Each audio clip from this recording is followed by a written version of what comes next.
Right, all right, all right, all right. Good morning, everybody. Thank you for tuning in here. Give me just a moment to double check everything here today.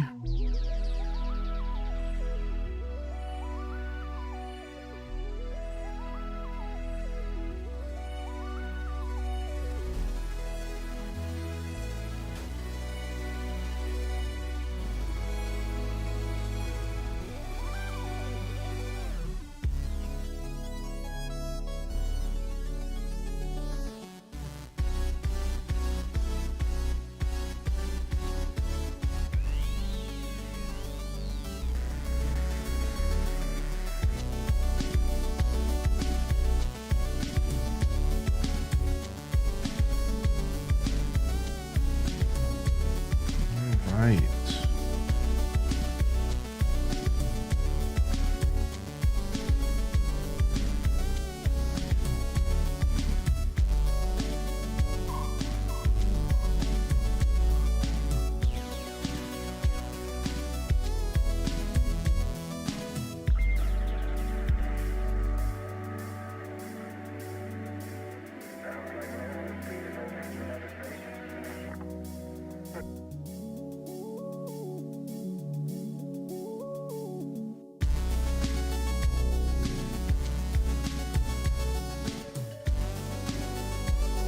Okay. All right, all right, all right, all right. I think we're all set here. Hopefully we work through any tech issues this morning. Thank you for your patience today. Good morning and welcome to the broadcast. Good to see the early birds in the house today.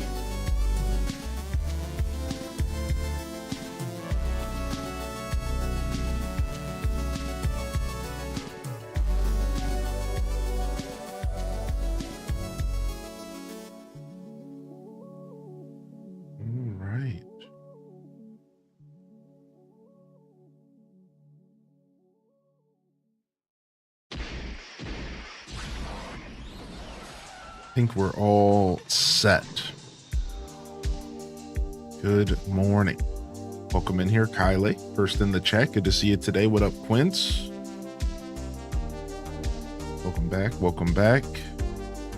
Good to see all the daily check-ins coming in. We'll hit them all just with one big good morning. And to the chatters here, what's up, Simcetera? What up, Chell Dog? Mandy Cat? Good morning, Spicy Sin Bun. What up, Sweet D? Welcome in here, Joe Bean. What up, Minty Mont? Dual Master D. Caffeinated Spirit. Good morning, good morning, good morning. Hope everyone had a good rest of their weekend. If you missed it, I was not here yesterday, but we're back today to lock in here for a fresh week of streams.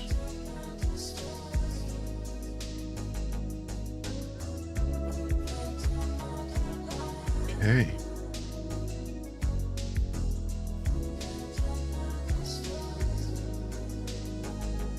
All right.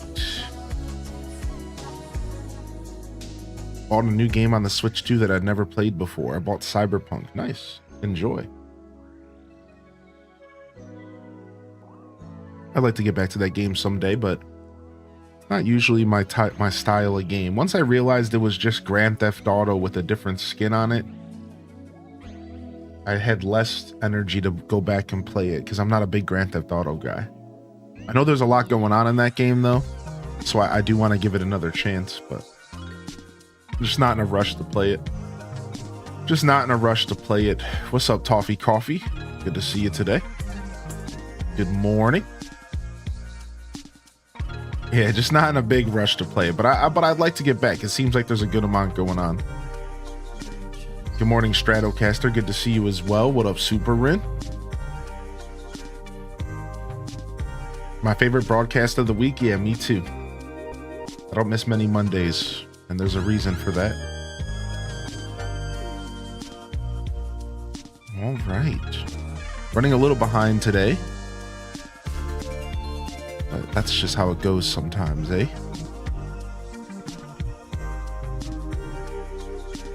Oh, our first Isabel morning broadcast. The Long Island teas returned. The Jameson and Cokes return.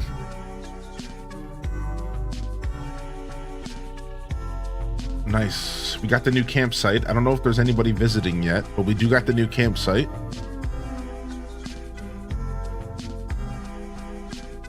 All right, sick. And our first bug off. I'm not too interested in doing that stuff. I'm just down to vibe on the new island. I think we'll be skipping the bug off.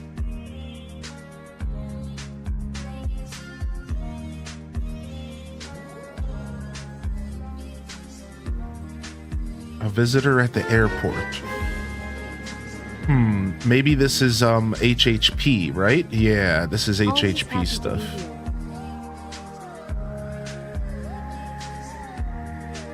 Cool. I was wondering when HHP came into the fold, so I guess after you put down the campsite?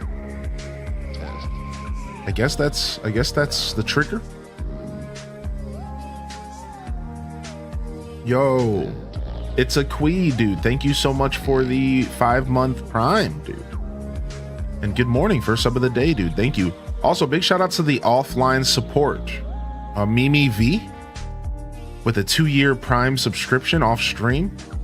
Gil Wen with a tier 2 28-month off stream as well. Shout out to the YouTube subscriptions and the follows that came in. Thank you for your support. I think Stormy D as well. And big shout outs to YouTube this morning. If you're tuning in over at the Lurker Zone, should have timestamps if this is a video you're watching after the live show. If you are tuned into the live show, welcome to the broadcast and have a good day today. Thank you for hanging out. We'll just be big chilling for a bit. Big chills. I had a couple ideas for what I wanted to do today, but I wasn't feeling any of them. So we're just going back to the OGs. We're going back to the Animal Crossing. It's always the comfort game when I'm not really feeling anything else. What up, Lynn Love? Good morning.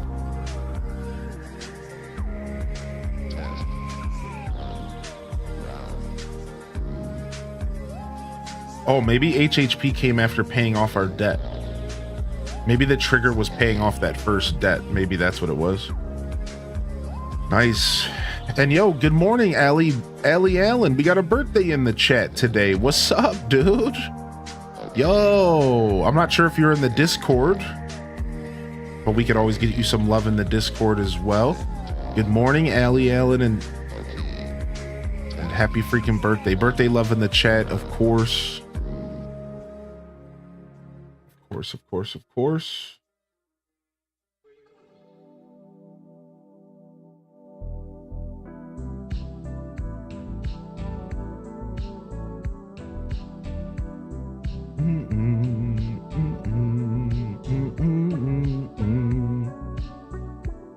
All right, and then they just dropped me off in the airport and just sent me back. Like, take me back to my house, punks.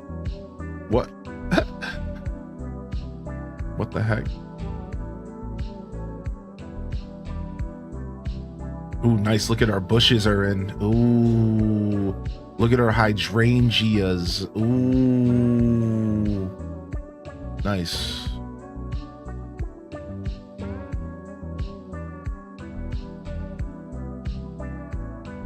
I can't tell. Is there a campsite villager today? I can't tell. I think so. Let's go look real quick. I had a surprise whole week off while my boss is in Hawaii. Oh, nice, dude. You're getting a whole week off for your birthday? That's sick, dude. No camper. Yo, happy birthday, man. You have any plans, or are you just gonna be hanging out? Oh, congratulations on the new TV. Very cool, Dazabound. I'm sure you're gonna enjoy that OLED goodness. I slightly regret not getting an OLED, but I don't regret it fully because the price I got for my TV was really nice. Like I don't remember how much I spent, but I didn't actually spend much on that 55-inch 4K. Like I didn't actually spend too much. I managed to get away with a pretty cheap pickup, so it was like marked down or something.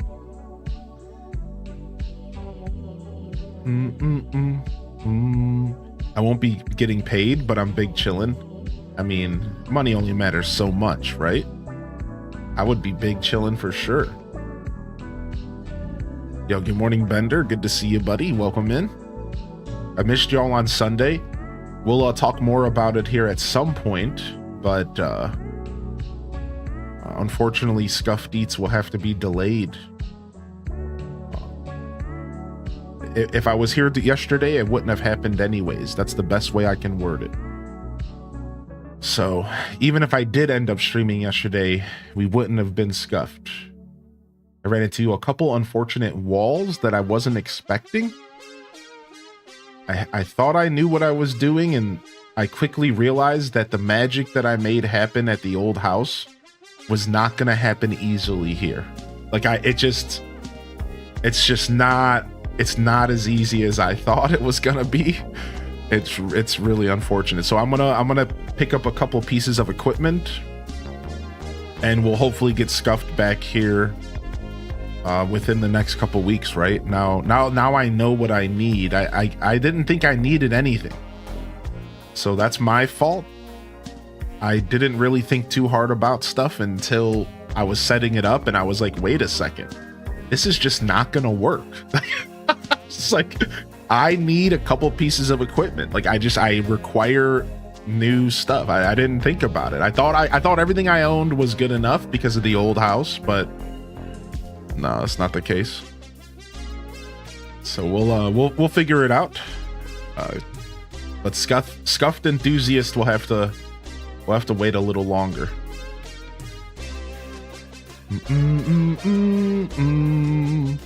So yeah, but that wasn't the reason I took yesterday off. I just needed a mental health day, so.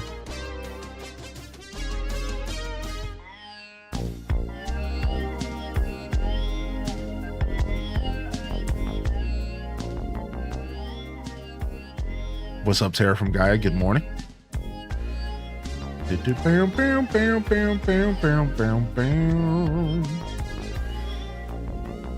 What's up, G-Ski? Good to see you today.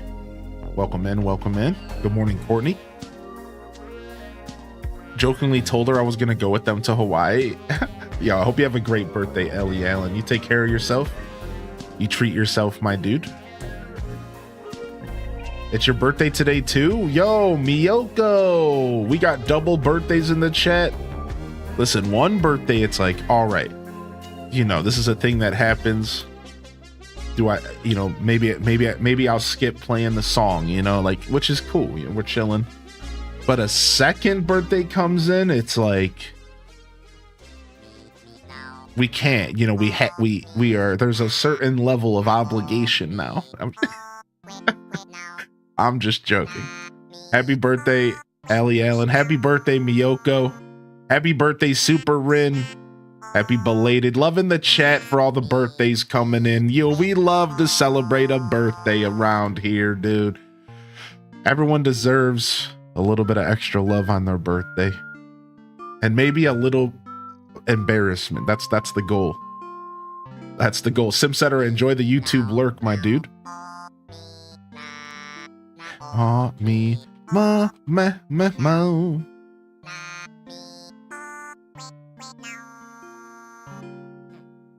Me, ma, ma, ma, me, me, me, ma, ma.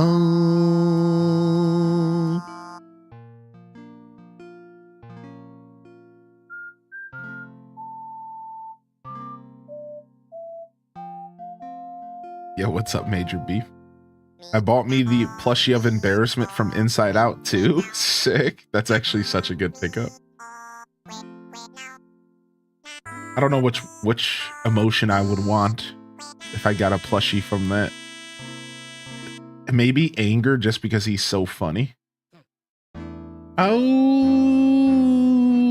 me, mo, mo, ma, me, ma. Yeah, maybe anger because he's such a goob.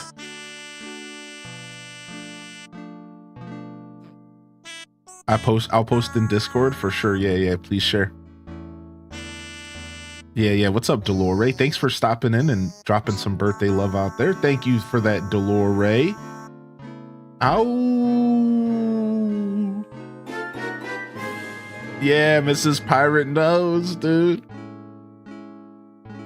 AWWWWWO. She didn't get the memo. She lost the plot, but she tried. She didn't get the memo. She lost the plot, but she tried. She said AWWWW. You gotta give her some credit. Homegirl tried. Ooh. Office time, dude. Yo, have a good day today, Dazza. Thank you for the well wishes, buddy. Thank you for the well wishes. Oh, nice. E-talker. Good luck, buddy.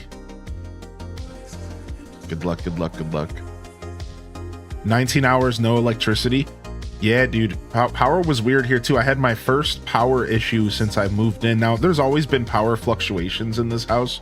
It's old and I just kind of like work around it. Like the lights will flicker if I'm running certain air conditioners. I think some of these air conditioners that were here when I moved in are like power suckers. They're old.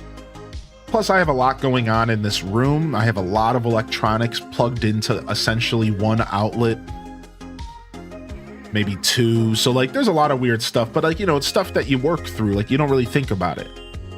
Well, in the middle of the day yesterday, I came into my office and my computer was off and my backup battery was sounding the alarm. So I think my backup battery's dead because it didn't back up, I'm pretty sure. I think, and it has a red light on the back. So I think that it's malfunctioning. And I'm like, frick, dude, like these are expensive. So I'm gonna have to figure that out. Hopefully I can just buy another battery, maybe. I think so. And then, like I said, the computer was off. So I'm like, all right, well, good thing I didn't learn this lesson while I was streaming. You know what I mean? Like, good thing I did take the day off because now I've learned the limits of the house and the electricity. So now I know, like, while I'm streaming, I can't be running the air conditioner like in my bedroom, for example. So now I know. So I'm actually really, really happy that it happened, even though it cost me some like tech issue. I had some tech issues this morning because like my computer turned off weird and, you know, whatever. But like I'm really happy actually because I'm like, okay, now I know while I'm streaming, I really can only have one air conditioner in the house going at a time, right? Like we learn these lessons, right? And I'm like, so it's not too bad of a deal actually. Otherwise, everything's been good as far as power. I was kind of expecting a power outage because the heat and all the air conditioners in the city running, you know what I mean? And like, I actually have an app that tells me about the power from the grid. I know that sounds a little crazy, but like, it'll tell you if like the energy that's getting produced is like dirty versus clean energy. I don't know exactly the science behind it, but strangely enough, I have like information about that. And like, I'll tell you right now, this app was like it might as well as had been a warning. It was like dirty energy, like dirty, not clean. Too many people are using the grid. I'm just like, yeah, that sounds right. That sounds about right, dude. That sounds about right, man.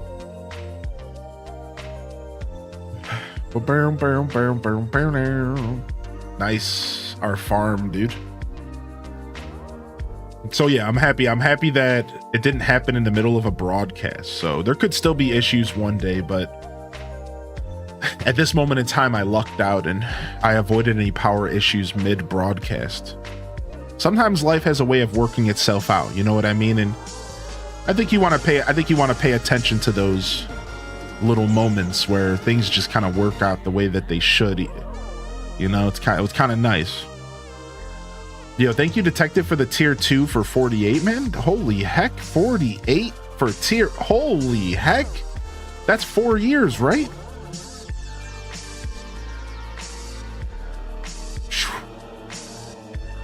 Detective, thanks for sticking with me, man. Thanks for sticking with me. And thank you again, Mrs. Pirate, for the 25. I didn't get a chance to say that. We were too busy laughing. Thank you. Thank you, Miss Pirate. Good to see you this morning, Spartan. You might need to get it looked at by an electrician. I mean, yeah, but that's okay. I'm just a renter, you know? I could tell my landlord that I have flickering lights and stuff sometimes, but like, I don't know, there's only so much you can do in an old house. Like, it would cost him a lot of money to like redo the electricity in this house. You know what I mean? Like, I highly doubt anything would be done. Like rewiring a house, especially one that's old to modern. I know a little bit about it, but it ain't cheap. It ain't. That's like a thing, dude. Yeah, that's like 30, 40K. Right. See, and I only know a little bit about it. But we're talking like $25,000 easy because this is such an old house. He would have to redo everything. It's like, yeah, nah, like I don't even care. I know how old houses work. Like, I'm fine. Like, you just let it happen. You learn how to live around it and you just move on. Now, if it was really bad, I would say something, but it's not like I'm as long as I can live my life, man. And like when the power went out, I was running 3 different air conditioners in the house. And I took a nap and then I woke up to my computer off. So like whatever happened, it was you know what I mean? Like I'm running 3 different air conditioners. Like that's a lot for any house, dude. I don't care how modern your house is. Yeah. Yeah. Like I knew what I was pushing it. I knew I was pushing it, dude. And then my computer, you know, this thing's sucking power. Computers aren't no joke. Yeah, sometimes it's as simple as replacing an outlet or a light switch. We had that issue in our house and it was just a loose connection. Yeah. You can only hope that it's something super lighthearted like that, right? I can tell you now some of these outlets are definitely kind of whack here. And like I have a power grid. I have a surge protector that tells you if an outlet is grounded. And almost all of the outlets aren't actually grounded. That's how you can instantly tell that a house is super terribly wired. And again, it's like none of my business. I'm just a renter. I don't really care.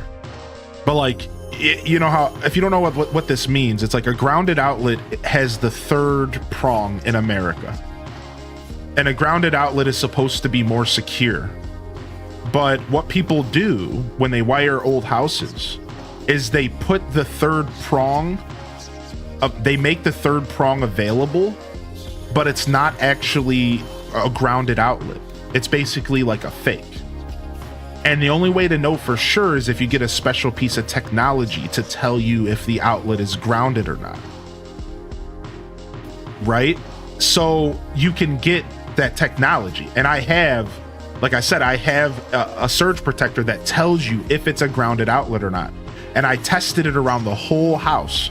And there's only 2 grounded outlets in the whole building, like in my whole apartment. The rest of them are grounded. They're like phony grounded. It's like, yeah, it's like these old houses, man. This house is probably like 1930s. Like no cap. It's like they're only doing so much, man. Yeah. Yeah, grounded. Yeah. It's like you learn this stuff when you live in old houses. Throughout your whole life, I've lived in old houses. You learn that this is what people do. They just take, you know what I mean? Most people don't understand the technology. Most people aren't like really sucking power out of the walls. So like, it doesn't really matter. It doesn't start mattering until you're like running computers. When you start like running computers and stuff, then it's like, oh, now I need to pay attention because like my technology could get fried, right? Def have a backup UPS. Yeah, I have a UPS for my computer, but unfortunately, I think the battery like just died because there's like a red light on the back. So I have to go buy a new battery or something. I'm pretty upset about it because it's UPSs aren't cheap, man, and neither are the batteries. And I'm like, oh, I just moved. I'm like, dude, I was hoping to avoid any more purchases, you know. I'm like, oh, so I had to buy a battery and a new UPS eventually. Yeah. My house growing up was so old, the light switch was push buttons. Yeah, dude, that's how you know it's old, man. What's up, Sunset Alpaca? Good morning. This house needs to be rebuilt. Yeah, dude. Did you see the trailer for Grounded 2? I did. Yeah, so I'll invest in a new battery. I'll invest in a new battery for sure, dude. All right, let's see if we can pick all this up. Hopefully. I don't know what we stack these at. I don't know what these stack at here, but... Boo, boo, boo, boo, boo, boo, boo.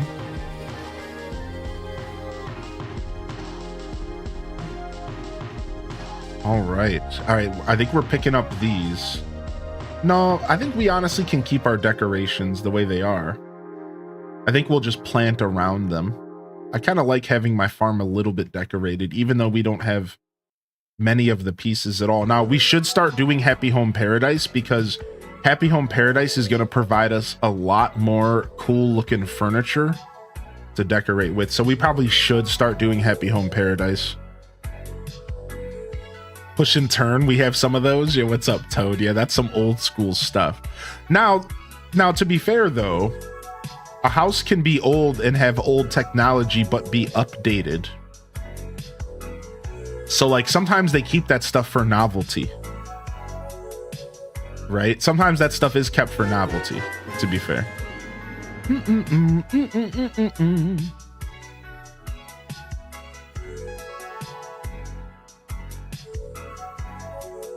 Being so old, it's slowly leaning. Your house isn't level. That's funny.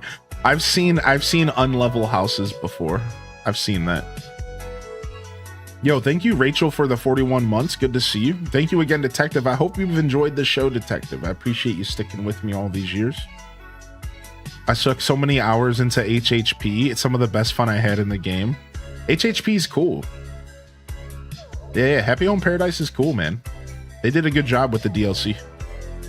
It's basically it's basically a separate game, which is what it was on the 3DS, and I think that was their goal. It's basically its own game within the game, which is pretty cool that they managed to pull that all together for like a pretty fair price. It pretty much cost as much as Happy Home Designer did back on the 3DS, right? Yo, what up, Booty Cheeks? Good to see you today. Fresh week, fresh opportunities. So far, so good. All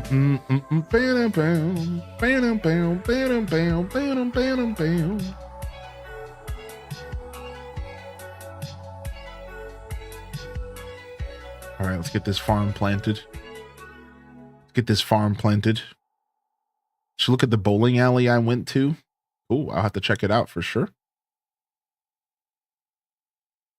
I have a door in my ceiling. It has some kind of vent. One of the many quirks of my house. I still have a laundry chute. That's probably the quirkiest thing about my house.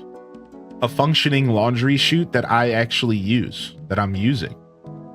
It's great. It's so nice. I only have to carry clothes upstairs. I don't have to carry them downstairs. And when my laundry basket starts to get full in my room, I can fill up the laundry chute with clothes and keep it closed downstairs. So like right now, I have a couple blankets just in the chute, and the chute's closed. So when I'm ready, I can just go down there, open the chute, the blankets fall down, and I could just wash them. So it's like a separate laundry basket for anything that's like dry or like not too grody. Because, you know, I'm not gonna like let stuff sit in there that's like caked with food or something. Like that's not good.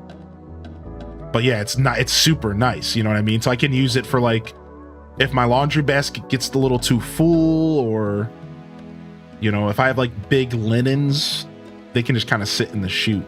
It's pretty dope. Boom,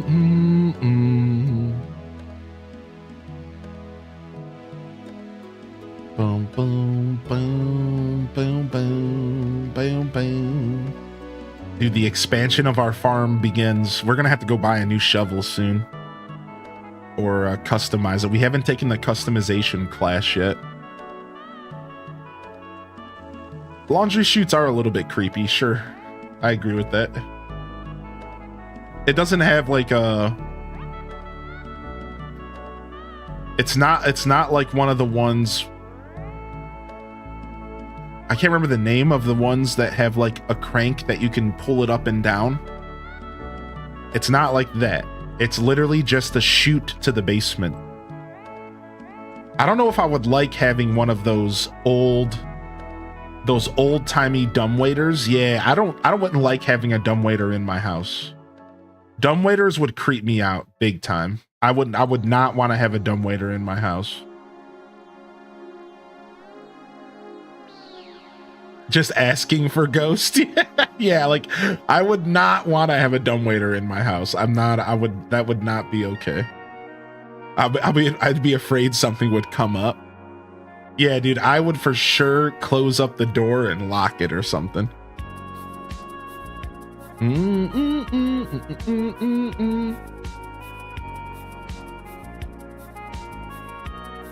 As a kid, they may have been fun. Yo, thank you again, Rachel. Hope you have a good day today. Enjoy your lurk.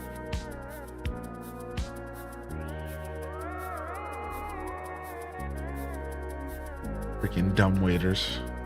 Hide and seek. Never had one. I would never use the stairs again. Y'all are too trusting of these mini elevators. I just learned recently that there's still a service out there to repair them. Like in certain states, you can still hire somebody to repair your dumbwaiter and keep it fresh and keep it functioning.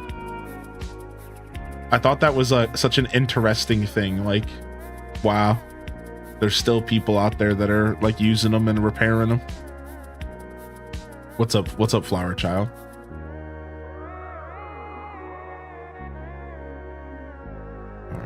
Let's go ahead and plant this. Do you like balancing cozy and intense games in your schedule? I'm asking this because I usually like more cozy games, but for some reason, I'm in a moment where I'm enjoying intense ones like Splatoon 3 and Metroid Prime, and I'm leaving more chill games for once I'm tired of those. My schedule is always a balance between the Venn diagram of what people want to watch, what I want to play, and the middle of the Venn diagram is what people want to watch and what I want to play. That's the only thought that goes into what I play. It's always a balance of a Venn just picture a Venn diagram. And on one side, it's what I want to do. And on one side, it's what the people want. And in the middle, it's what the people want and what I want to do.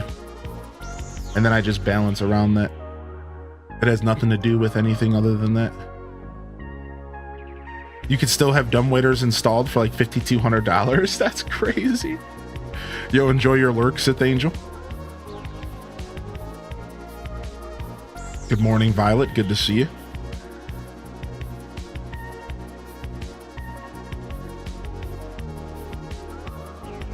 What's a dumbwaiter? It's a mini elevator in your house used to transport goods between the floors. Traditionally, these were in kind of homes where people kind of had money, and they would utilize these mini elevators to transport food and clothing and services between the floors of these big mansions, so that the waiters could just stick on a certain floor instead of having all of the housemaids and stuff have to walk around the whole house. You could just like cook lunch, and then your cook could transport the food to the third floor, and the third floor has their own maid, and that maid can take the food to whoever's gonna eat it, so on and so forth.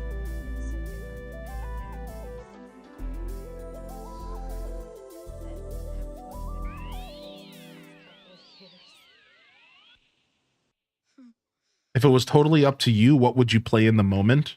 I don't know. I'm not sure. I'm currently not really in the gaming mood, so I don't really have a good answer for that. I guess if it were up to me, I wouldn't play anything, I guess. If it were 100%, if I could do anything I wanted to with my broadcast, which I can't, for the record, I can come close because I've put work in for 6 years, creating a foundation of people who want to support me, but not quite. So if I wanted to do anything I wanted to do today, I actually would have just took another day off and I would go outside and enjoy the sun. That's what I would probably do. But you know, a baby's got to do what a baby's got to do.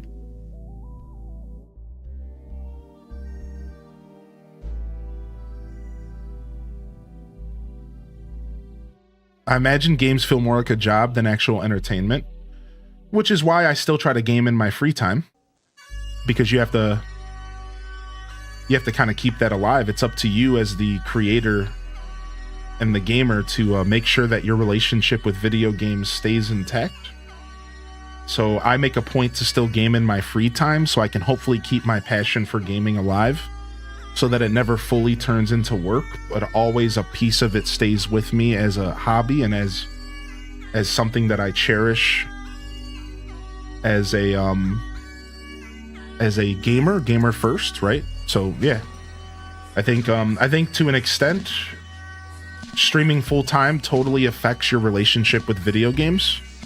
Like, for example, I don't really game in my free time anymore outside of what I just said, because I just don't have the time. It's also not healthy for me to sit in front of my computer or on my couch and to game after stream, because I just sat on my computer and gamed all day. So really, it's actually a health thing first. Over time, I've had to give up gaming in my free time because I had to make sure that I was able to like watch my weight and get healthy and be moving my body. So health is like the first thing. But then second, it's also, it'll burn me out of video games. I've done this to myself before. Like, if I sit there and game for like 8 hours after stream, and then I stream for 8 hours and I game, if I do that for like 2 weeks straight, what happens is then I get sick of playing video games. Well, the problem with that is that I play video games for a living. So I can't let myself get sick of video games. I can't burn myself out of video games. I have to find the perfect balance, because otherwise I'm going to wake up and I'm not going to want to play games. And that's what I do here mainly, right? Is play games. So it's like all a balancing act, right? So.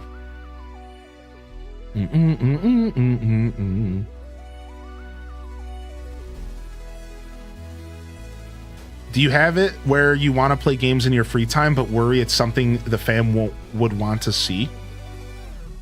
Oh yeah. I hold myself back from playing games all the time because I know it's probably a game that's good for the channel. Yeah, I do that all the time. Yeah. All the time. All the time I hold myself back from playing something in my free time because I'm like, well, I should probably save this for content, because people would like to see my raw, fresh reactions to things. And I like to give those fresh reactions to people. So I only every once in a while do I get selfish and keep a game for myself. So like, for example, Hades 1. Hades 1, I played and beat. I got all 10 of the wins and the story and everything. I did all of that on my own and in my free time. And it was one of the best treats I gave myself. And like another example is like, I tried to give myself Grounded, but after I got like maybe a third to like 50% through the game, I started feeling really guilty and like really bad that I wasn't sharing Grounded with the community. And I stopped playing it, and I haven't played it ever since. So yeah, these are just a couple examples of like how gaming affects how streaming feels as a gamer and how gaming feels as a streamer. Just a couple examples of like, yeah, there's a lot that goes on in my mind and in my decision making. There's a lot to it for sure, right? It's like, another example is like, even though both my partner and I love Stardew Valley, we've never really played Stardew together, because they know that I play so much Stardew on stream. Like, the last thing I want to do off stream is play more Stardew. So we never really get to share that experience because they're respectful enough to know, like, yeah, I'm not really interested in turning my stream off and then sitting there and like playing more Stardew or more of like a cozy game that maybe I play like a lot on my channel, right? So that's like a sacrifice that we make for the show. I just keep that all to the content. I don't really play Stardew off stream. Right, so yeah, there's always a decision that's being made around my content and how I produce my show. So yeah, good question. At the end of the day, as a content creator, it all comes down to putting content first and sacrificing in order to ensure that you're putting a good broadcast on and you're giving people what they want. So, you know, it's the decisions that go into my content are pretty weighed decisions. I don't just wake up and do whatever I want. And that's certainly it's certainly more of a serious thing than that. You know, there's it's in all of the senses of the word, but you know, nobody likes when this word gets used for content because it feels so icky and like because of the stigma on content creators. But in all senses of the word, this is a job and I treat it as such, right? And like people forget that, like, this is a job and I treat it as such. This is a business and the decisions I make are for the best of the business and for the best of the job. I don't just do what I want to do. I rarely do what I want to do in that sense. I'm just lucky enough that I'm passionate enough about video games that I can do what I want to do, and it's also what the people want. I'm just blessed in that sense. Right? I can wake up most days and I can play Animal Crossing and it's great because that's what I want to do and that's what other people want me to do, and it's beautiful. It's a beautiful relationship, and rarely does that like clash. Every once in a while that'll clash, and you know, that's a part of the job. So yeah, what's up, Tortuga? Thank you for 32 months, man. Appreciate you. Welcome in. And thank you, Pineapple, for 8 months, dude. Good to see you as well. And good morning. Happy Monday. Cute music player. Upgraded house. What's up, an off day? Good to see you. You and AC go together like peanut butter and honey. That's right. For April 1st, you should just start streaming a Call of Duty game. I've never been a big fan of partaking in April 1st festivities, but that would be a fun one for sure.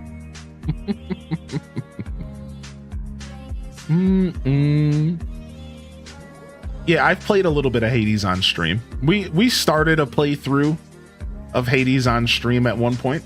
We were playing it. I think there's like 6 episodes of me playing Hades 1, trying to get my first win on Switch. And then there's like maybe 2 or 3 episodes of Hades 2. And I'm kind of waiting for Hades 2 to fully release before I commit, but we're going to be playing Hades 2 on the channel as soon as it's fully released. I've decided I don't really want to play it in early access. I've seen enough of the game to know it's going to be phenomenal. I'm not quite interested in playing it before it's finished fully, because then I'm just going to have to play it again and again and again to keep seeing all the new content. I'd rather just play the whole game. So I've played enough of Hades 2. Now I'm just waiting for the game to release. So yeah, like you're gonna see plenty of Hades content in the future. I'll be doing a full playthrough of Hades 2. I decided I'll share Hades 2 with the community since I didn't get a chance to share Hades 1 with all of you. Yeah, it'll be fun. I'm looking forward to the day that we get to sit and just grind that game out. But like I said, I'm kind of just waiting for it to be a full release. I'm just not really that interested in playing early access games, man. I don't like the feeling of, okay, I did all of this really cool stuff. Oh, now all that stuff has changed and now there's new things to look at, but within the same frame of, like, I've never really enjoyed that, right? Like, as cool as it is for games to get updates and all that, I'd much rather play a game to its entirety and then stop playing it and take a break and go do something else. Like I don't all the way like the feeling of like going to play a game and then I just read the patch notes for Hades 2, and now they're like, there's new art, we've changed all these systems, we cleaned up all the weapons, and I'm just like now I'm gonna have to relearn all the systems, you know what I mean? It's like I'm gonna have to relearn, oh, they changed how this skill works, and now I have to learn how this skill works differently. Like I kind of hate that. Like I grew up in an era where video games were just fully released, you know what I mean? Like I just kind of like games being done. Like I'm an old man in that sense. Like I just want games to be done. I don't want to play your half-finished game, dude. It can be cool sometimes, but like I said, I'll play them on the channel and I'll like enjoy them, but I really would prefer to hold off if I can. Ooh, nice. All right, let's see what we got from Gulliver. Early access just means you're working as a game tester without being paid. And like I said, sometimes that's cool though. Sometimes it's super cool to dive into a game early and like really enjoy whatever content they've provided. But like I've learned over time that I'm just the kind of gamer that likes to wait. If I can wait, I like to wait. You know what I mean? Like I'll go even as far as telling you I'm not even a fan of DLC. Because DLC just makes me feel like I miss content. Like for example, I'm one of the biggest Fallout 3 fans you'll ever meet. I've barely played any of the DLC. I'm one of the biggest New Vegas fans you'll ever meet. I've barely played any of the DLC. I'm one of the biggest Skyrim fans you'll ever meet. I've barely played any of the DLC. And it's because I don't need all that extra crap. Like, I just want to play the game, and then you're like releasing new content. It's like, dude, I don't really care about all that. And that's unfortunate because I lose out on like some of the best content. Like people tell me like, dude, you're missing out. Some of the best New Vegas content out there is the DLC. And I'm like, well, I've never played it. Because like when I go to revisit New Vegas, I revisit the base game. I don't go and revisit the DLC. I don't go back to an old save file. Like I go back to the game after a year or two. I go back, I play the base game again. And I never make it to the DLC. Slowly but surely, I'll get to the DLCs for those games. I think I will eventually. But yeah, it's like, it's weird, man. I'm a weirdo when it comes to like DLC or like early access, like new content being released. Like I'm like a weirdo about all that stuff. You get some cool glowing moss DIYs.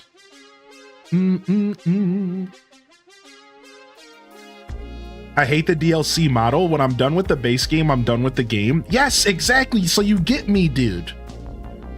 You get me, dude. Yo, Allie Allen, have a good day, man. Happy birthday. What up, Chaos Queen? Yeah, like, and I can't, that's why, like, I really just, the DLC model is one of my least favorite things in video games.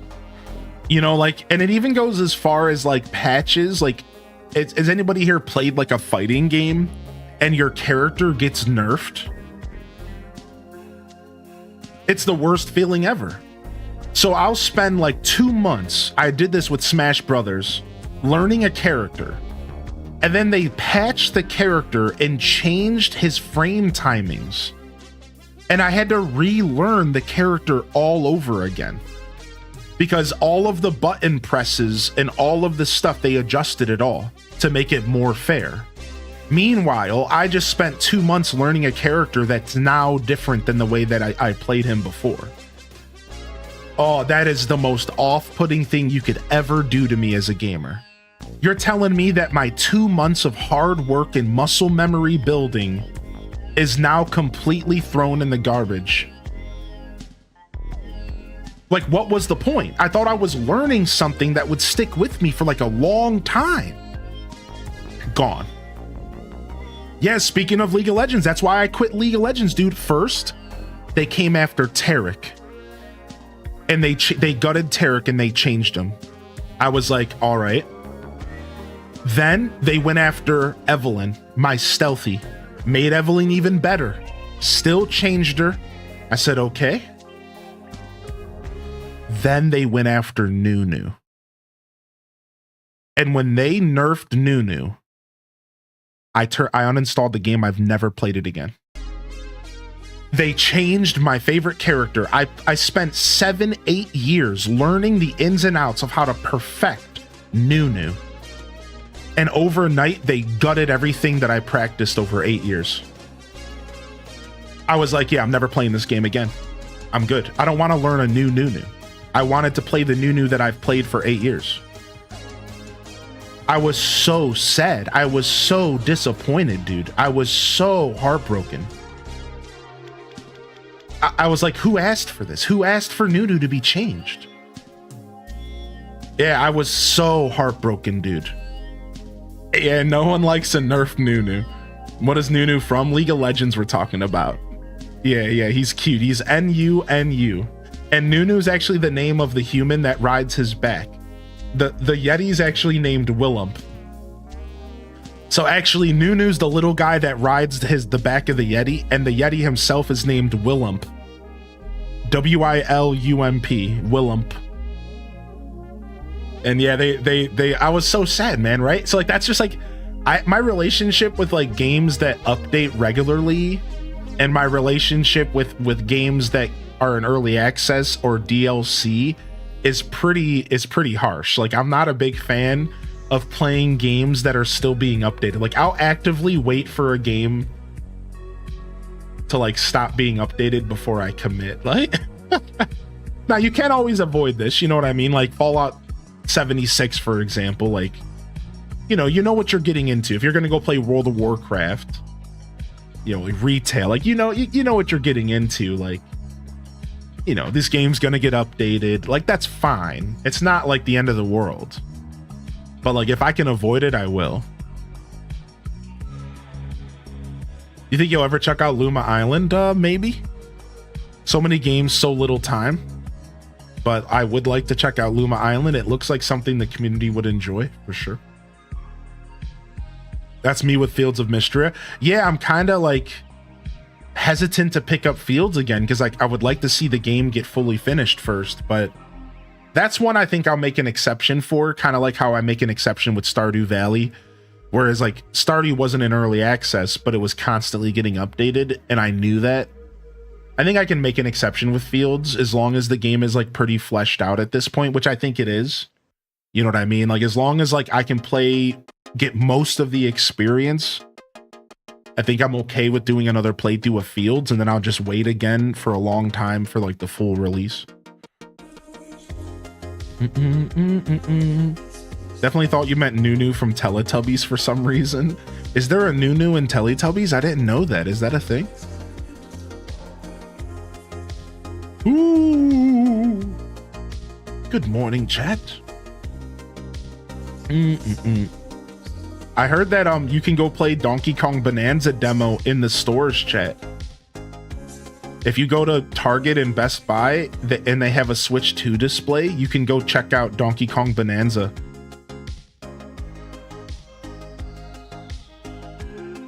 There should be a time limit on early access. Yeah, so Steam actually started trying doing that, Druck. So if you didn't know, Valve actually is going through a revolution with that kind of stuff. Now, if your game goes in early access, you have a time limit on how long it takes for you to release like certain content and stuff. Like, I don't know the rules, so don't quote me. You might have to look into it yourself, but just for conversation's sake, Valve is actually, and Steam is actually making an effort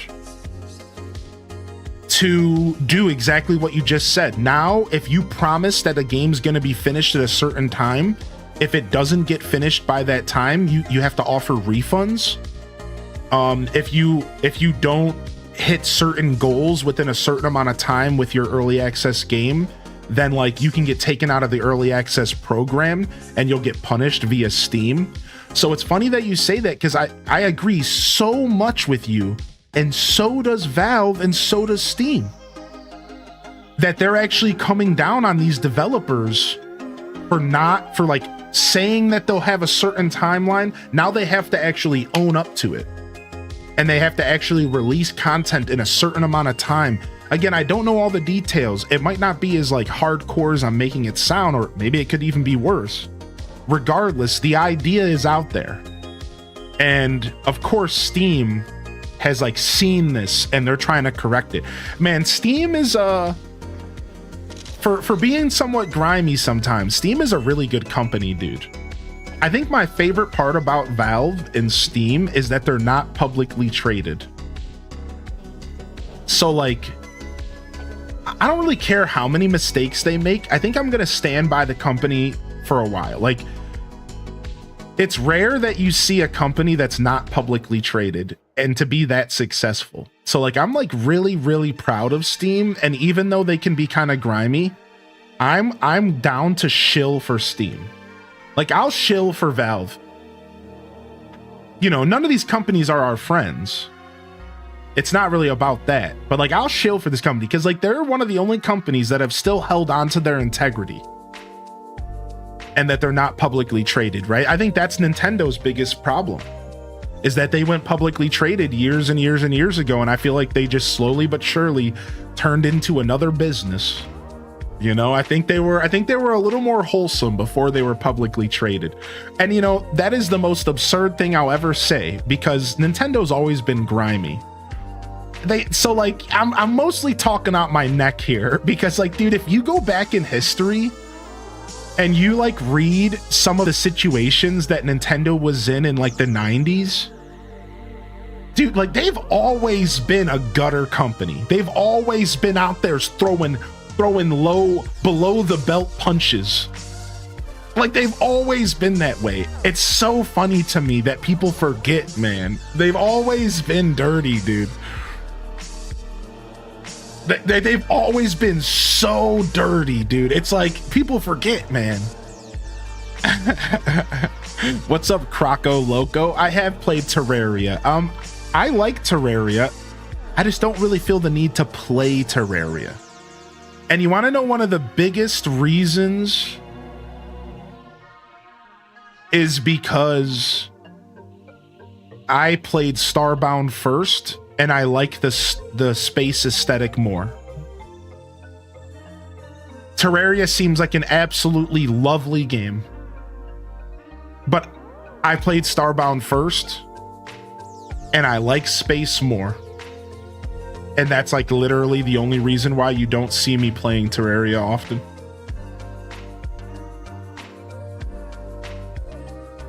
What's up, Midnight Scout? Welcome back, dude. I saw you join the Discord. Thanks for joining in on the Discord. It was wonderful having you around. It is wonderful to have you around. That's a big problem. So yeah, you might play more.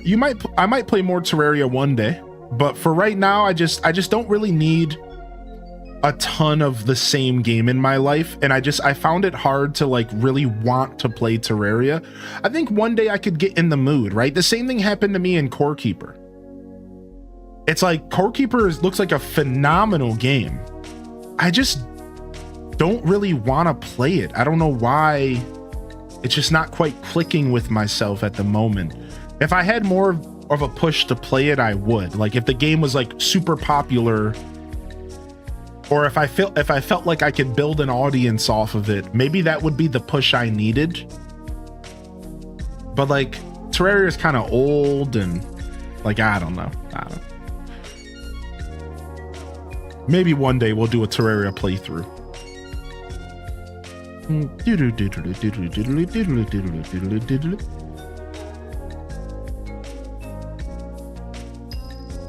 I'm just scrolling up on chat to check in on y'all. I know I missed some messages. I know Blood Raven, I'm sorry I missed your initial message. I know you even reposted. I'm a little out of it here today. Which is fine. Please stay cool and stay hydrated. It's supposed to go as high as 104 today. Oh my god. Yeah, dude. I'm a high of 93 today. So I'm not even trying to complain because I see some numbers on the map that are so insane. I'm over here like, I'm cool. That's technically gonna be cool in my neighborhood compared to some of y'all. Yo, good morning, Kaiski. I'm rubbish at coming in and saying hi, and apparently I'm rubbish at saying hello back. I'm so sorry about that, Chaos Queen.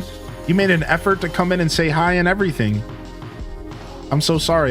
You caught me on an off day, but I'm gonna go ahead and throw you a sub, and I'm gonna just say thank you again for making an effort to say hello, and thanks for thinking of us. You don't ever feel obligated to do anything though. All right, if you pop into this chat and you just instantly dive into conversation, you don't owe me and you don't owe anybody else anything. And don't you guys forget that. At the end of the day, this is a obligation-free environment. All right, don't you forget that. I don't want you guys to ever feel obligated or guilty.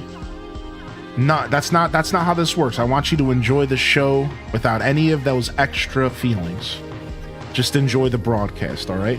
Thank you, though. Thank you for saying that. Enjoy the sub.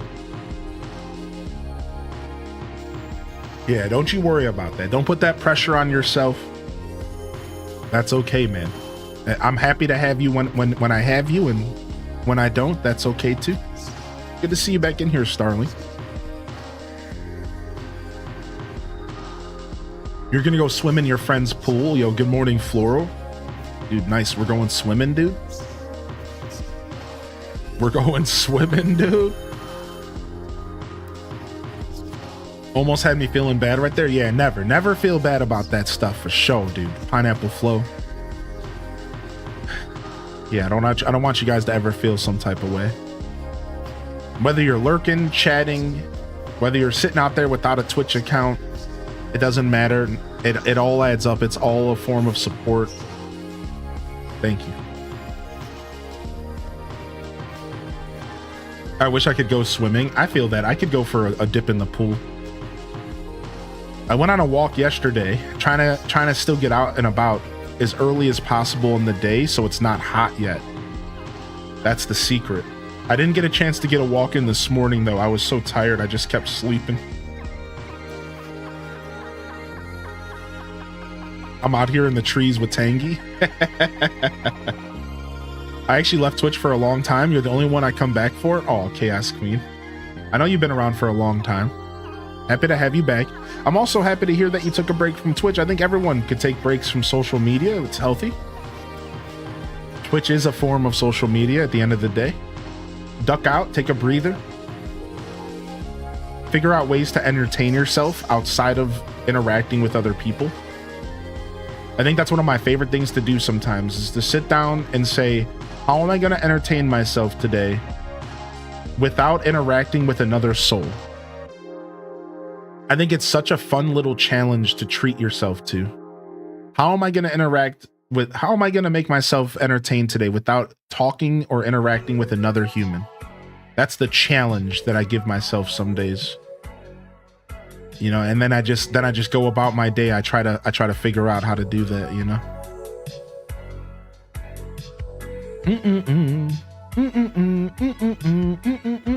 Yeah, there you go, Chaos Queen. Dude, that's such an inspiration. You're an inspiration to me here today. Thank you for sharing that with us. Throw a log on the bonfire. And thank you so much. That was super cool for you to take the time to share that. Cheers and welcome to the Monday morning show. Fresh week, fresh opportunities, baby. Yeah, thanks for the inspiration today.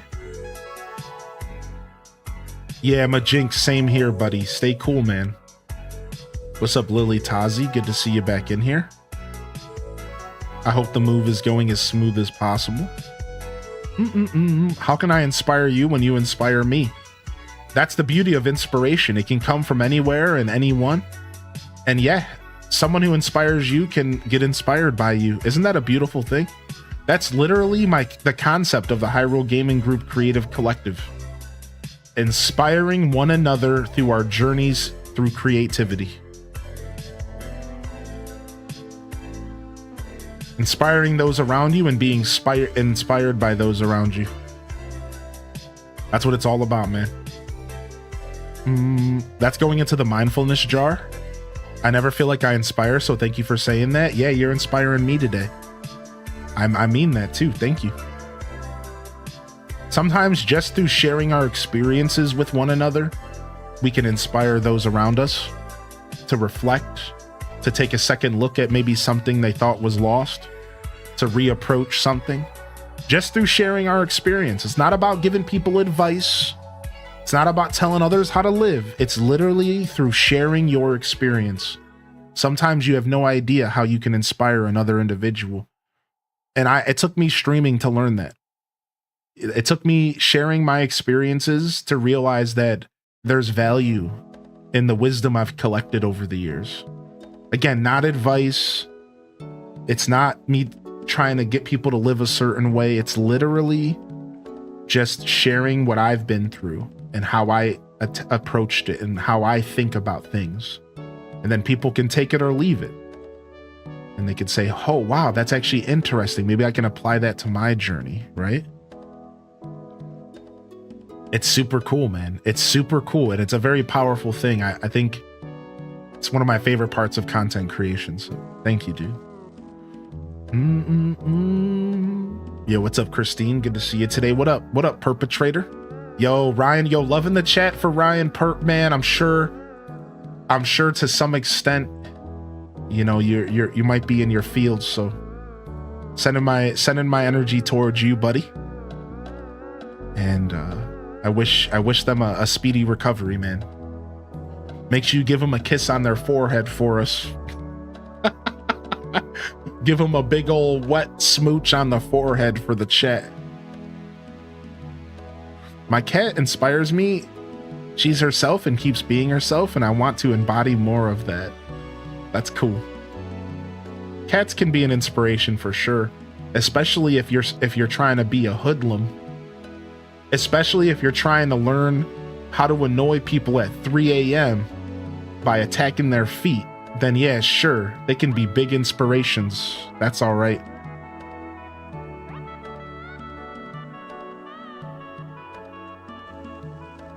Bugs Bunny style. My cat's in my lap right now and can confirm I'm inspired to take a nap. No, for real though, I do appreciate that comment.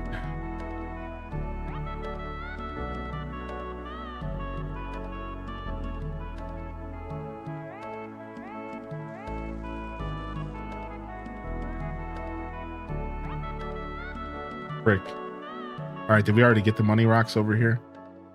We might have. All right, no one's at our campsite today. We could go to Happy Home Paradise. Ooh, let's go say good morning to Sherb. Are you a cat or a dog person? I guess I lean towards cat for sure, but I guess I'm kind of both.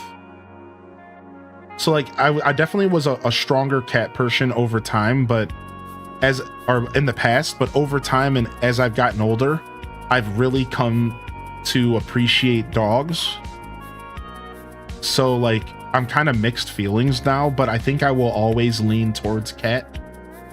Personally, I think I'll always lean towards being a cat person more than a dog person, just like a little bit. We're talking like by a minute amount, a minuscule amount. Like I think I'm always going to lean towards cat, but as I get older, I learn to appreciate dogs more. Initially, I didn't have a big fondness of dogs because I got attacked a couple times as a kid. So I was like literally Chucky Finster levels of afraid of them for a long time. I never got injured, but I got like very scary levels of like attacked more than once as a kid. And then it was a snowball effect where I was literally like afraid of them, even as an adult. And then because I was afraid of them, then I made them uncomfortable, and then I made more dogs attack me. It was like a snowball. And if you are a dog owner, if you understand how dogs work, this all makes sense. So I went from like being intimidated to being afraid So then I was making dogs so uncomfortable to be around me because my energy was so off that I was making more dogs afraid to be around me. And then they were attacking me more. So this happened to me for like my whole life, dude, until I was like 25 years old. I finally started letting go of that fear. I still cross the street if somebody's walking a big dog. I'll be real. I still cross the street because like dogs just like don't like they just like they bite at me, man. They jump at me, dude, all the time, man. They're jumping at me, biting at me, and I'm just like, what did I do, man? And it's because I have this little bit of fear in my heart. It's because I'm still technically afraid, and they can smell it, and I know it. So it's like, it's tough, man. And my relationship with dogs has grown, but it's tough for me, dude, for sure. That's just being 100% real. Yeah, like, my relationship with dogs got kind of ruined early on. And it's like, yeah, it's tough. I don't care how mean they are, I will pet them. Yeah, dude, I get afraid. It's a cruel cycle. Sucks that you went through that. Yeah. But yeah, like I said, as I get older now, I realized that it was never the dog's fault, and I realized that it was always the owner's. And I realized that like dogs are meant to be loved regardless of my anxiety around them. So I've gotten over it, and like I've gotten better about it, and like I'm cool with that, you know. Like I'm cool now. That's why I say, like, I feel like I'm more of a dog person than I've ever been in life, and I'm like pretty chill about that. But I think I'll always lean towards dog for sure, or a cat rather. Bad dog owners, Angie. Yeah, dude.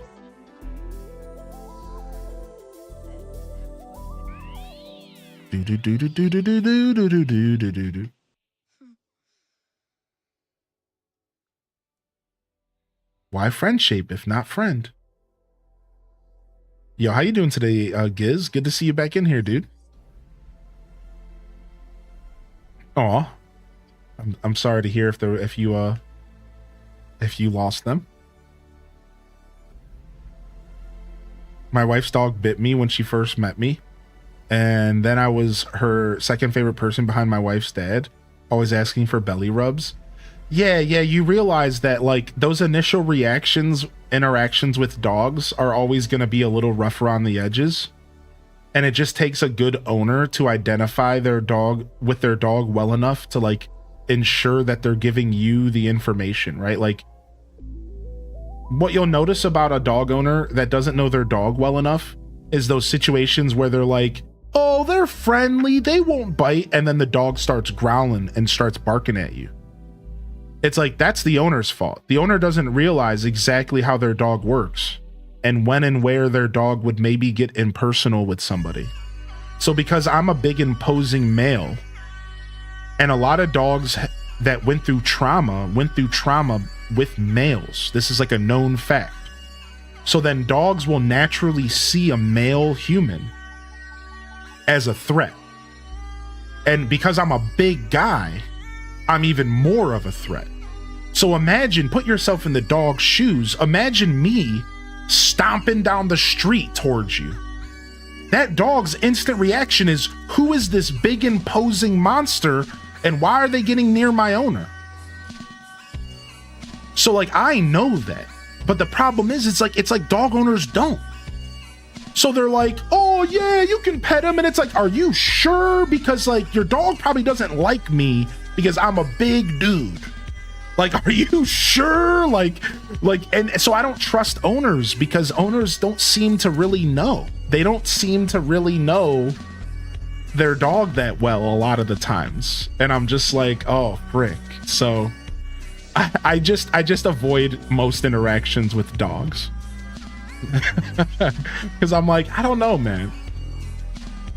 I had a roommate with a reactive dog who hated and was scared of men. Yeah, like that's like a very known fact. It's like one of the issues with that dogs run into a lot is like men can be a very imposing force on them for multiple reasons.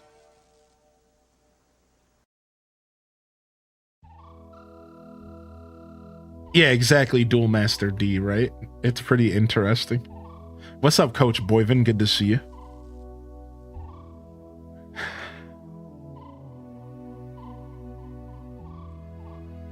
My dog gets anxious around men. We have to give him meds when we know people are coming over. My partner's parents do the same shiz with their dog, and it's like, I get him his small Cavalier King Charles, but at the same time, he's a neurotic as fug.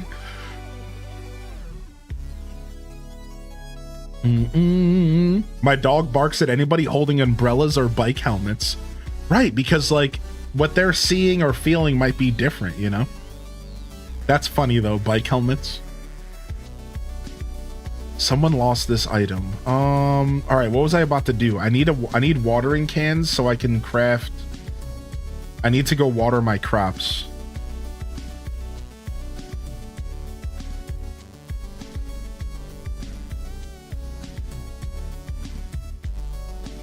Yeah, I need to water my crops here.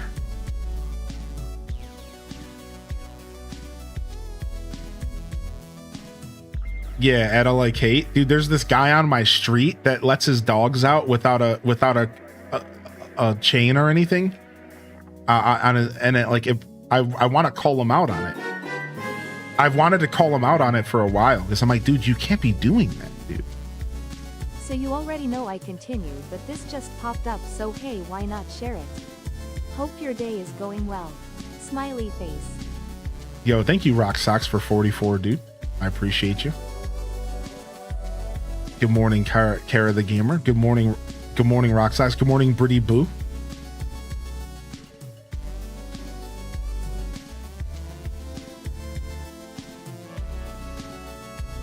I was on the street. A guy let his dog out of his house by mistake. That dog was literally a wolf. I was terrified.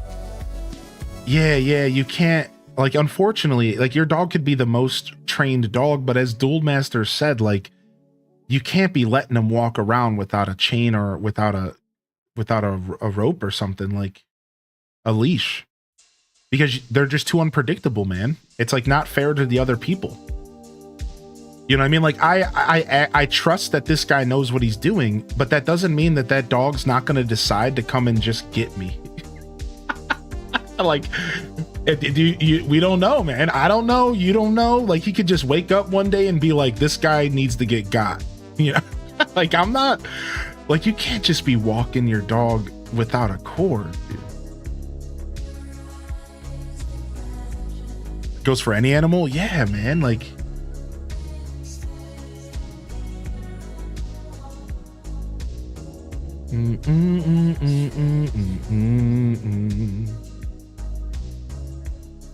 nice. Let's water this mega farm. But it's like, you know, it's not really my business. So I haven't said anything to him. But I'll tell you that, like, more than once I was like walking down the street and then he came out of his house and I was just like, I'm gone. Like, I'm not risking it for the biscuit, buddy.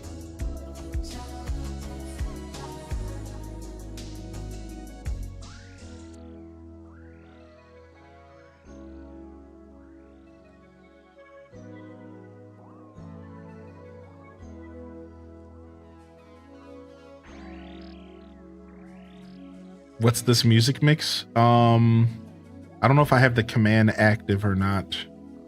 I should go fix that. This is nope. Oh, there it is. So that's the wrong one. It's Who's Counting the Days. This is off of a Windows 96 album. I've been rocking this album on Monday mornings for a little while. It's good.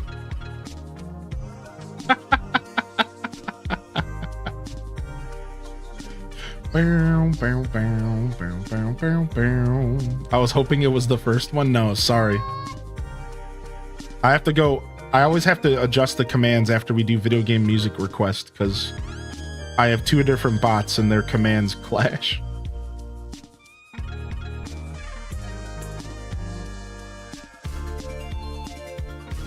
"4 p.m. in the Netherlands." Yeah, good afternoon.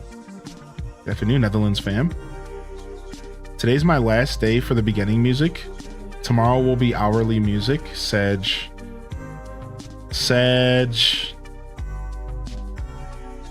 I've been playing Origami Paper Mario. The part with the DJ in the desert, Sniffet City, was so cute. I like Origami King. That game's fun, man.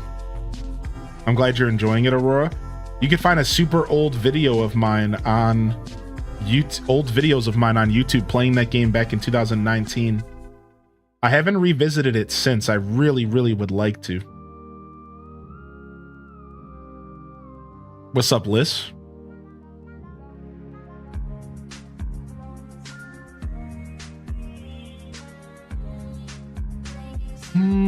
Yeah, Midnight Scout. Yeah, because you know, pets and dogs in general, they have their own personalities and they're going to be affected by certain things different ways. And like I said, over time, I realized that this is on me, the human. So now I respect pets and dogs' space. I don't even do it out of fear. I do it out of respect for the animal. You know what I mean?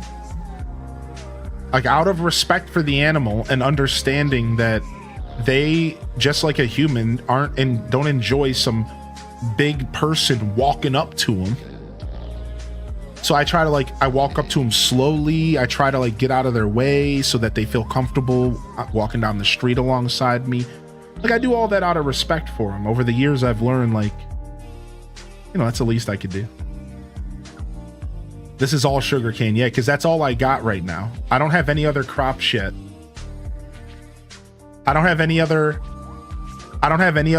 crops yet. This is the first crops I've been able to purchase, so we're doing massive sugarcane farms for now. We're gonna fill up this whole second tier with nothing but sugarcane. It's my first farm. We're doing a mega farm theme island. A mega farm themed island. It's gonna be super sick, dude. I'm real excited.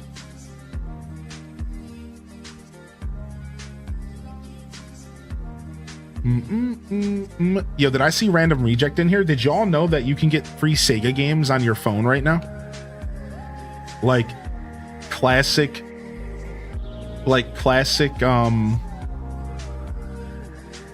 Crazy Taxi and Sonic the Hedgehog 4 Episode 2 and a bunch of other stuff. Yeah, it's free. So go onto your phone app and look up Sega Forever. All right, and then you look up Sega Forever or something like that. So apparently what happened was this was an app that they tried to push to get people to pay for or something, and they canceled it. So for now, while it's canceled, you can go back and download all the games for free. And even when you load it up, it straight up says eventually this service is going to go away, but you can just play these games for free for now. So maybe even forever. We don't really know. For example, Streets of Rage Classic right here came up. So just type in Sega Forever, Shining Force Classic, Streets of Rage Classic, Golden Axe Classic, Super Monkey Ball, all sorts of free games. You can just install. Sonic CD Classic. I never even played Sonic CD. And apparently they're really good ports to mobile. Apparently the Crazy Taxi plays really well for a mobile game. It's really well. If you guys are interested, you need to be going and downloading these free Sega games, man. Yeah, apparently they play really well for a mobile game. You would be surprised. It's not junk. Yeah, super cool, right? I found out through a Spawn Wave, the legend. Yeah, it's no longer, the Sega Forever app is no longer existing. You just want to look up the separate games. But if you type in Sega Forever, the games will come up. That's the way that if you just type in Sega Forever and scroll down, you'll see all the games. And if not, just try typing the games individually. Try searching for Crazy Taxi Classic. And it'll probably come up. Yeah, the Sega Forever app died. They gave up on it, I think, unfortunately. You found it? Yeah. So there's a whole list of all the games available. I think it was on one of the gaming news websites. I have to go look it back up again. I can post it in the Discord though. But yeah, there's a whole list of them. There's about 10 games you could download for free. And to what I understand, the way Spawnwave worded it is you could download them and play them indefinitely. I don't know if that's true though. I don't know if like maybe one day in a year they're gonna go away and you can't play it anymore, but regardless, you could play it right now. And that, I guess that's all that matters.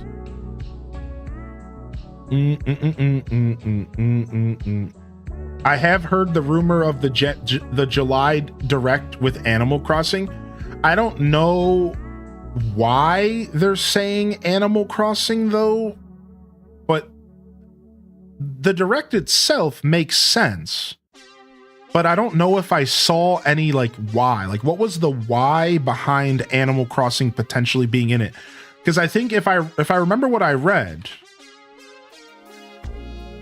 there was a why. Like there was like a reason behind the leak. It was like somebody said something or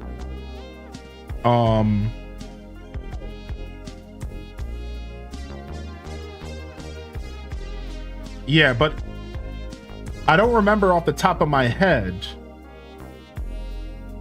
But the rumor, I think this was the why right here. So the rumor was that there's going to be a July Direct and that there's going to be a tease with Isabelle. That was the why. So it was a baseless rumor. It was a baseless prediction. It was a baseless leak.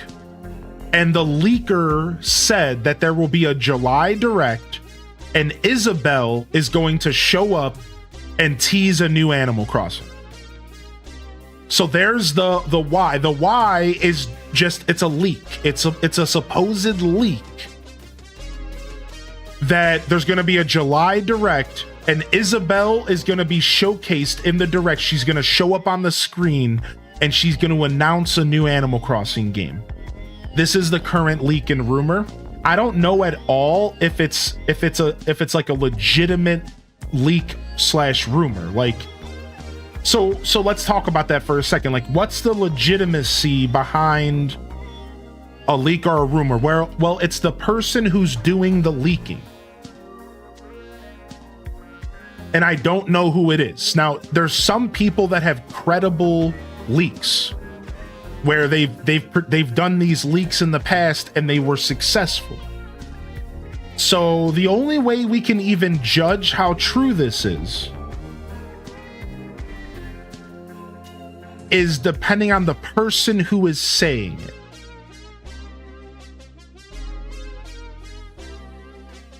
So apparently Beat 'em Ups, the YouTuber Beat 'em Ups, is the one who said that this was a thing. But where did he hear about it? I think he's literally just clickbaiting everybody. I'm not gonna lie, I think we all got clickbaited. There's gonna be a Nintendo Direct next month. All right. How do you know? How do you know? I just said I can't tell you how I know. See, okay, so he can't tell us how I know.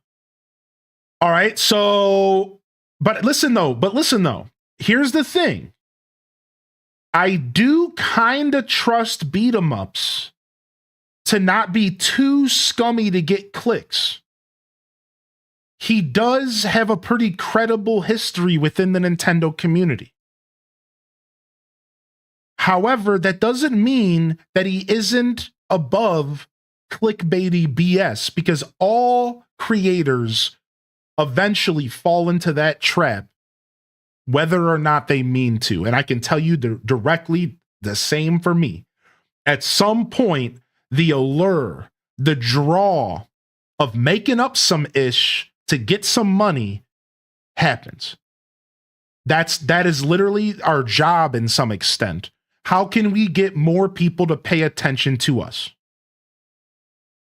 So just because I have a little bit of faith with this dude doesn't mean that I like instantly believe him. But I do want to say, if Beat 'em Ups is saying this, I kind of think that there's some truth here, dude.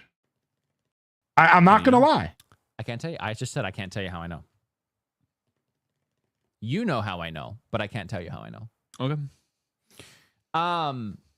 Here's what we're gonna see. You know how I know, but I can't say why I know. Like, that's such an ominous thing. I've been calling out Animal Crossing for 2026, 2027 for a long time, so I believe a lot of this. I just want to read the comments to see what people say.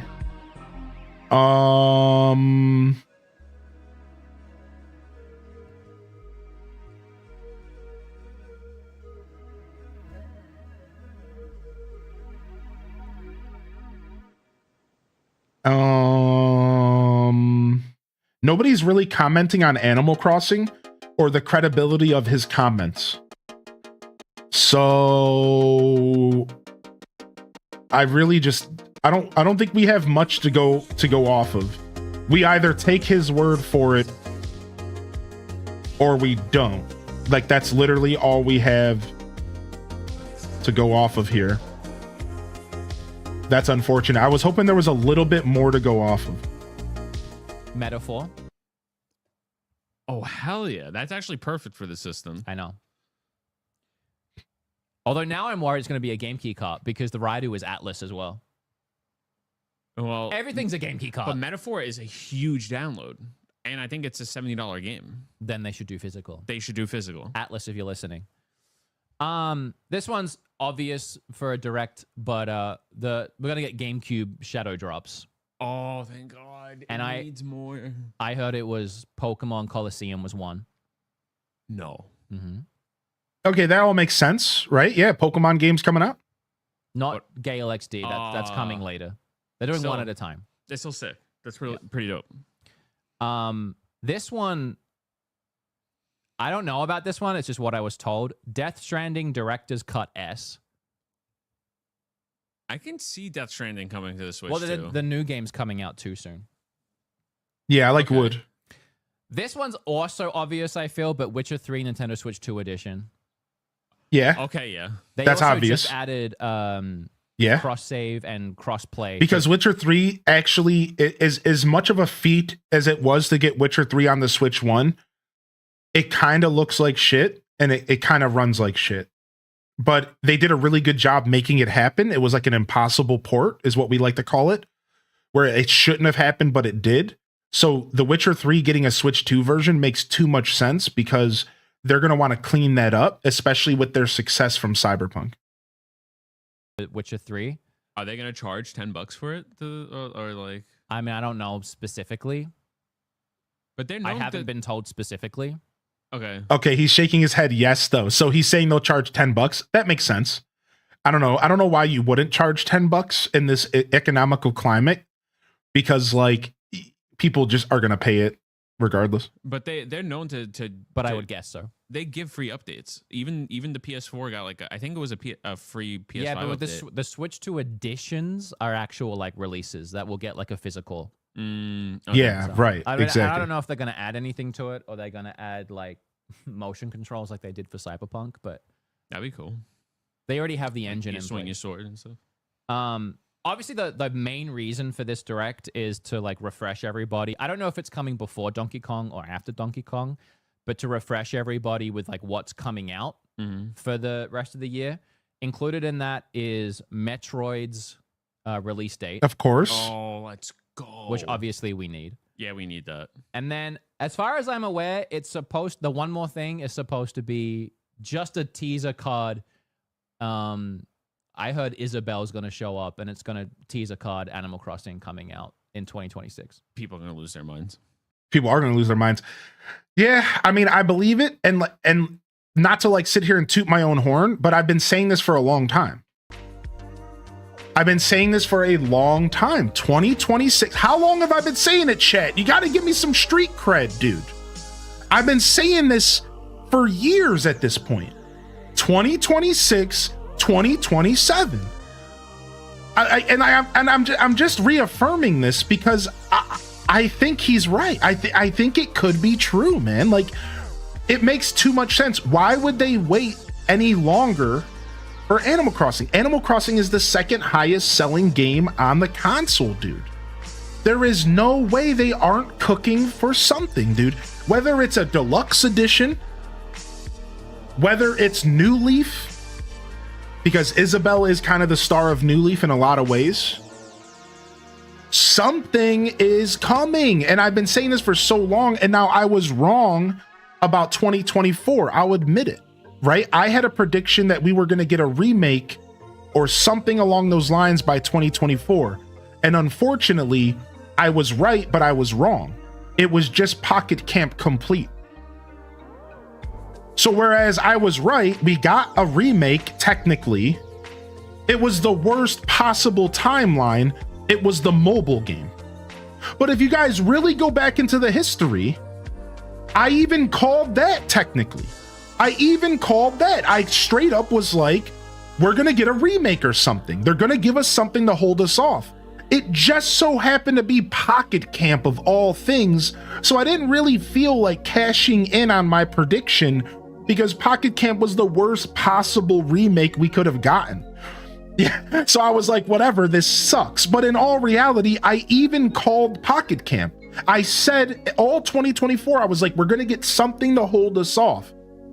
It just so happened to be Pocket Camp. Like, of all things, it didn't really feel good at all.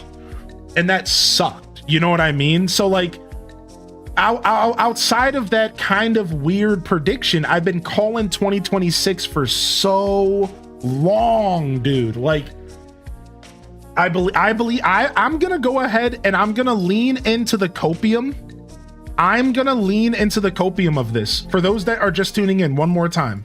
Which obviously we need. Yeah, we need that. And then, as far as I'm aware, the one more thing is supposed to be just a teaser card. I heard Isabelle's going to show up, and it's going to tease a card Animal Crossing coming out in 2026. People are going to lose their minds. That's everything I heard. Yo, no problem, Wonder Waffle. Damn. So, I don't know how much of that is true. That's everything I heard. And I never get information. So, I think you might be right. I'm skeptical. Don't take my word for it. That's just what I've been told. Honestly, I can see, I don't know about the Animal Crossing thing. Why? I'm not, because I don't know. I'm not too, but when it comes, we really need a release date for Metroid. Like, people are saying Final Fantasy. Look, that's all I know. I don't know. But here's the thing, though. He's only giving us information he got. It doesn't mean that there can't be other stuff. So like, yeah, sure. Final Fantasy, third parties, who cares? All that stuff is a possibility. The big thing that we need to be talking about is, are we going to get a new Nintendo mainline announcement? That is the main thing that we need to be talking about. Is there going to be a new mainline Nintendo announcement? And what is it going to be? Because we don't know the release date for Metroid Prime 4, but that would be the most boring one more thing ever. We don't know the release date for Pokemon, or we do know it for Pokemon ZA, but we don't know it for Kirby Air Riders. And that would also be the most boring one more thing. Right? Oh, here's the release date for a game you already knew about. Nobody cares. If you're going to make the one more thing exciting, it has to be Pokemon, Zelda, Mario, Animal Crossing, right? Like, you guys tell me, what else could they make the one more thing that would be as hype as Animal Crossing? That would really get people to go out and buy Switch 2s. What would it be? It would have to be Mario, Smash Brothers. I like that one. Yes. It would have to be Smash, Mario.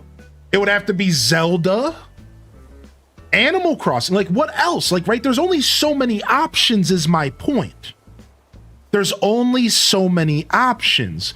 And if you really break it down to like the 4 or 5 key options, it's going to have to be a Smash, a Mario, an Animal Crossing. It's going to have to be something big. We're talking selling consoles. We're talking selling Switch 2s right now. I think it has to be one of the main flagship titles. It can't be some BS. It has to be larger than life stuff. It has to be big stuff. And that's why I kind of believe these stupid rumors that none of us should really be taking too seriously, mind you. But isn't it fun to speculate? Good morning, everyone, and welcome to the Monday morning show. Isn't it so fun to speculate? Like, it has to be something big. If they're going to do a direct in July, if the goal of the direct is to sell more Switch 2 consoles, they're going to have to wrap it up with something big. Big boy stuff. And I think Animal Crossing is one of the many possibilities. It could be a new IP. Yes. Right. See, like, there could be something there. So Caffeinated Spirit brings up a good point, right? Is Donkey Kong Bonanza already the 3D Mario that we're going to get this year? So maybe Mario is off the table, right? And that's a good point. Mario might be off the table for this year. We got Mario Kart. We got Donkey Kong Bonanza. Maybe Mario's not on the table this year. So then you could take that out of the equation. Maybe instead it's Zelda, Luigi's Mansion. That makes a lot of sense, actually. That's a pretty big game. Maybe not as big as like a Mario, but pretty big. Right? I think you could really sit down and say, you know, what's on the table. Maybe the resurrection of an old IP, maybe like F-Zero gets a brand new entry. Again, I'm just speculating. That doesn't sound right because we just got Kart and we have Kirby Air Riders. But I'm just saying, like, maybe an IP that we haven't seen in a while could make a return. Either way, I think we're setting up for something pretty big. It's gonna have to be pretty big, right? I think so. Hopefully not a Wario game. I'm not a big fan of the WarioWare games myself. I know people do like them though. Yo, fun speculation for sure, man. Fun stuff to speculate on. Yeah, Nintendogs would be a pretty big deal. I don't know if it's a console seller, but I think it is for a lot of you. I think it is for a lot of people. I think a lot of people here would adore a Nintendogs. I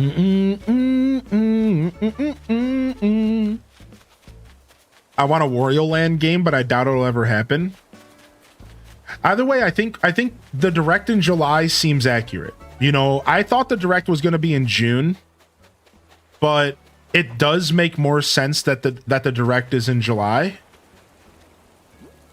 Again, all rumors, but it does make sense. So I think July or August is going to be the direct. I don't think it'll be as late as September because I think that's a little too late. I think right now people need a refresher on why they should own the Switch. And I think that with all the negativity around Nintendo, they're kind of forced to make things hype because they have to counter the negativity with hype. They have to, right? So they don't have to reply to anybody. They're clearly selling consoles like hotcakes. But in my humble opinion, I think that it would be best for them to try and get people back into the positive mindset of the Switch 2. Because over time, there's just, since the console's released, there hasn't been any good press around it, only bad press, right? It's not like Nintendo shadow dropped a game or announced anything, or it's all been bad press. So what's the best way for Nintendo to get good press?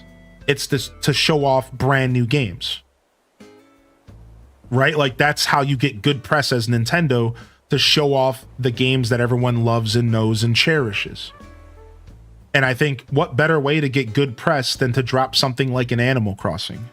Because there's so many people that are waiting with bated breath for Animal Crossing. So I think there's multiple directions that they could go in. But I think Animal Crossing is just an example of one of the many directions where they could start to restore that goodwill back with their fans and to get some good press stirring up around their console, because it's, we're pushing about a month since the console's release. I think we're in the 2-3 week range.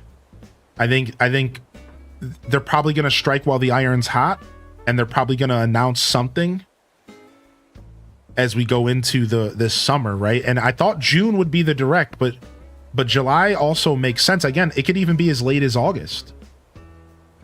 because they do already have Donkey Kong for July, right? So like they don't even have to do anything too soon, but it would make more sense for a direct to happen sooner than later. And in my little bubble of a knowledge, you know, I don't really know a lot about marketing, and we can never guess Nintendo's path or journey. So my point is, like, you know, this is just purely speculative for me, but it feels like the right thing for them to do, right? So I think the direct will happen in July, the latest probably. I feel like August is a little far out, but I don't think any later than September, that's for sure. Me, I'm the people waiting for an AC announcement. Yeah, I think with such a strong launch, the problem with Nintendo is, like, because they had such a strong launch, it really is hard to say how pressured they feel to do anything. That's like the whole game. You know what I mean? Like, how pressured do they really feel to do anything with how strong of a launch they've had? So that's like the question that I like to ask myself, is like, are they even going to feel obligated to do anything? They've had a pretty, you know, strong launch here. So we're going to have to see, like, how confident are they in future sales? I think that's really what's going to judge if we get a direct sooner than later. Is like, are they confident in future sales, or are they smart enough to identify that the launch is always going to be hype and the real truth is going to come out when the launch is over, right? Like any like, I watched a documentary recently, and it talked about this. It talked about how every launch is always super hype for Nintendo. It's a couple months after that really makes the truth comes out. The Wii U sold out. However, the Wii U was an absolute failure. So it's interesting. We can't necessarily judge the Switch 2's success off the launch, even if this is, I believe, the biggest launch in gaming history. It looks like it's a pretty successful thing, obviously, but I think it really does. Nintendo know this, right? Like, do they understand that the launch is always going to be hype, and are they going to be, you know, future proofing by giving us more games to look forward to? I think it's going to happen. I think they're going to have to future proof. They're going to say, okay, we had all this success at launch. Now let's make sure we future proof by giving games and announcements as soon as possible to get people hype and to keep people hype. I feel like that's kind of the direction you would think they should go. So we're going to find out over these next couple months. It'll take about 6 months for a year for us to truly see just how successful the Switch 2 was outside of the launch. It'll be a while, but it'll be a fun thing to speculate on and to talk about as we go forward, to see, like, okay, how well are they doing a year from now, right? It's going to be kind of fun to talk about that over time. Regardless, we're going to get some bangers on the Switch 2, and that's all that matters. You know, we're guaranteed to get one of each of the bangers, no matter the success. The Animal Crossing, the Mario, the Zelda, right? We're going to get some bangers, and I'm here for them bangers as we kind of figure out, you know, what's next, right? What's next for Nintendo. Can you play New Horizons in 4K? Not yet. It doesn't have support, but maybe it will. I imagine we're going to get a Switch 2 version of Animal Crossing, regardless of what happens with the next game. I think a Switch 2 version of this game is going to happen no matter what. I do feel that way. Maybe I'm getting a little ahead of myself, but I think they're going to announce another wave of Switch 2 editions by the end of the year. I think by the end of the year, they're going to announce another wave of Switch 2 editions. And it's going to be another 5 to 10 games that are all getting Switch 2 editions, whether for free or for $10. And that Animal Crossing could very well be in that wave, along with maybe some other games. Like Pikmin 4 deserves a Switch 2 edition, right? Like there's a handful of games I'm sure you guys could make up a list yourself of games you'd like to see get that 4K treatment. You know what I mean? I think Animal Crossing's a big one. I think Pikmin 4 could be a big one. And I'm sure there's some others I'm not thinking of, right? So They should have launched with more. I couldn't agree with you more, man. I think the Switch 2 launch was actually pretty lackluster. The more I think about it, the more I'm like, actually, somehow this launch felt a little bit worse than the Switch 1 launch. And the Switch 1 launch had like nothing, but it had Breath of the Wild. So it had everything. And like the Switch 2 launch feels a little bit more lackluster because it doesn't have that big adventure game that I personally was looking for. And the more I play Mario Kart World, the more I see it as the perfect candidate for a release game. It really is a good game, but it ain't no Breath of the Wild. Yeah, Switch 1's hard to top, right? It ain't no Breath of the Wild.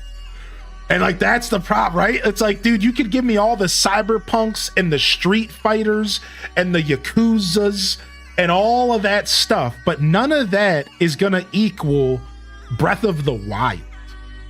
Like, unfortunately, they were never gonna top the Switch 1's release. Like, you couldn't do that. Like, you know what like, it's like, it's very unfortunate. Like, because the more I play the Switch 2, the more I'm like, they could have released with a little bit more, right? I think Mario Kart World was the launch game because Mario Kart's essentially infinite replayability. Yeah, exactly. So like, the more I play World, the more I realize like it made sense as a release game. But I do agree that we could have used one other adventure game. Like, you want to, and I said it before, I'll say it again. It was Donkey Kong. If Donkey Kong was ready to be released in July, it should have just been released in June. And I think they dropped the ball there. And the only thing that probably doesn't support my comment is I think they were afraid that if they put out Donkey Kong next to Mario Kart, everyone would have bought Donkey Kong and nobody would have bought Mario Kart. I think they were afraid of that. I think they were afraid of both games being released at the same time. I think that they would have been more afraid. I think they would have been afraid of cannibalizing sales. And like, that's true. I think they're right about that. Like, think about it. If you went to go buy your Switch 2 and you weren't able to get the bundle, or maybe you're right. So let's say, because if you were able to get the Mario Kart bundle, then you would probably buy both games. Get the bundle, buy Donkey Kong. But let's say you weren't able to get the bundle. Are you going to buy $80 Mario Kart or $70 Donkey Kong Bonanza? You're buying Donkey Kong. You know what I mean? Like, in most cases, you're probably going to stick with DK. So yeah, I started seeing why they waited a month for DK was because they didn't want to cannibalize their sales. They were basically saying, you're buying Mario Kart because it's the new thing. Right? Like, yeah, and like, it's like, it all starts making sense. It's like, well, no wonder we didn't get Donkey Kong on release. Because they were like afraid, I think. I don't think they were confident in both of their games selling equally.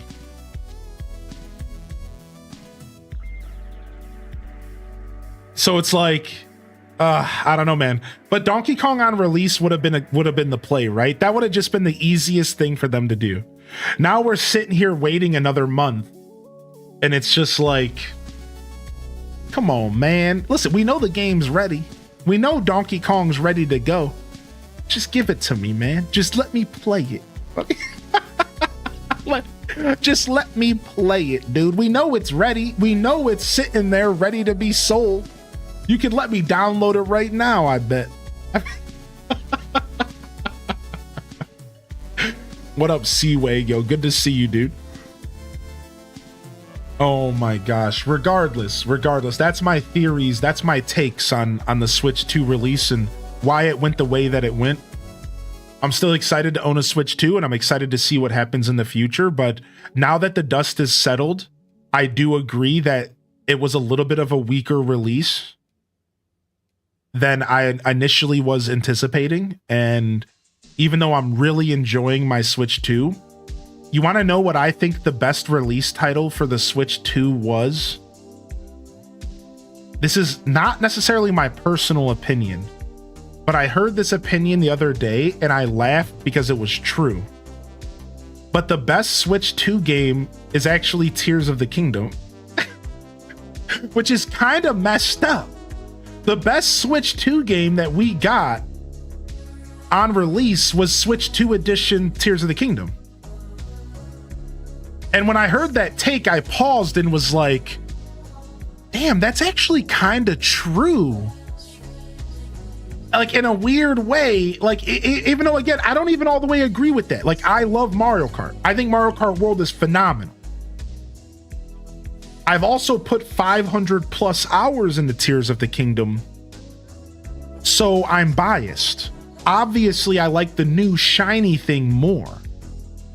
But if you step back objectively, as somebody who's never played any of the games that released on the Switch 2, and you look at how Tears of the Kingdom and Breath of the Wild looks, and you look at those Switch 2 editions, and you really think about it, the best Switch 2 game right now is Tears of the Kingdom.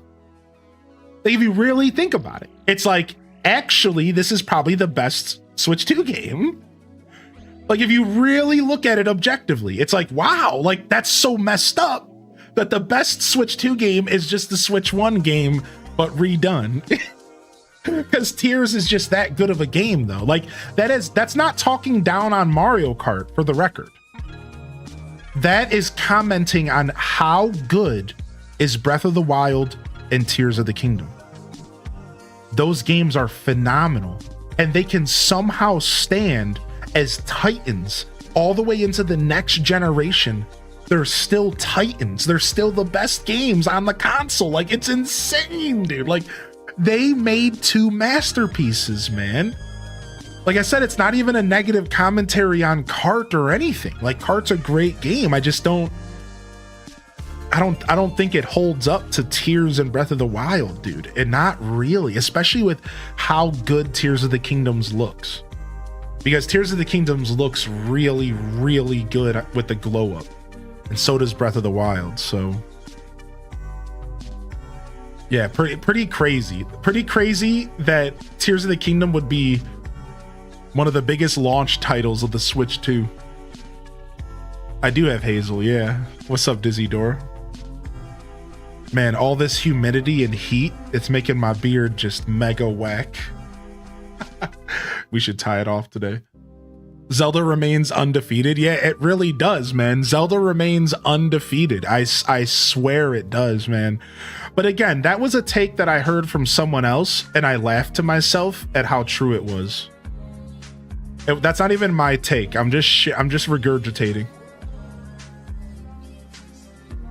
All right, we'll tie the beard off because it clearly doesn't like me today.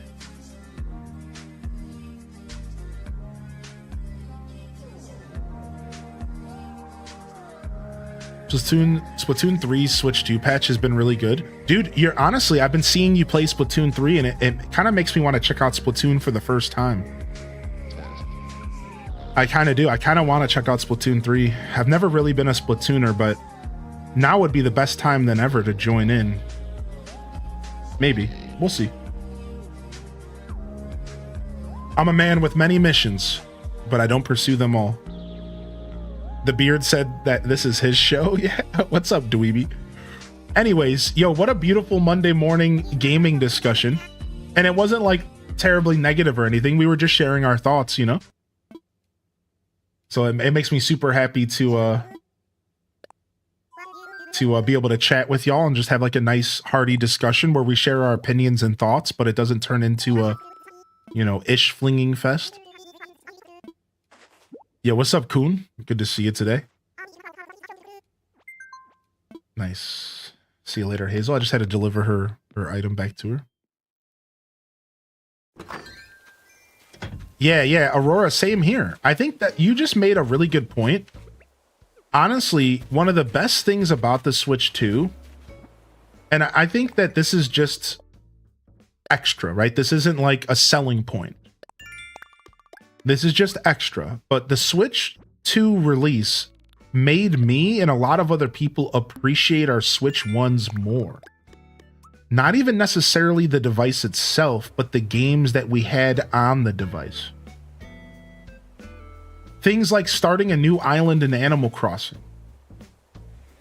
This feels really good, you know? And like, I know a lot of people joined me on this little journey, and like, it's really cool, man. I will say I agree with that, man. It's really cool. It's really cool to like go back through my library and be like, yo, like, let's go check out some of my favorite games. You know what I mean? Like, it's really cool. And I'm excited for more Switch 2 updates and patches. And yeah, I agree with that. That's a little like cherry on top to the Switch 2 that I've been enjoying. Feels good to kind of come back to my library and say, okay, what should we check out next, right? Like, I'm starting to get the itch. I was watching a video on Zelda lore last night, and I'm starting to get the itch to come back to Tears of the Kingdom and Breath of the Wild. I think we're going to be playing some this week. This week, I think we're going to be doing some lore days, and we're going to play some Tears, and we're going to go around the map and unlock some voice memories and just like enjoy. And I think we're going to try to finish up some Skyward Sword this week as well. We'll be doing some Zelda content. So I've been getting the itch, man. And last night I watched this new video about the Great Flood and Tears of the Kingdom. And I was just locked in. I'm like, dude, we gotta get our Tears of the Kingdom on, man. I'm ready to go, dude. So I've held off enough. You know, since the Switch 2's release, I've been kind of taking my time getting through these games. And like, I'm ready, dude. I'm ready to get some Zelda going. Even I'm getting the itch to hit up Breath of the Wild, and I think I've stated how I felt about it before. Yeah. I brought a present for you today. This makes us officially licensed friends.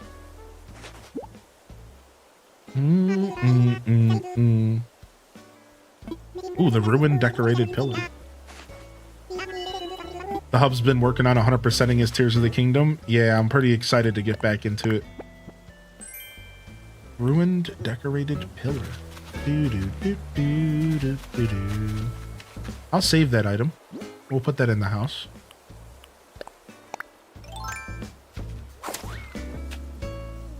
Yeah, Mills, I'll tell you that honestly, the same thing I've been telling people since the release. The upgrade from the Switch 1 to the Switch 2 isn't as worth it now as it will be over time. Because the biggest thing that it's missing is games.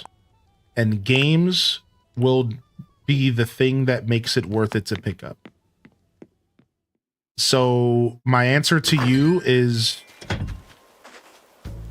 I think you and everyone else are going to be completely fine waiting to buy an upgrade until a game or a couple games come out that you are interested in that really make you need to upgrade. You just wait, man. Don't overthink it. Don't put so much stock into FOMO. Just wait, man. It's going to be fine. I don't think that it's going to be hard to get the Switch 2 later, which is one of the reasons why I'm saying you're probably good to wait. In my opinion, the Switch 2 is going to be very accessible by the end of this year. It still is. People are still buying Switch 2s like today.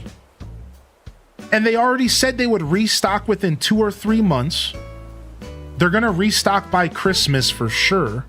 I think by next spring, you're going to just walk into a store and you're going to see a Switch 2 on a shelf.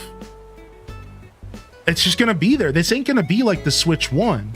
They're not going to be that hard to get, in my opinion. I don't think so, man. So I think if you're wondering, oh, is this worth buying? If you're already asking yourself if it's worth buying, the answer to you is probably no. And you should just wait. If you're already asking yourself, is this worth upgrading? I think you've already answered that question by asking that question. And I know that's super confusing. Because if you're already questioning owning this thing, just wait. You clearly are not convinced yet. So don't pressure yourself to buy something that you're not even clearly interested. You're clearly not interested in it fully if you're asking yourself this question. I didn't ask myself once, Do you get what I'm saying? Like, anybody here who owns a Switch 2, I bet you most of us knew exactly what we were doing and when we were doing it. Right? Most of us who bought a Switch 2, you could probably relate to this. I knew exactly what I was doing. I knew exactly what I wanted, and I went and I bought it. If you're questioning owning this thing, then just sit back and chill. I promise you, you're overthinking. Yeah, like I promise you, dude. Like, don't drive yourself crazy over this. Like, yeah, you're probably already just like chilling. Like, I'm not convinced yet because of the game library right now. Yeah. So I've been getting this question for 2 or 3 weeks, and I'm just at the point now where I have the literal perfect answer. And I've gotten so good at answering this question because I've been getting this question for weeks now. And it's like, yeah. Like, if you're asking the question, just wait. And again, and the only reason why you'd maybe not want to wait would be because if they're going to be hard to get later. But I don't think that's going to be the case. Been following since right before a CNH cam. Out. Grateful for your content. Sorry I couldn't have subbed longer. Much love, brother. Do I not have the ability to craft these fences? Yo, what's up, ouch? Yo, get it, baby. HDes Smug 1 and 2. That's the best emote for somebody who's getting down on morning sandwiches. Thank you, Duelmaster D, for 4 months. And no worries, man. Your sub history on my channel doesn't reflect your patronage to the broadcast. They're never 1 for 1. Not everyone can afford to support. And the truth is not everyone is even interested in supporting. Maybe that's not what you're looking to do. Maybe you're not looking to give away money. And that's okay. I want to make that clear to people, you know, whether you're just not interested in supporting shows that way, maybe you can't afford to, it doesn't matter. And that's your business. Just know that you tuning in, you're doing enough. You're supporting my broadcast via viewership, which is the most important piece of support I could gain. Thank you. And I appreciate you hitting that 4-month resub. No worries about that, man. Yeah, that's chill, dude. Thank you very, very much. I appreciate you. I guess I can't make the fence that they gave me. I guess I can't make the picket fence. He gave me fences, but he didn't give me the recipe. Freaking Nook. Yeah, thank you, man. Thank you, Duelmaster. I appreciate you, buddy. As I say, always take care of yourself first, please. Always take care of yourself first. And then once you take care of yourself, your family, and the people around you, if you can afford to support the channel, thank you. All right? Like, but I really don't want people overthinking that too much. Thank you so much, man.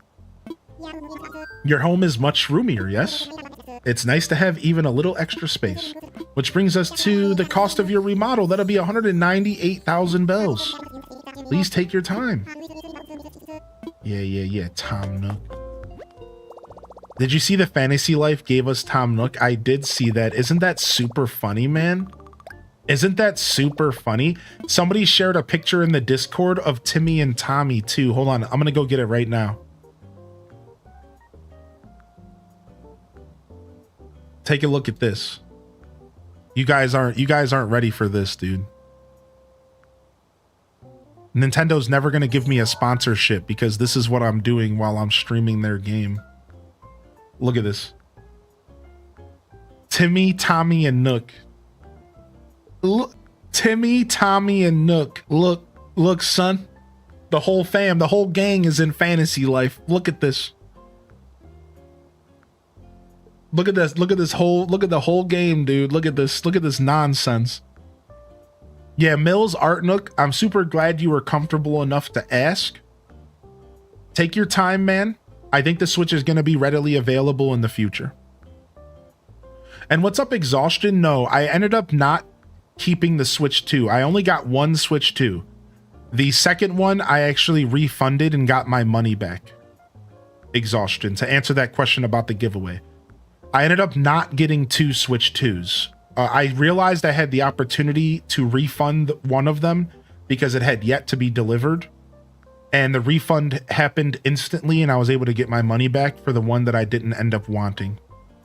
So unless Nintendo like hits me up in my email and offers me one or something, I think we'll move away from that idea. Yeah, uniform shirts and all. That's more than just a reference. Yeah, they were cheesing, dude. They were cheesing on the Animal Crossers, dude. They were cheesing, man. It's so crazy.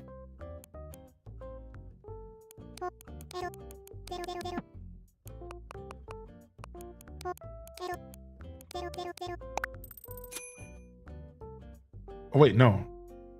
I want to pay my loan. I'm going to pay 48,000 here. All right, perfect. Yeah, I still play Fantasy Life. I'm playing like 1 or 2 days a week on the channel. And then I play like, I try to play like an hour a day off stream minimum. Try. I don't succeed. I didn't play the past couple days, but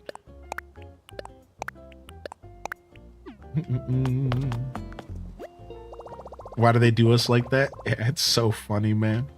How did he get the smaller ones? I think they changed their character. Yeah, I'm not sure. I think the way they got Timmy and Tommy in that screenshot was they made their characters shorter. I think so. Yo, what up, Toon? How you doing, buddy? All right. What fences? We have the country fence. Here it is, the simple wood fence. Yoink. Honestly, buying these fences every day is like pretty important. What up, Ruby Rose? Yo, if I missed anybody else rolling into the stream, don't be shy to jump into the chat and let me know you're out there, all right?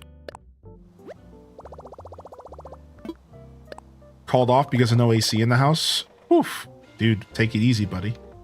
Remember the white picket fence gate? I do remember.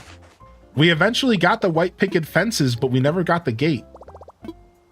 Oh wait, you're just talking about, you're not talking about a gate. You're making it sound like a conspiracy, and I do remember that. Regardless, the conspiracy. Yeah, yeah, dude.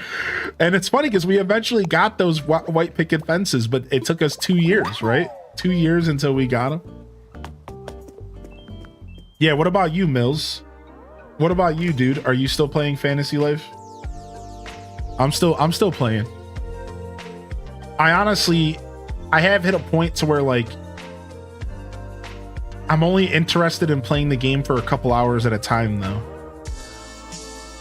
Like I'm not trying to play that game longer than like 3 or 4 hours, maybe 5 hours. Otherwise, I start to want to play something else.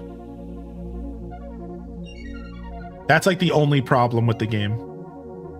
Is like I'm no longer interested in sitting there for like 6 hours straight playing. 6, 7, 8 hours. Like I was playing that game for huge chunks of time, dude. I let that game really take my soul.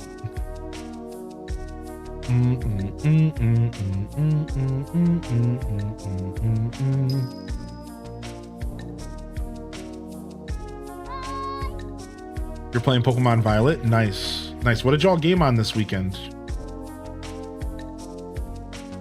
So is the Able sister count as my special guest for the day?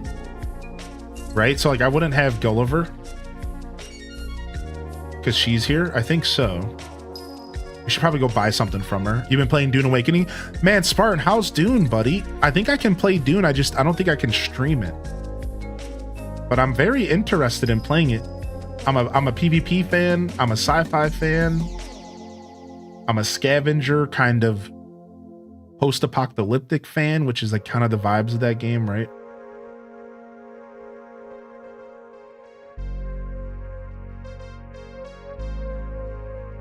Loving the PvE parts. You haven't dipped into PvP too much. I don't know if you have Netflix, but there's a show called The Residence. It's like Knives Out style comedy with mystery murder theme. Wait, really? Dude, Thank you for the shout out. I've been looking for something to watch with the lady. We're both big fans of Knives Out. I'll look into it. Thank you. Maybe it's something they haven't seen.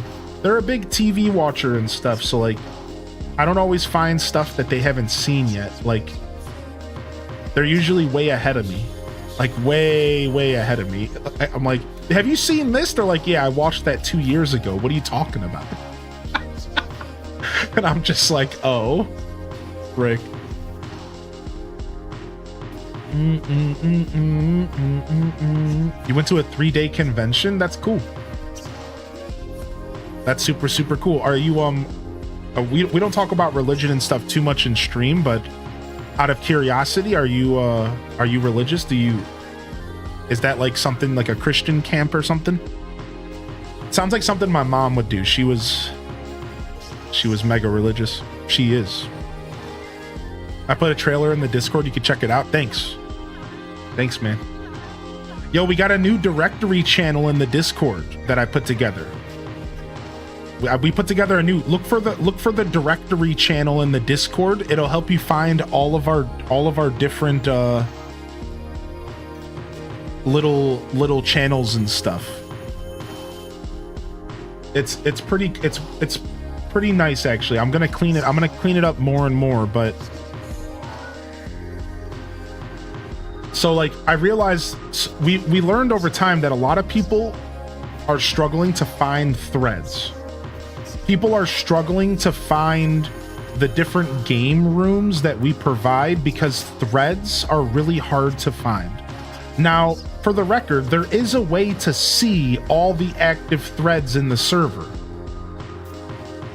But nobody knows about these buttons. Nobody fully knows about these things. So now I put a channel together called the directory. And all you have to do is click on the blue button, right? So like, for example, if I wanted to go to Monster Hunter, if I click this, it instantly brings up the Monster Hunter room. I can now follow it on the top right, or I can type in here and say hello. And I can become a part of this little community. So a lot of people didn't even know this stuff like existed because it's so hard to find unless you like live in Discord. So I present to you the directory. And now I'm going to be updating this directory regularly for you guys to find all of the channels and all the stuff that we have. For example, we have a book recommendations channel. We have a anime suggestions channel, a tattoo channel. And you guys can navigate our Discord a little bit smoother. And this directory will be here always.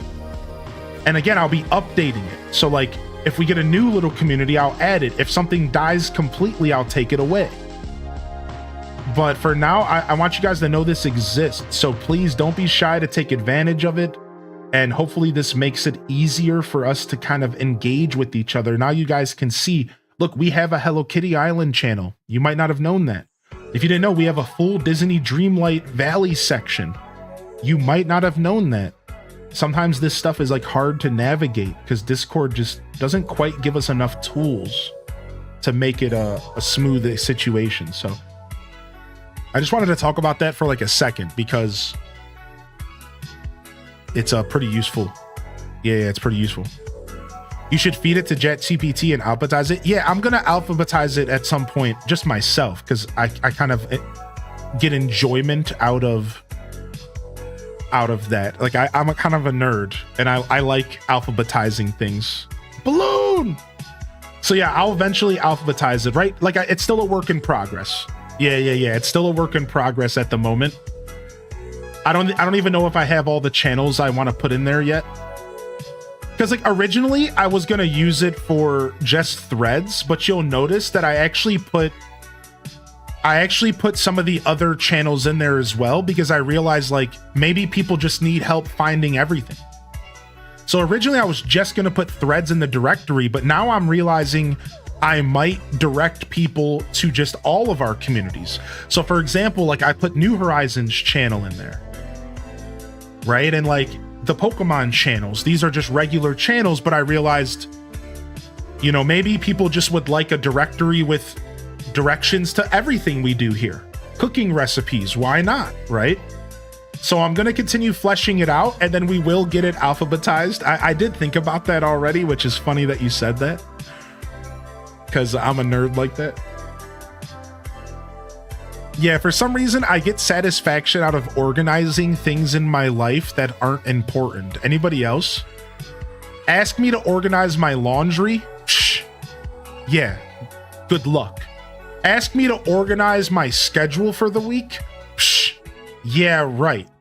But organizing my directory channel and completely alphabetizing it? Hell yeah, baby. I'll sit there for hours doing something like that. But don't ask me to like organize anything in my real life. Like, you're asking far too much. Like, I'm not doing that. I feel so called out. Yeah, dude. Yeah, you got me messed up. Not me, but my friend loves that. She's a full lovable nerd. Yeah, yeah.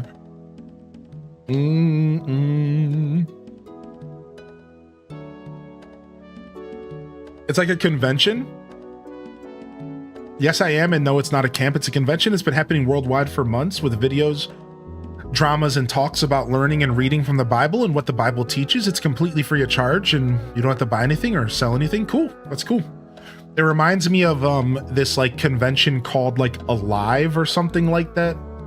That's like a music convention that my one buddy used to go to growing up. It's like a big music festival that's focused on like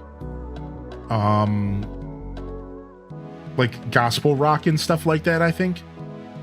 Anyways, that's what you made me think of. Yo, what's up, Emmy Chaos? Good to see you today, dude. It's 95 degrees and I'm going to the pool. Yo, thank you for lurking, man. Thanks for popping in for the lurk, Emmy Chaos, dude.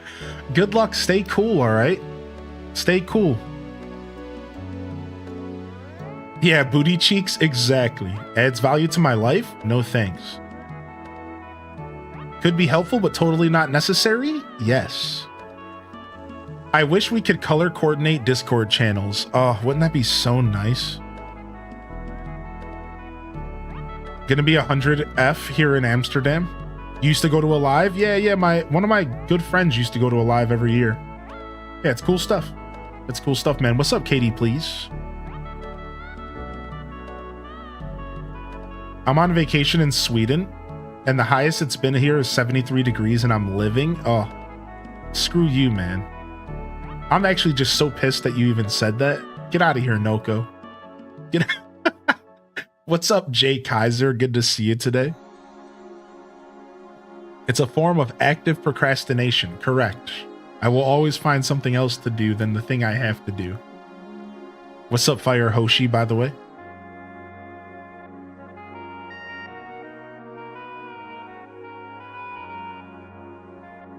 What's up, Island Melt Vibes? All right, nice. Let's buy some stuff. I think we have to buy some stuff from her to get her to build a shop here, right? Isn't that how this works? We have to buy a certain amount of things from her?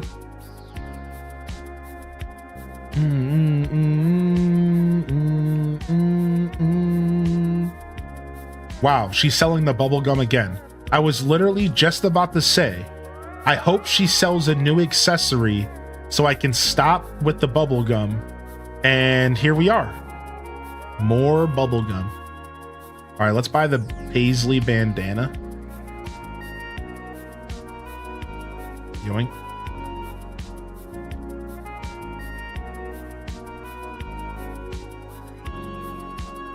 Let's buy the athletic jacket. Yoink. You were meant to rock the bubble gum? Yeah, I sure am.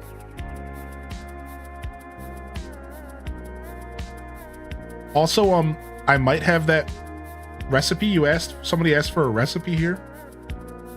I do have the water flooring, and I have the underwater wall.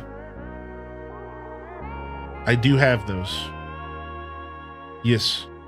Keep in mind, I still have my other island that has pretty much everything in the game. So if you really do need something, you're welcome to ask me in the Discord. I can log into my other town. and I can take care of you. Yeah, don't be shy to go into the Discord and ask me anything, anytime. I'm new here, but for the vibes, dude, nice. I'm new, but here for the vibes. We got some good vibes here for sure. I appreciate you sticking around today. Good to see you, Katie. Do you think the next AC game will have a more playful art style like Mario Kart World? I think if they were to do a brand new Animal Crossing and like not use this engine again, which is very much a possibility. I don't know. I could see them going in that direction for sure. Yeah, that's a good comment. I think maybe going in a little bit more of a cartoony direction would be the play. Very interesting to think about what they could do with the art style for sure.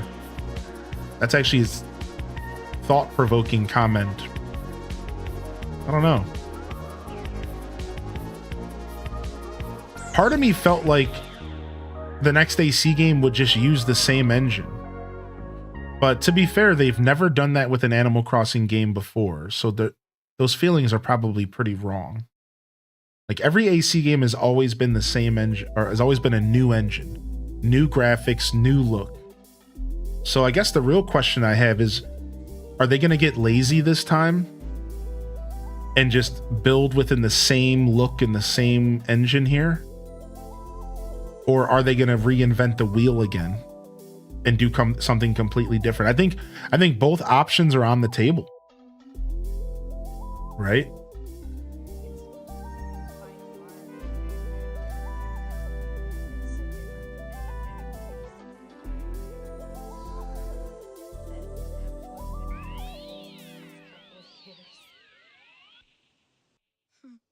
Hope they stick with this engine personally. Yeah, I'm not sure.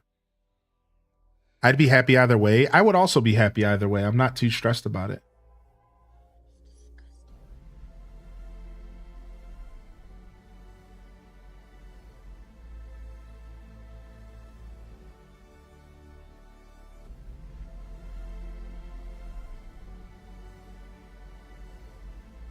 What the heck, Piku? I'm not sure. I'm not sure what to say about that, Piku. I just think I just think you know, with humans you never know what you're gonna get. People just zoned out, I guess. Yeah.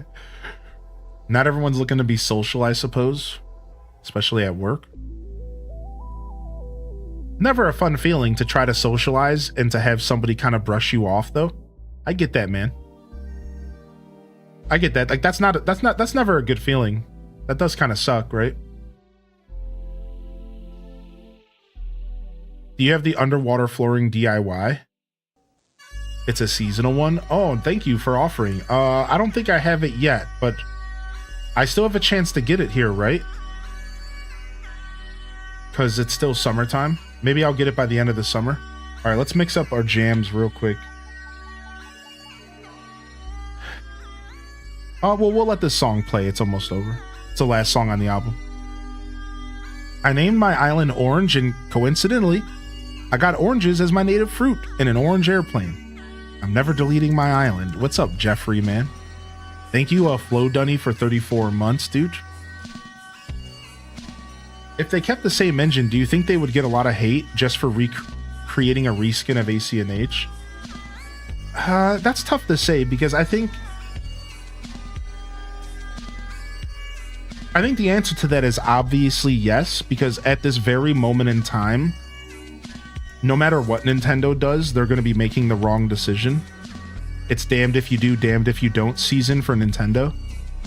For example, like this is like not the best example, but just to give you an example, we all wanted a stronger Switch. The whole Switch 1 journey, we wanted a stronger Switch.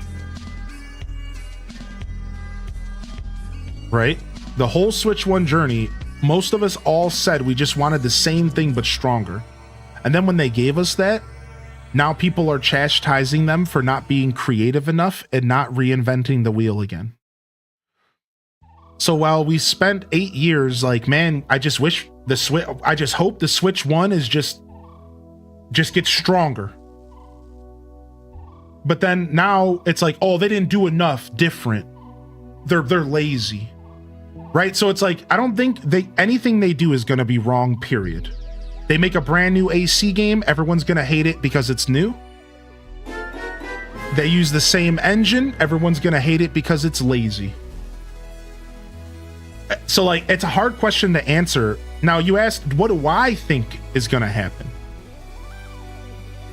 I think if Nintendo were to use the same engine, it would be fine as long as the game felt completely new. If the game just feels like a DLC, it would be a problem. Because look what happened to Tears of the Kingdom.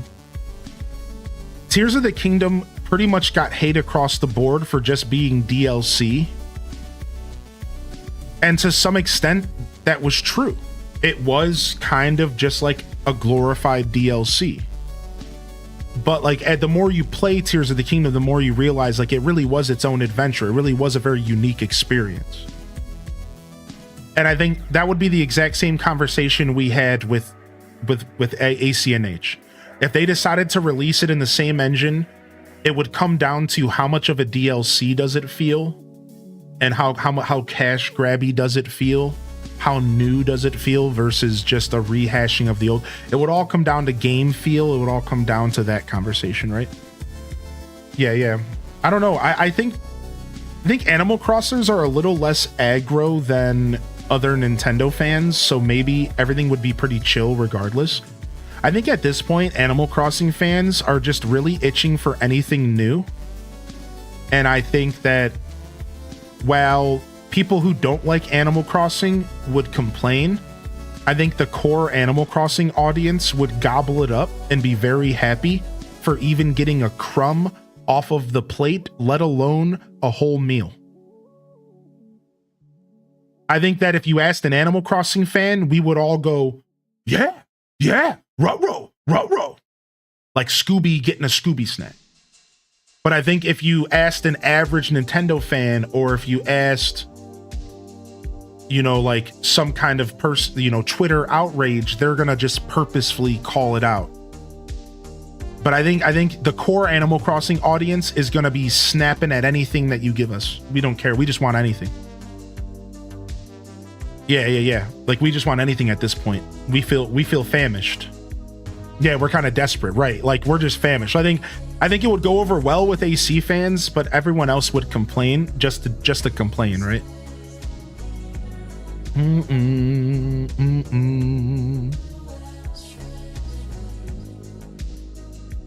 That's why I love Breath of the Wild more, but Tears of the Kingdom is so good too. But not a new or a fresh feeling, and I didn't feel the need to explore it like Breath of the Wild. Yeah, I get that, right? I understand that. Feed us? Yeah, feed me, Seymour!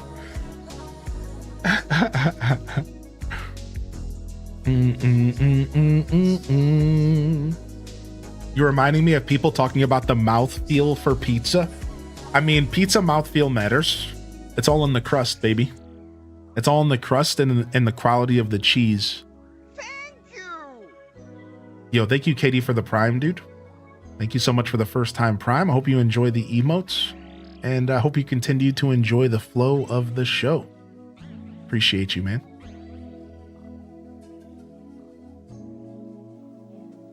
Can I throw out a question for an accessory for playing the Switch 2 as a tabletop?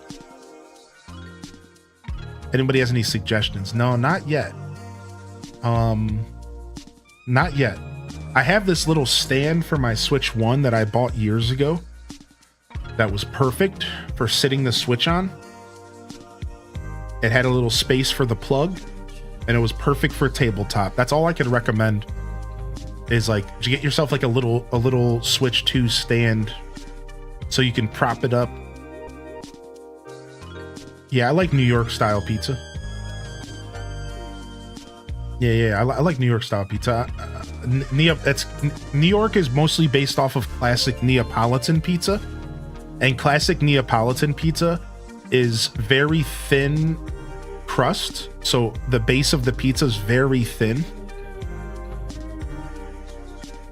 and that's how you get that fold up. That's why like classic New York pizza is so loose and they fold it up when they eat it. It's because it's very thin. And that very thin style of pizza is called a Neapolitan style pizza. And it has to do with the type of dough and the type of hydration. And it has to do with it being able to cook fast and efficiently, but not be so heavy, right? Anything outside of Neapolitan style tends to be thick and heavy and hearty. And while that makes for a good slice of pizza, a lot of the traditional New York style, it's thin, it's light, and the thing that's filling you up is the toppings and the cheese, not necessarily the dough itself. And then when you get to the actual crust, traditional Neapolitan has a very airy and a very like chewy crust in a good way. And yeah, that's traditional New York pizza is based off of traditional Neapolitan style pizza, which is like from Italy. And so when people talk about New York pizza, that's what they're talking about. They're talking about a very specific style of za. And you can go one step further. The water actually tastes different in New York, and New York pizza tastes really good because of the water. So much, in fact, that people actually purchase the water from New York to make pizza around the world that tastes like New York pizza.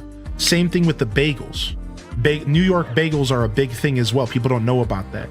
It's all about the water. Literally, people package New York water and ship it across the world so that they can make flavor it like New York. Yeah, it's actually insane. Just how you don't understand. A lot of people don't realize the science that goes into making pizza. It all starts with the flour and the water and your hydration level, and then from there, then it goes to the sauce, to the cheese, to the toppings. But if the dough isn't made right, the whole pizza is gonna be whack. Listen, dude, you can cover a pizza in $1 million cheese. You can cover a pizza in custom-made Gordon Ramsay pizza sauce. If the dough isn't good, it's garbage. Period.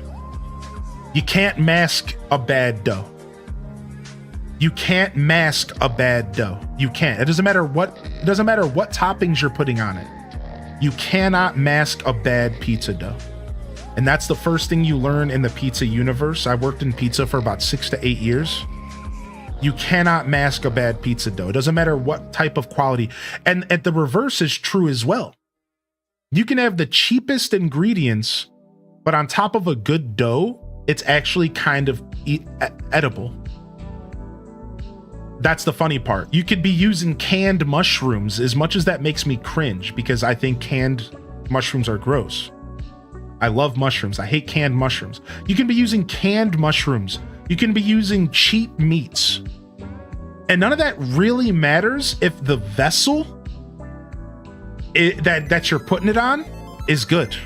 It doesn't like really matter. It's like, who cares, dude? Like, I'll just get it cheese and it'll be good. You know, like it's all about the vessel, the base. Yeah, exactly. Disney brings in water from Italy via Napoli and Epcot for the pizza, allegedly. Yeah, I believe it. Yeah, we were just talking about how people fly in New York water. Yeah. Yeah, Sidey, isn't that cool, man? New York is famous for more than just the pizza. They're famous for the water. Give me some of that New York water, baby. Yeah. Let me get some of that. Yeah, isn't that so cool, man? The science behind pizza is really cool. And I had a pretty dedicated owner of a pizza shop teach me everything I know. And I have so much respect for the dude and for everything he taught me about true pizza and how it works. You made it. I learned so much with cooking with that guy.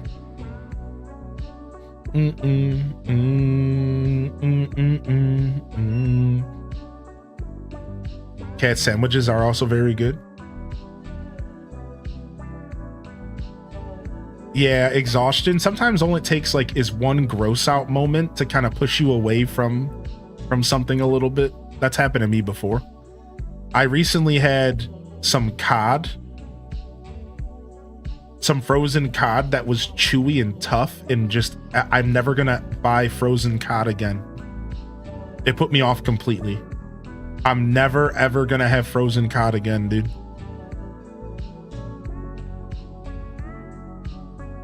Oh, you thought I was saying, oh, no. You don't chew that anyways. I hope not. What brand? I don't remember. It was like this super dope brand. The first time I bought it was like, it was frozen and it had sauce and ingredients and stuff with it. And you take it out of the frozen package, you put it on in the oven and you just cook it. And you come out and it's covered in sauces and it's just good. And it was delicious. So I was like, I'm gonna buy this again, dude. I bought it again. It was tough. It was chewy. It was weird. I was like, dude, fish is not supposed to be chewy, dude. Never buying it again, ever. I was so upset, dude. I have a sourdough bagel recipe and they come out just as good as NY bagels.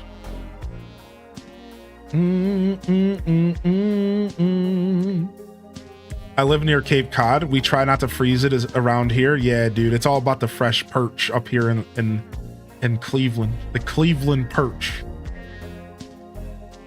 I just never eat fish. Problem solved. Fish gum, gross, dude. That sounds so grody, dude.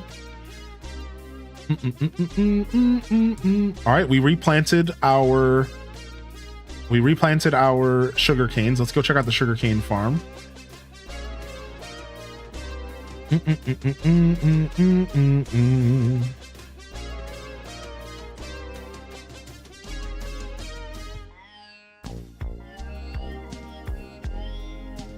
Our farming island is coming to fruition. Take a look. Take a look at our farm so far. Isn't this sick? Speaking of cooking, what about cooking? Anything that tastes like fish but isn't sounds gross. Yeah, dude. Yeah, man. I'm a big salmon baby. I probably eat too much salmon. I would like to try more different types of fish, but I'm kind of afraid. I feel like I'm not gonna like fish outside of salmon. I feel like I'm not gonna like fish outside of salmon. Like, I've eaten other types of fish, but salmon's just so good. And tuna, of course.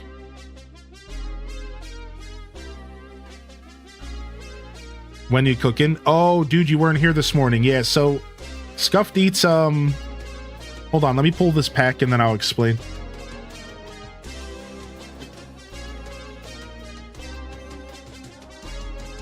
Trash. Yeah, so Scuffed Eats hit a snag, dude, unfortunately. So I took off yesterday for a mental health day, but whether or not I streamed yesterday, I wasn't going to be doing Scuffed Eats.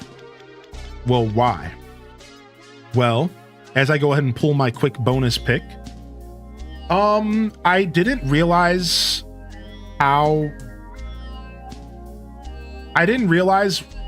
I was going to be hitting these snags moving into this new house. I'm trying to find a way to word it without getting too deep into the weeds because it's frustrating. But essentially, I hit a couple snags that I did not expect. I thought it was going to be just as easy. So I unfortunately spoke way too soon and said, oh, we're going to make Scuffed Eats happen. Well, I went to go set it all up on Saturday, and I quickly realized that this is not going to work the way that it was going to work in my old house. Yeah, it sucks. I hit like 3 walls. I broke through 2 of them. I couldn't really get through the third. I realized that I need some more equipment, and it's just not going to be the same. Like, the best way to word it is my partner was like, yo, remember, it doesn't have to be perfect. And I paused and said, true. But the truth is that right now in its current light, it's worse than it was when I first started it 5 years ago.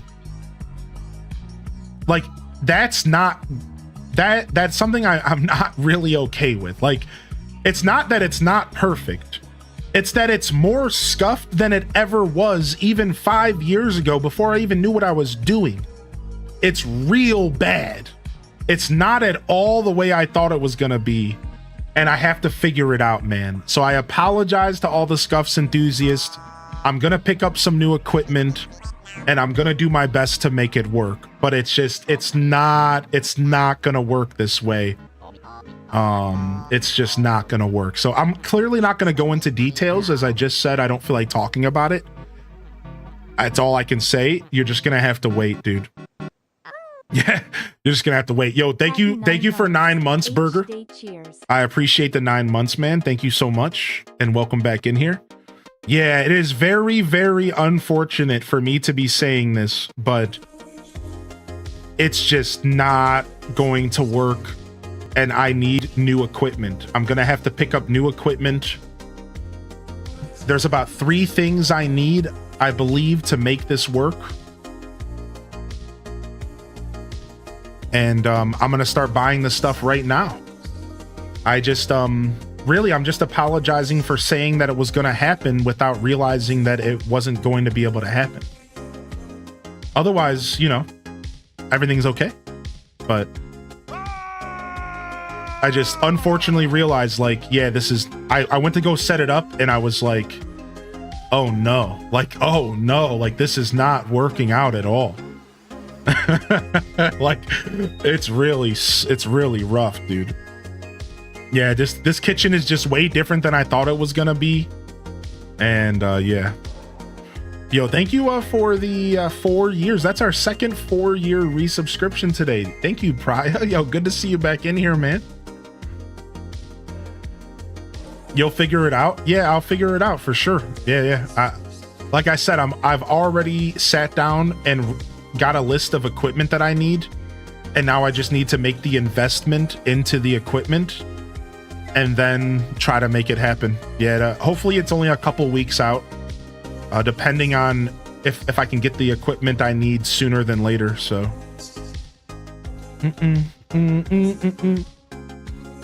super scuffed deets. Hope you're staying safe and cool during this heat. Yeah, it's been all right here. We had a little brownout yesterday, but nothing bad. My heart goes out to anybody who's dealing with power issues during the heat, man. Please take care of yourself.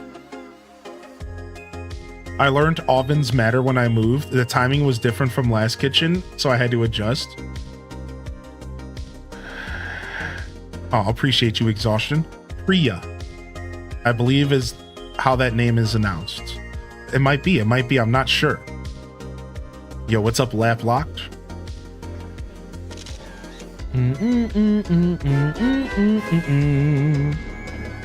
Yo, B Kimberly, thank you for 47. Good to see you today. Not quite 4 years, but it will be next month. Day clap. Still loving the content, just a lurker most of the time. Yo, lurkers are always appreciated and valued, and I couldn't do this without you lurkers out here. Thank you, man. Thank you so much. All right. So we got access to HHP today. I'm very interested in HHP because of the furniture, but I'm not necessarily interested in doing the decoration and stuff, but you can kind of cheese it, right? Like you can kind of cheese it. I'm tempted to go see what's up with that. See how hard it is to cheese some of this content. All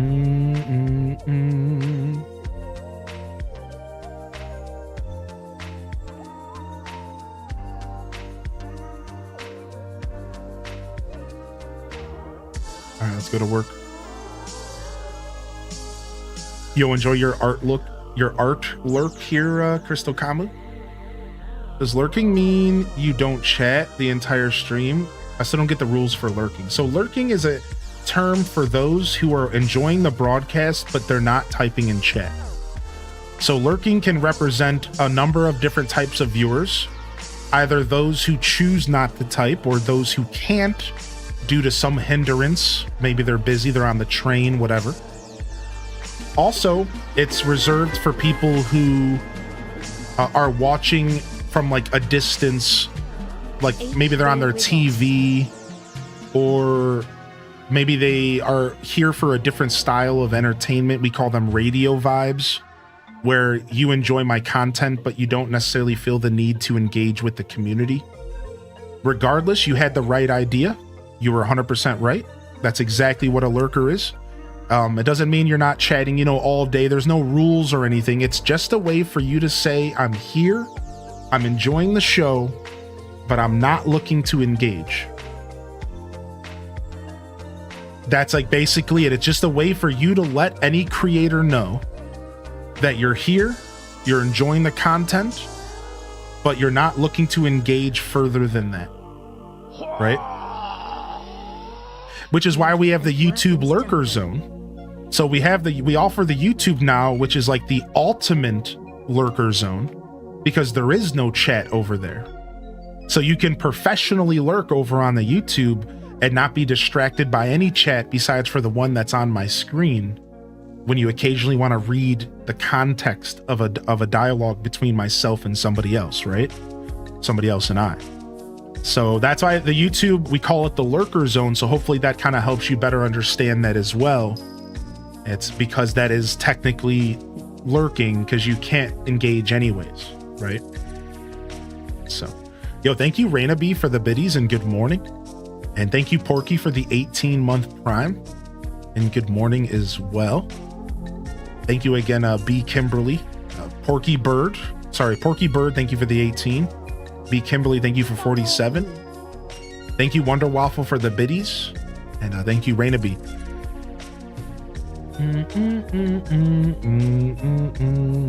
I'm a chronic lurk worker because I work from home. Yeah, no worries.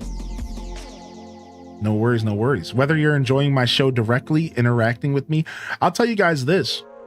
I take it as a massive compliment when people can lurk on my broadcast, because what it tells me is that there's value in my show outside of interacting with me directly. And as much as I love interacting with people, that's part of my job and it's something that I adore about my living. It's one of the biggest compliments knowing that somebody can sit back, watch my broadcast, watch my show, enjoy my content without ever feeling the need to interact with me directly. I think there's a very special compliment that goes that way. That's a very unwritten compliment, an unsent, unverbal compliment. You're basically saying that my show is more than just, you know, the me and interacting with me. Which I know that's kind of a funny thing to say because obviously my show is me focused. But still, regardless, it's a super big compliment, and I just want to kind of express that to people because you should never be ashamed to be a lurker. Ever, like, thank you. Like, that is one of the biggest compliments I can receive, is that you can enjoy my show from a distance. So thank you so much. Yo, what's up, Frank, baby? What's up, Frankie? What's up, Frank? All right, let's we were gonna switch these tunes up, but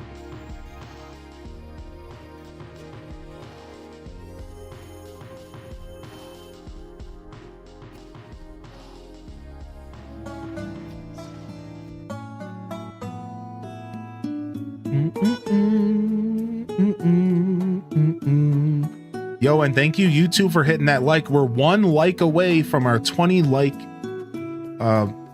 daily goal here. So thank you so much for those of you enjoying the YouTube show today. We have a goal of getting 20 likes a broadcast, and we've been hitting the goal every single day. So thank you for those of you that take the time to do that. No, I've never seen it. Exhaustion. Scanners. Makes me think of Dragon Ball Z for some reason. Oh, thank you, Ryan Pert. Thank you, dude. Thank you so much, dude. You're always on TV. Best morning vibes. I also do be pointing at chat comments and laughing as they scroll up in the corner. So cheers to you, chat. Aw. Yo, and thank you for the hype train coming in today, fam. Appreciate the support. Boom, boom, boom, boom, boom. Yo, what's up, Pages Peaches? Good morning.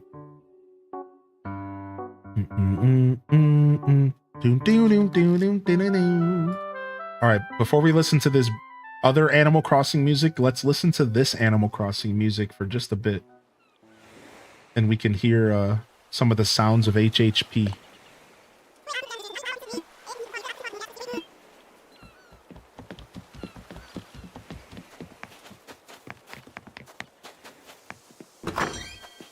I ran past him.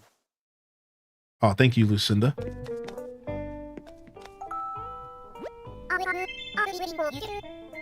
Ah, welcome. I've been waiting for you, chat. And welcome back to you, Nico. Thanks for leading the way. I ran ahead of him. I think Nico has already introduced himself, but I'll introduce you to everyone formally. Everyone, this is Chet, the person in charge of our custom vacation homes. Glad you're here, Chet.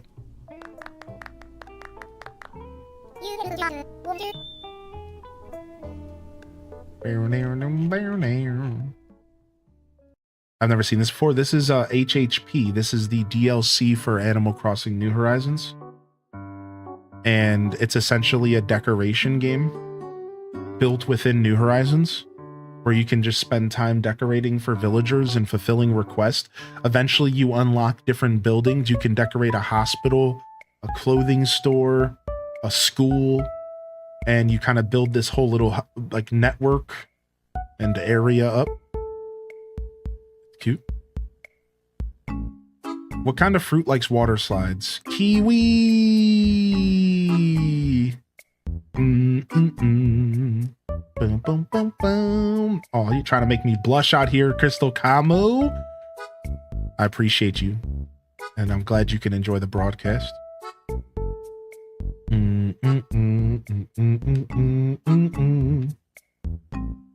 Okay, that's the whole team. Yeah, whatever, Lottie. I'm not reading anything you have to say. I'm sorry.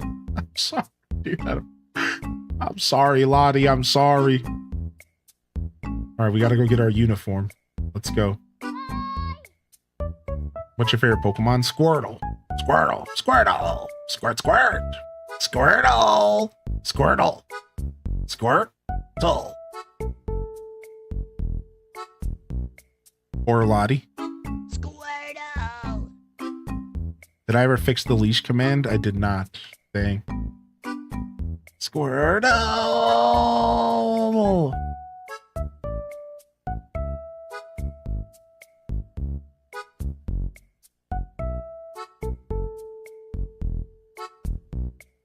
Boom, boom, boom. Time to get my uniform on, dude. When I'm here on the island, I'm gonna be rocking only dresses. I wanna air them out. You know what I'm saying? Only dresses while I'm decorating. Bum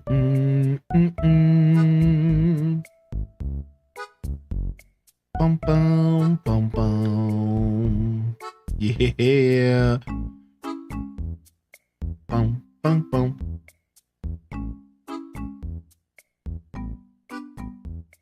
Doom doom doom doom doom.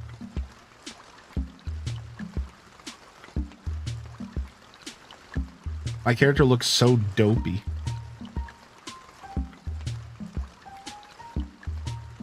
Gosh darn dopers. What is this hood? What is this?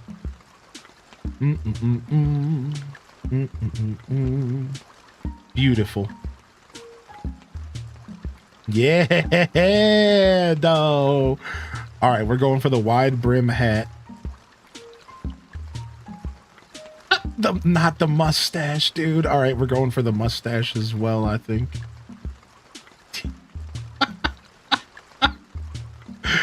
I'm so happy right now.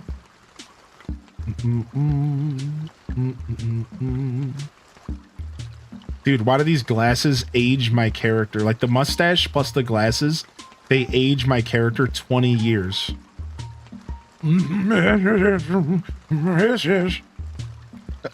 Like, look at that. That's crazy.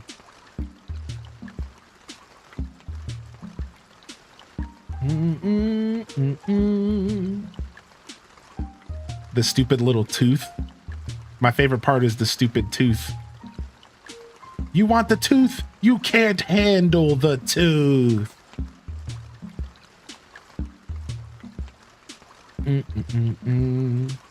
Because of the eyes. You can't handle the tooth. You look so official.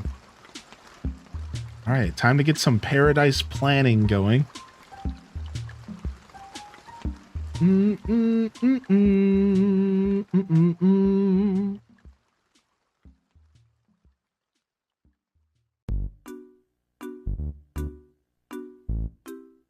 I'm here for the furniture, dude. Oh, a customer just came in. Oh yeah, it's always the first customer. This was a great DLC. Yeah, honestly, they cooked with this DLC.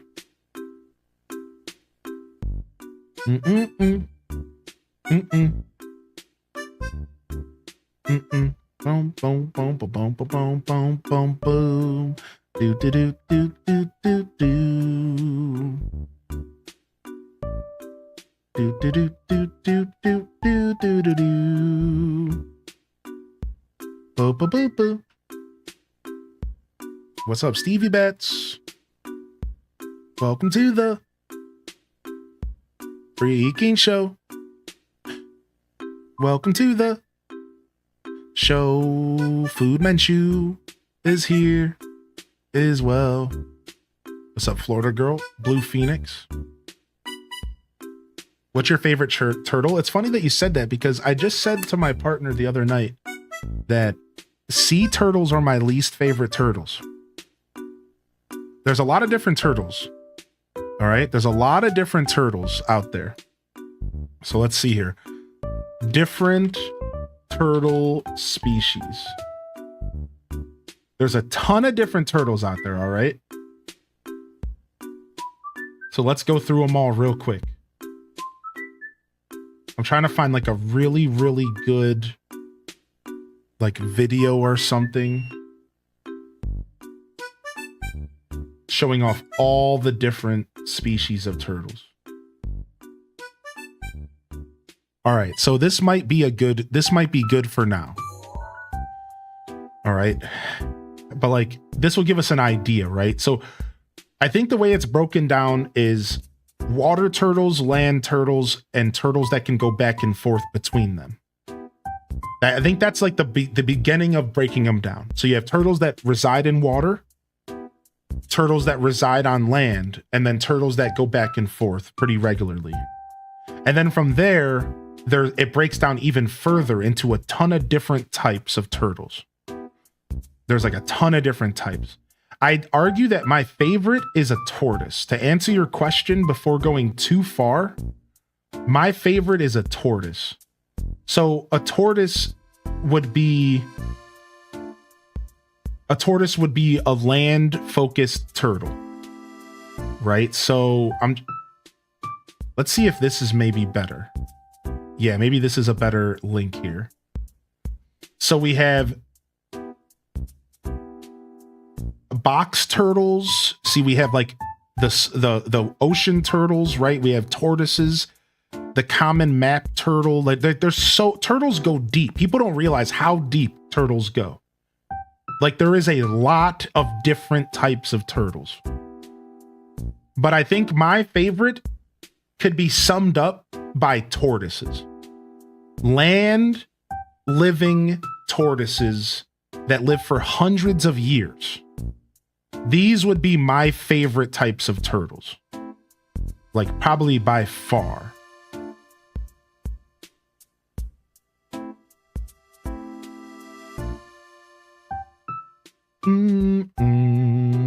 Yeah, like dude, like there's a bunch of goofy looking goobers. Like there's so many different types of turtles. But I think for me, land turtles, tortoises are by far my favorite. I wish our friend Leaf was here because our friend Leaf could just drop a bunch of facts on us and like really answer like, so turtle any reptar with a body encased in a bony shell, including tortoises. Although numerous animals from invertebrates to mammals have evolved shells, none has an architecture like that of a turtle. The turtle shell has a top and a bottom, and blah blah blah. So this box is its bone and cartilage, like it's attached to their body. There are approximately, listen to this, 356 species of turtles living on land in all continents except Antarctica, and in both saltwater and freshwater. Tortoises live exclusively on land and have anatomic features distinguishing them from other turtles. Turtles? I don't want to talk about turtles, all right? That's Cozyology's species. But the term tortoise has long been used to refer to other terrestrial testudines as well, such as the box turtle or the wood turtle. So there's terrapins, there's tortoises, and there's turtles. And terrapins are kind of their own thing. It used to be used to describe aquatic turtles, but now is largely restricted to certain terrapins. So terrapins are different from like sea turtles, for example. So despite the turtle's broad distribution, there are not and never seem to have been a great many species of turtles at any time over the course of their long evolutionary history. The small number of species, however, does not equate to a lack of diversity. There are turtles with carapace lengths of less than 10 centimeters and some with more than 1.5 meters. So they're talking about their shell. So, some live seasonally in cold climates, while others live in the tropics and grow year-round. Some tortoises rarely see water, while other turtles spend virtually their entire lives in water. So you see the big difference there? Is there's turtles that are just locked in water, there's turtles that are locked on land, and then there's ones that go back and forth. Right? Yo, what's up, Taco Existential? So it's real interesting, man. But I know that nobody here asked for a lesson on turtles today, but I don't give up what you asked for because that's what you got. And my favorite type of turtle is a tortoise.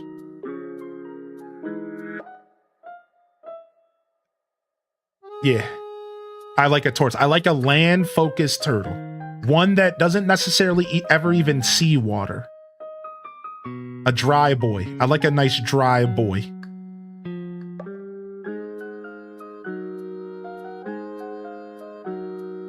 TED Talk on turtles.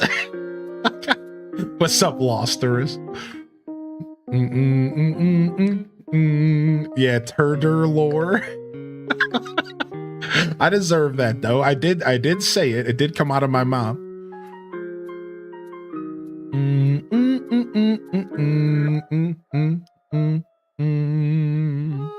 I get scared by turtles. They give danger. I'm a big sloth fan.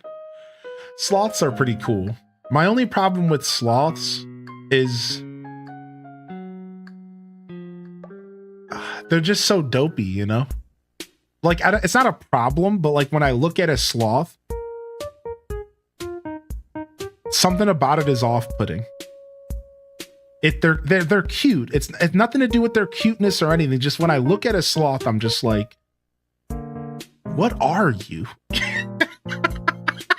like I can't wrap my head around it. I don't know what it is about sloths. They just like, what are you, dude? Like, what is this thing?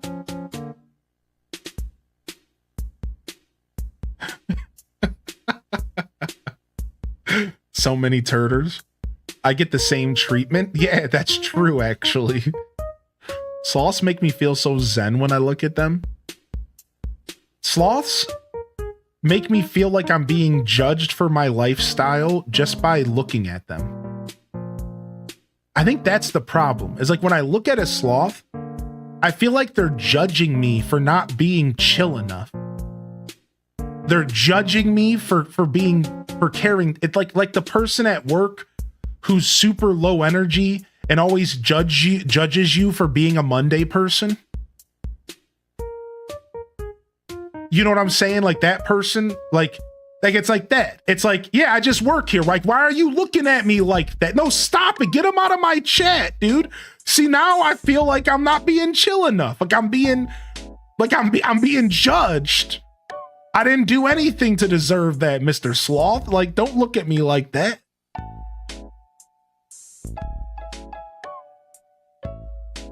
What's your favorite animal? Turtles. Turtles are my favorite animal. So when I first grew up, let me see, longest living tortoise. I wonder if it's different than the number you just put in the chat. Oh yeah, 192 for tortoise. Same thing you said. So probably the same one we're talking about. Jonathan, the Seychelles giant tortoise is thought to be the oldest living giant tortoise at the age of 193. That's insane, dude. I just want to figure out how to transfer my consciousness into a tortoise, and I'll just live my life. I'll live for hundreds of years. I'll see it all happen. It'll all go down, and I'll get to watch it all go down. Plus, kids could do graffiti on my back, and I wouldn't mind. Tortoises are so cool. Yeah, man, they're so cool. Yo, thanks for the follows coming in. That long and not even guaranteed 200. What's up, Jojo? Cozy. You goon, dude. Chill, man. Chill, dude. Yeah, so when I was a kid, I grew up, my favorite animal was... When I grew up, my favorite animal was... snakes. But I grew up in a religious house, and I kid you not, I got talked out of liking snakes by my mom because she said it was the devil's animal. It was like I was Bobby Boucher in Waterboy. That snake's the devil. And I was just like, I'm not allowed to like an animal. It's like, that's the worst animal for you to be liking. You're not allowed to like that animal. And I'm just like, what do you mean, dude? It's a pet. Like it's a snake. They're sick, dude. Like, what do you mean? Yeah. So like, I loved snakes, and then I got talked out of liking snakes, and I fell in love with elephants instead. And like literally went to my mom like, am I allowed to like elephants? Am I gonna go to hell over this? Like, are elephants okay? So I got the pass on elephants. I was allowed to like elephants. And not elephants became my favorite animal for most of my life. My childhood, until I fell in love with turtles at around the age of 16. Right around the age of 16 or so, I fell in love with turtles. And I never looked back. Turtles became my favorite animal right around the age of 15, 16. So my journey was snakes, elephants, turtles.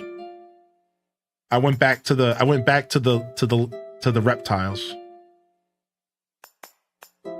Yeah, I would like to keep a turtle as a pet. One of my dreams are to create a whole terrarium for a turtle. Like, I would love to like get a house. All right, hear me out. Take one of the rooms that are maybe like 200, 300 square foot, nothing too big, 150 square feet room, and literally transform it into a tortoise habitat. Of course, the bigger the room, the better. I'm just saying it wouldn't have to be that big. And then I would transform the whole room to his habitat. I would lay down tarps. I would do everything you would need to do. And I would turn the whole room into a massive habitat for this critter. He could have his own space. And then I would like to get a tortoise. And then I would want it to outlive me. I would pass it down to my family. And I would say in my will, if you don't continue to take care of Gerald, that's what his name would be, Gerald the tortoise. If you don't continue to take care of Gerald, I will haunt you for the rest of your living existence. And then I'll sign it in blood to make sure that the haunting goes into effect. That's my dream. That's my dream. My dream is to get a tortoise and then force the people in my life to take care of it afterwards by threats of haunting. Yep, I want a turtle real bad. I'm just not at that point in my life yet where I can get one, you know what I mean? I don't have a room that I can turn into a terrarium yet. That's my goat. Boom, boom, boom, boom, boom, boom. That's the greatest thing I ever heard. You're welcome.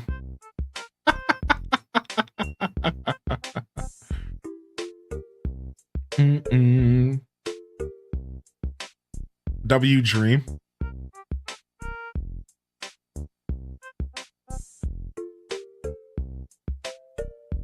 Boop, boop. Bum, bum, bum, bum. Sorry if you guys heard the beep on my air conditioner. It might have been loud. The electricity in my house is not holding up as well as it was before the summer heat. And if I turn my air conditioner on, both of my lights are like really struggling. Like, I'm gonna just say they're like flickering and they're like getting really dim.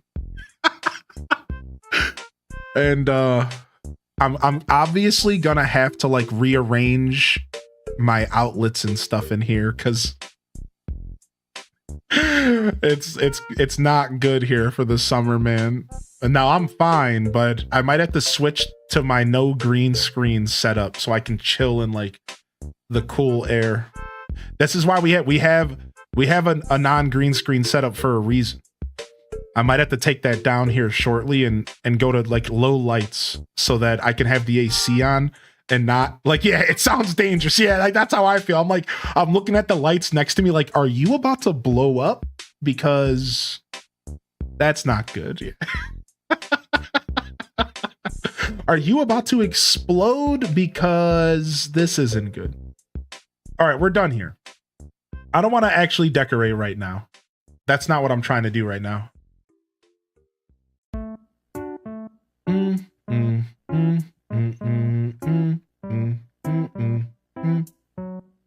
Marv, turn the microwave on and the whole thing implodes. Yeah, dude.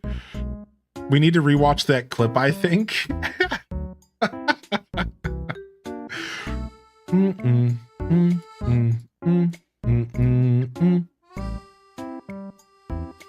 Do do do do do do do do do do do. Dude, this clip, dude, I was going through. I had like a tough stint with like some pretty bad coughing and stuff this past year.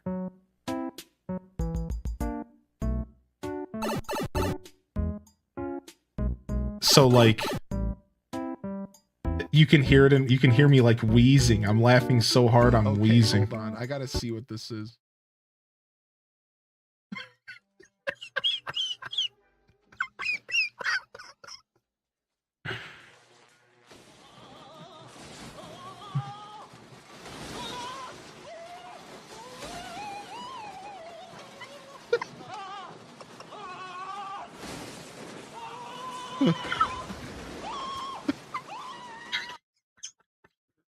Oh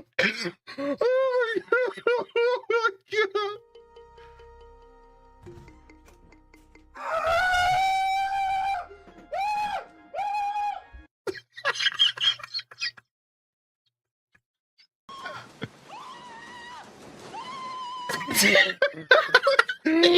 It's literally like 1 for 1, dude.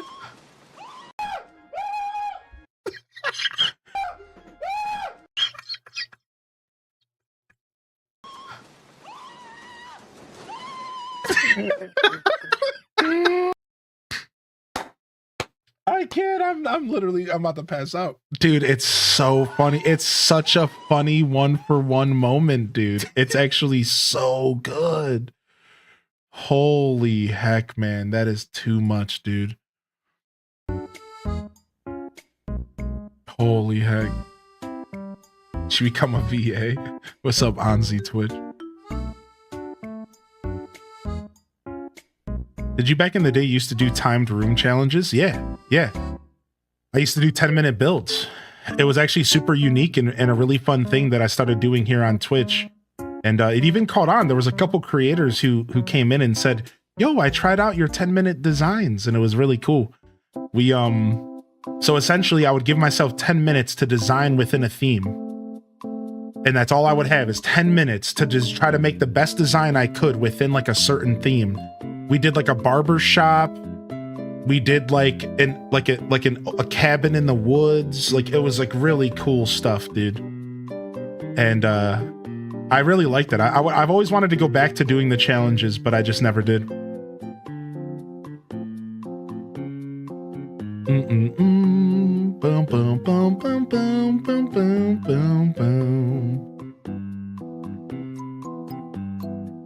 Yeah, give me my pokey. We're getting a reaction of a reaction to a reaction. That's the full streamer experience coming at you.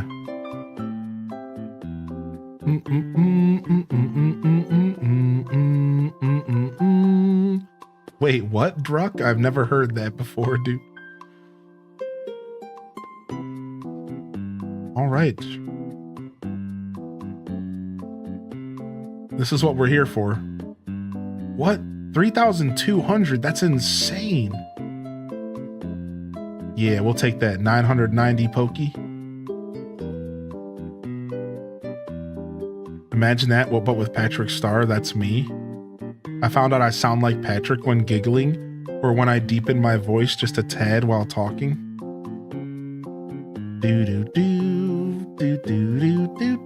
All right, I'm gonna stand up and stretch, and I'm gonna switch over to my non-green screen setup, because apparently it's just gonna be needed today.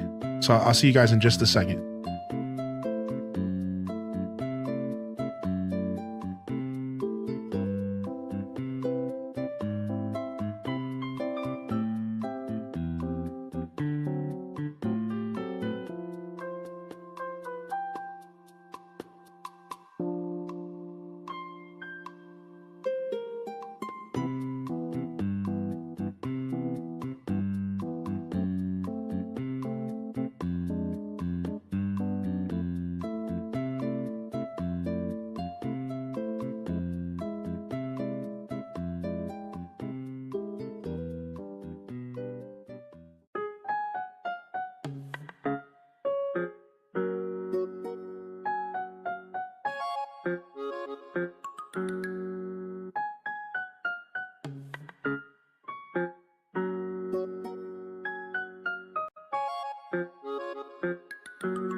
Okay.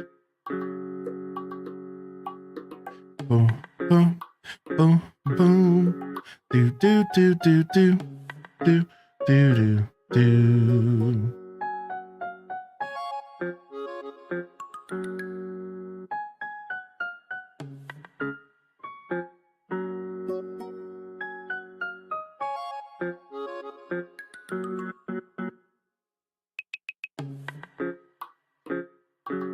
Okay, cool. Easy peasy. So now we can run the AC and we don't have to worry. We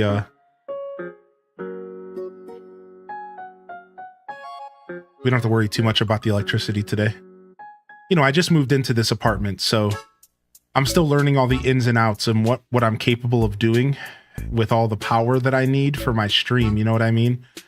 Because in this room, I got 3 monitors, a computer, 2 umbrella lights, 2 more other lights, the air conditioner. You know what I mean? And it's all basically running off of the same outlet and the same like stuff.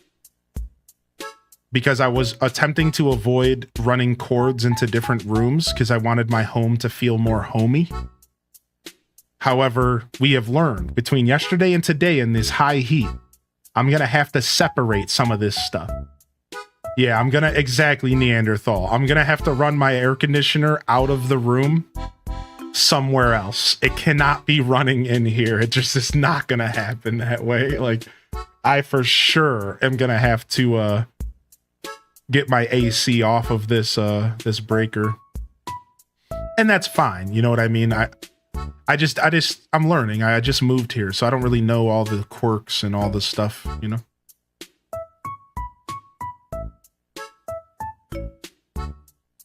However, this works well because when I do this setup, I only need one light, and it's a USB light.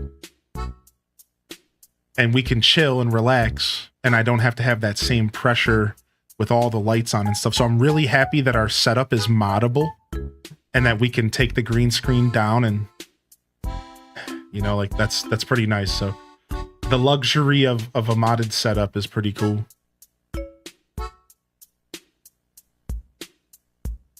$14 or 12 gauge extension cord. Okay. Thank you. I would have just got the hardiest one I could, but at least I know what I'm looking for now. Oh, Bob.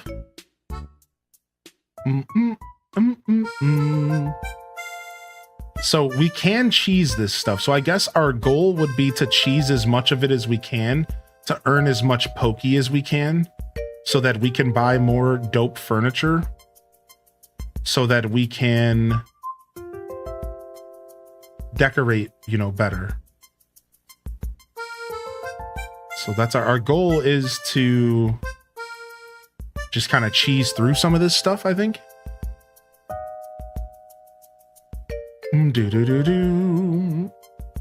I will go ahead and take all of this stuff though. We're gonna need this stuff if we want to make cool stuff, cool mossy decorations.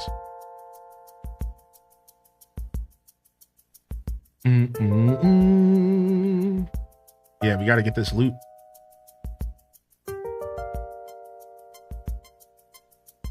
Hope you're doing well, Artifice Nations. Good to see you, buddy. What have you been gaming on recently?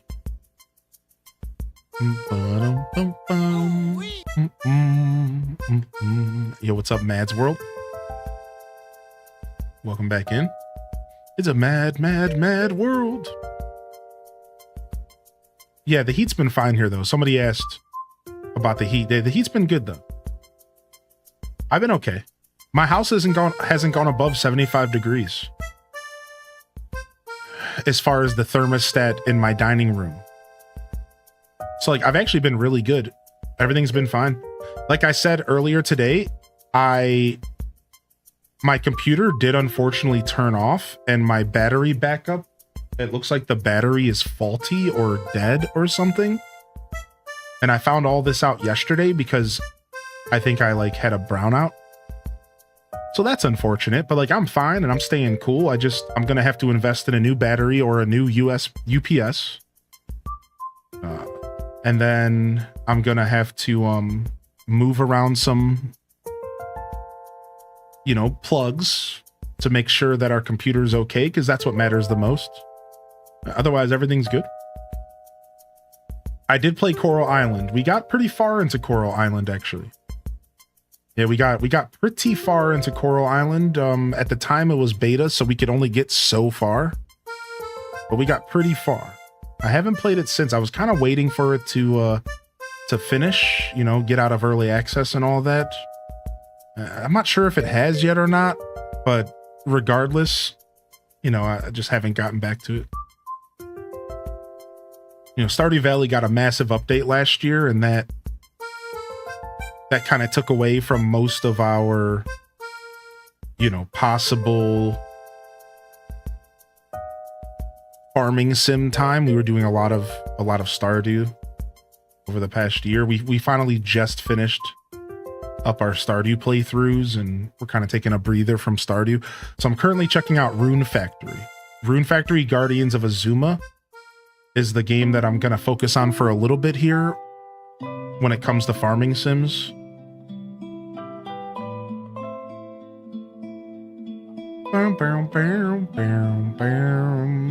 The game that never ends.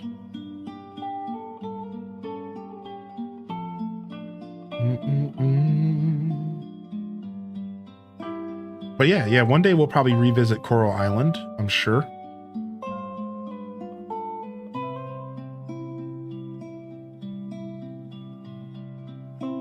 I know that game went through some trouble, and they had to cancel or delay their Switch version, which sucks, dude, because that game obviously was made for the Switch, dude.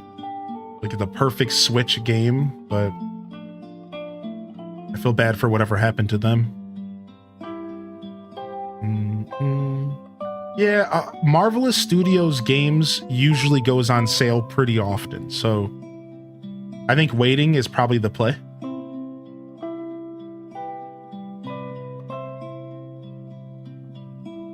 Mad's World, no monkeys for me.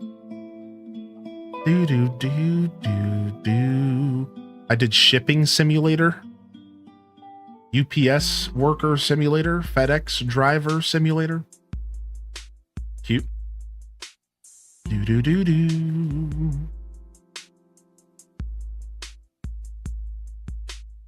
Oh, what a good decision it was to just turn these lights off and take a break from the green screen. What a massively good decision that was. I'm not gonna lie, dude. It already just feels so much better in this room. Watching paint dry simulator. Bob, you guys saw Bob? Yeah, I was about to decorate for him, but I would just be cheesing anyways. I do like Bob though.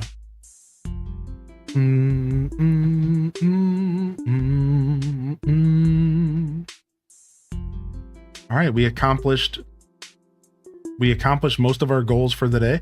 No campsite villager, but we have a campsite built. We upgraded our house. We replanted our farm and expanded our farm. We haven't visited Harvey's yet, but it's because the co-op stuff doesn't start until you get 3 stars, I'm pretty sure. So we don't have a reason to go there yet. It's just the wedding season stuff that's going on there right now. Otherwise, we got our money rock. We are not replanting any more trees because we decided that we're going to try to make most of our money off of crops this playthrough. We're trying a new challenge. How much money can we make off of the farming system in the game? I think it's going to be a fun way to play the game since I've never done that before, right? I've only ever really made most of my money off of fruit trees and making big orchards. It's going to be really nice to see, how much money can we realistically make being a farmer in Animal Crossing, which is cool. It's a fun challenge. All right, nice. Got ourselves some bells. So here's our farmlands so far.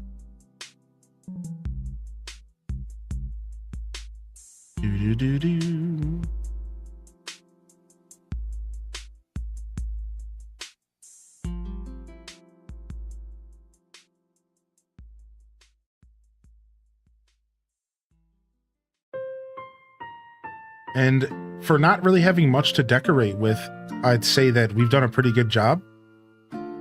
Kind of creating a cute little looking farm. We could use a couple scarecrows maybe. I don't think I have that recipe though. Let's go check. What's up, Super? Yeah, I don't think I have the scarecrow recipe yet. So we'll have to keep logging in to check for bottles. And we could do some Nook Miles to get some recipes as well.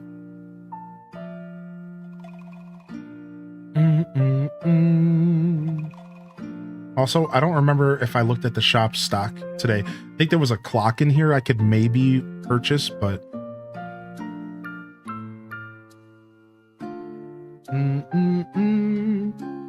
All right, I think in order to get the shop upgraded, we have to purchase stuff every day anyways. So we might want to go in here and buy a couple things a day anyways. Just kind of get it into our catalog,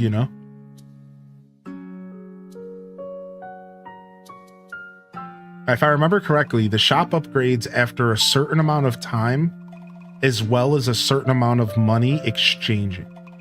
So it's like 28 days or something we have to wait. But we also have to shop a certain amount of money or buy and sell and trade. Something like that. Oh, thank you, coordinator. I think I'm okay right now. I might eventually start taking some help from the community. I have a bunch of DIYs at my main island as well that I could trade over. Yeah, I'm good at the moment. I remember the timeline being out of whack for everyone. Yeah, especially at the beginning of the game. Everyone had different experiences when the game first came out. But I think eventually they patched it to where everyone's experience was the same. And that the minimum amount of time that you could get your upgraded shop was 28 days. I think it eventually did get consistent. But I know exactly what you're talking about. When this game first came out, it was really confusing. What's up, Calico?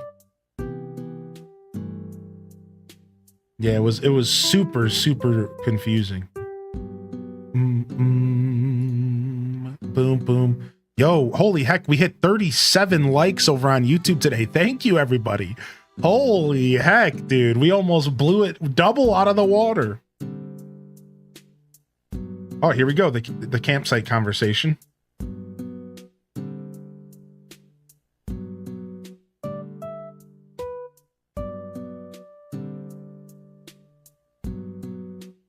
Bum, bum, bum, bum, bum. Are you ready to talk to me about stars yet? No, we have to wait until we get our 6th person to move in. Yeah, so not yet. Not yet, dude.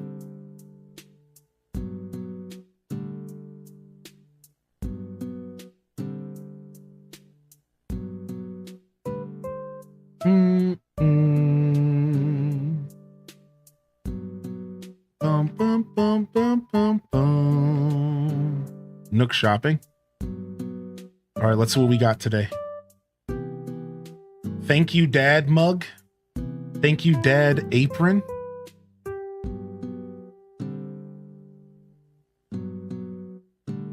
All right, let's buy the flower petal basket and let's get the apron. Honestly, these bells are really nice. We'll buy that just in case we want to decorate with it.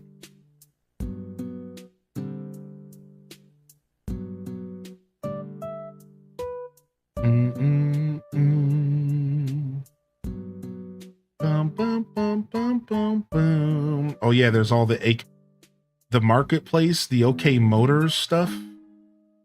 The campsite sign is actually super dope.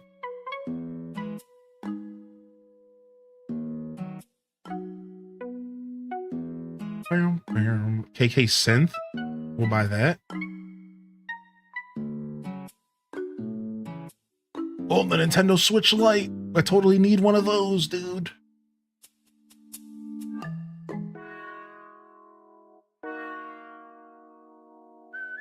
Has that apron always been there? So there's like a handful of different aprons you can get for Father's Day.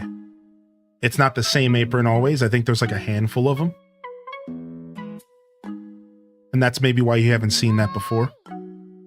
Did they patch DDV memories to where you always get a new one if possible? Because I used to just get coins even with needed memories. They might have done that. Yeah, I think there was an update to how memories worked, but I don't remember the details. But I think there was an update to how memories worked. I think they said something about that in the patch notes.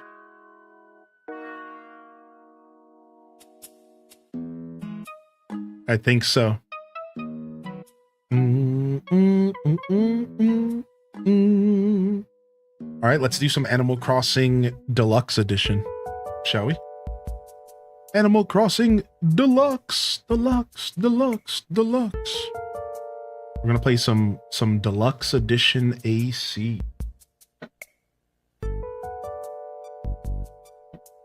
Deluxe, Deluxe, Deluxe. Do do do do.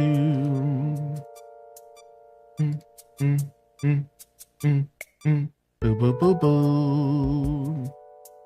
Do do Do do do do do do do do do do.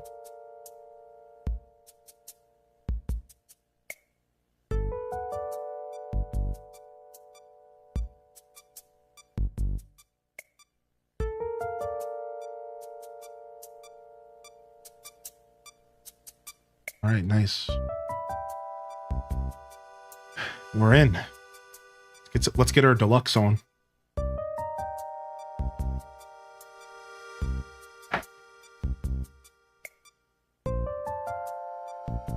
Let's get our deluxe on. Let's get our deluxe on, baby. Yeah, no problem, dude. I'm loving playing AC&H right now. I was really hoping that the new Animal Crossing New Horizons town would like stick with me. And it really has. I'm really happy that it's like stuck and that I'm really enjoying it. Just gotta wait for my keyboard to come back. There we go. Boom, boom, boom, boom, boom, boom.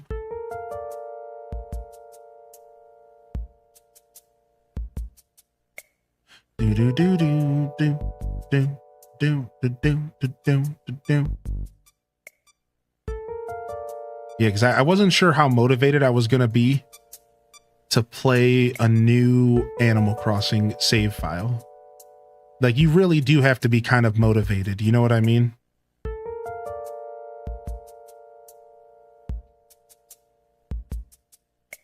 And sometimes you can think. Sometimes you'll think that you're like in the mood, and then you'll go and you'll restart a new island, and then you're like, wait a second, this was the worst decision. You know, like, so I was worried. I'm like, dude, what if I just don't want to stick with this? So far, I'm having a lot of fun.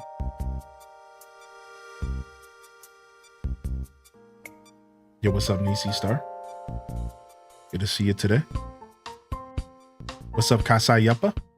Doom, doom, doom, doom. Are you ready to go out on the town? Right now in slot A's Hyrule, it's June 23rd, 2025 at 12:11 p.m. Oh wow, that's true. Yeah, exactly, booty cheeks. It's true. This is exactly the date and time. This is crazy. Is this game? What is happening?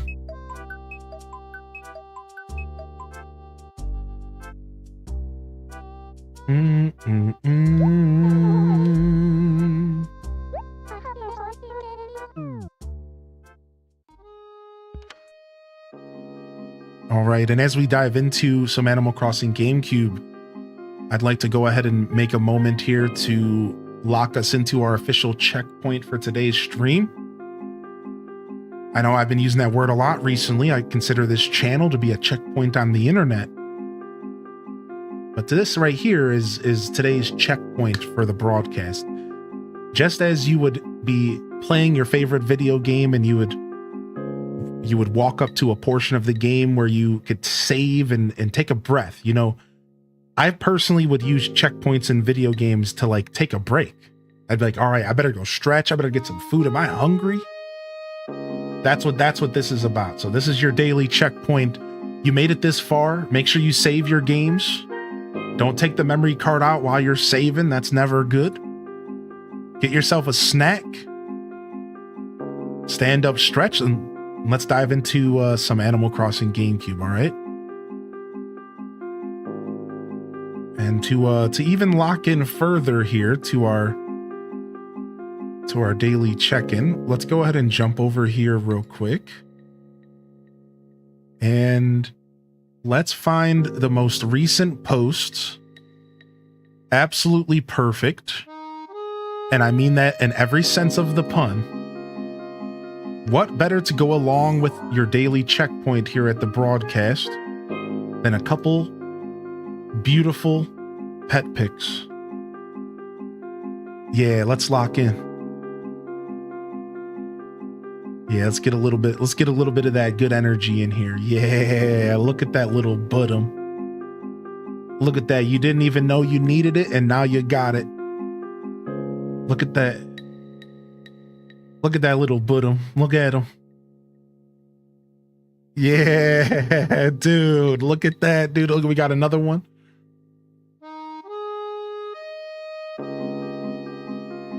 Yeah, this is also a good opportunity for y'all to jump in the chat and let me know you're out there. Maybe you haven't had a chance to say good morning yet. Utilize the checkpoint to come pop in the chat and say hello. Pop into the chat and say hello. Yeah, these are from the media share in our Discord channel. Our friend Toad shared these with us. Yeah, what's up, Sam? Good to see you, buddy. What's up, Buggy McBug? Good to see you back in here, cat. Meow. Yeah, look at these cuties. And we got one more for you right here from the Toad collection. Take a look at these gorgeous goobs. Gorgeous goobs. I spelled gorgeous terribly wrong. Why did I spell gorgeous as in like gore? like blood. That's dyslexia, baby. That's just a misplacement of an E. All right, gorgeous babes, gorgeous babes. And I got one more for y'all. We can't just do cats, right? We can't just do cats. We also have to do a couple of the canine friends. Look at them. Look at them. Yeah, that's an oh my dog if I ever seen one. Look at that, dude. Look at him. That's an oh my dog if I ever seen one. Look at look at him, dude. Look at him, dude. That's an oh my dog. Oh my dog, Lynn. Oh my dog, Lynn. Absolutely top notch. Absolutely top notch. All right, let's go ahead and dive into some video games, shall we? Thanks for stopping by and thanks for making it to the checkpoint here today of our broadcast. If you made it this far, thank you. And if you're just tuning in, don't worry. It might not be the only checkpoint of the day. We'll see how far along we make it. Sometimes we stream long enough where, you know, we need more than one checkpoint. We need more than one save point.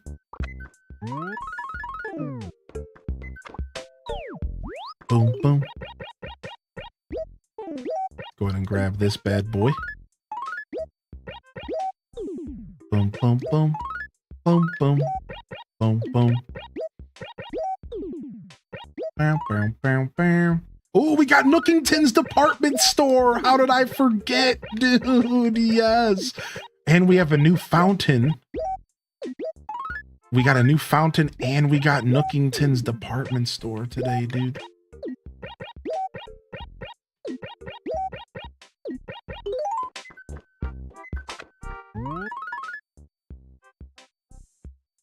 I like this pet pick segment version. Hit him with the cute, and then no one gets overstimulated. You like that? You guys like the checkpoint pet picks? I was inspired. I got some inspiration thrown my way recently, and I thought maybe we could slide in a little moment, a little breath alongside our checkpoints that we've been doing recently. I'm glad you liked it. Thank you for the feedback. Ever growing and changing here on this broadcast. Forever adapting and growing and evolving, and I appreciate you. Thanks for saying that.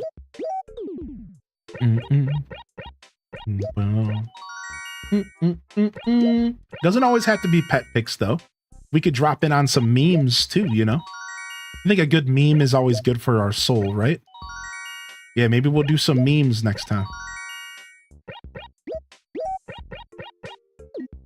Boom, boom, boom, boom. So happy my mom just got back from Michigan and brought me a Hungry Howie's pizza.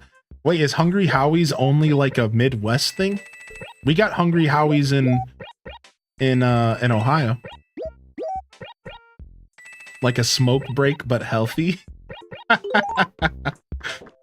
Yeah, dude, Hungry Howie's is good, man. I haven't had it in a while, but I didn't know it was like a exclusive to Ohio thing. Look at our new fountain.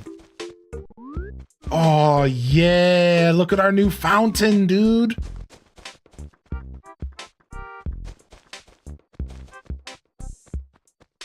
Sick. All right, we're gonna have to decorate around it. Maybe we'll put some flowers around it, or we'll put another tree around it or something. I know it's like, it's not like centered or anything, but like, to be fair, it's kind of hard to find like perfectly symmetrical locations for this kind of stuff. So I think it'll grow on me over time. But the location that I chose is like a little bit off-putting, but it's like,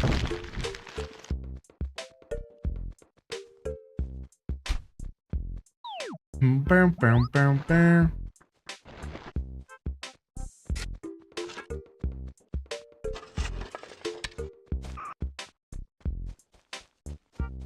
just reminded me I gotta bring Jersey foods to my mom when I go out to Washington. We have Hungry Howie's in the East Coast and NC. It's like right there. Imagine getting to listen to the fountain when you sleep. Yeah, I think this is gonna be cool.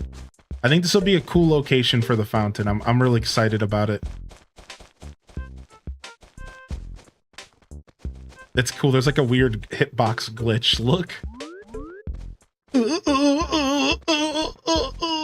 The hitbox extends a little bit further out than it looks. It's super funny. He's scared of the water. Yeah, yeah.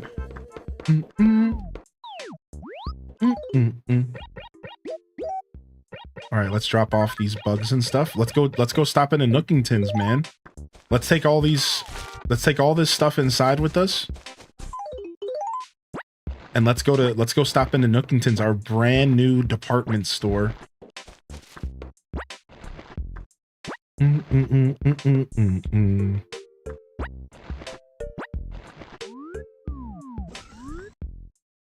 Here we go. Welcome. Do come in. Have a look around. Feel free to browse, but try not to carouse. Oh. Yes. What can I do for you? Well, show me what you got. I've always kind of did Nook dirty with the voices I create for him. Like a little bit. Who's the villager you don't want to see as your first campsite villager? Good question. All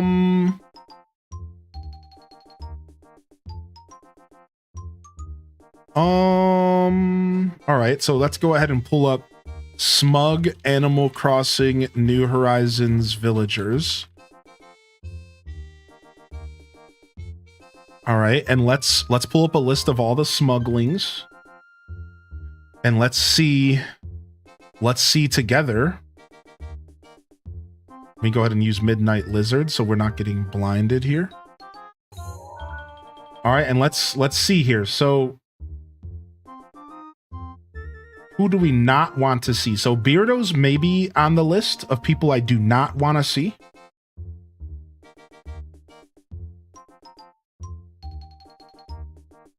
Hippux. I'm not a big fan of Hippux here. Hippo. It's just spelled this way, but it's pronounced hippo. I think I could go without Chops, even though I like Chops, but I think I could do without Chops.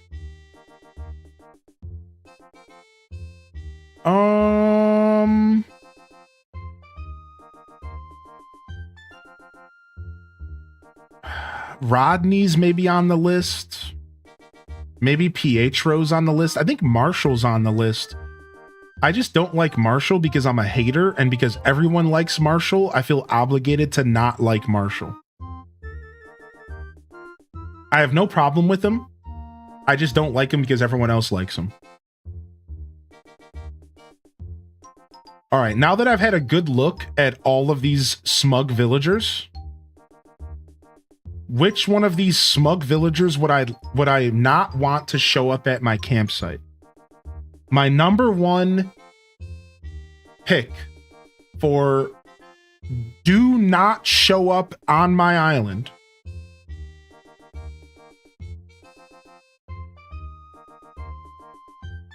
is Marshall the squirrel. Get him out of here. I don't want Marshall anywhere near my village. Yeah. Get him out of here. I don't want him. I'll take anybody but him. Marshall, he's so cute. That's the problem. He's too cute. Get him out of here. He gets too much love. People like him way too much. I don't want him. Too cute.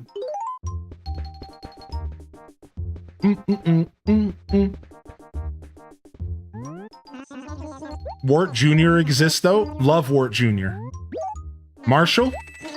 Don't like him. What about your friend Friga? So we're specifically talking about smug villagers because your first campsite villagers always smug. So for the record, there are villagers I would prefer not to be on my island more than Marshall. But the question specifically had to do with smug villagers only.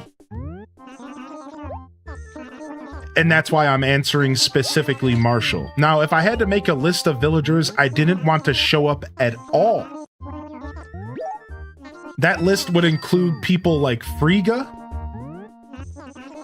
It would include people like Rio and Sandy and pretty much any of the weird looking birds that have 3 little hairs coming out of their head. Ugh. Ugh. Just can't do it, man. Figure it out.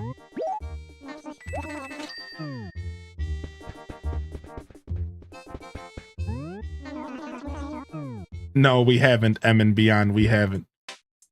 Ostrich hate? Yo, what's up, Castaway? Good to see you, man. You've been missed. I hope you're okay.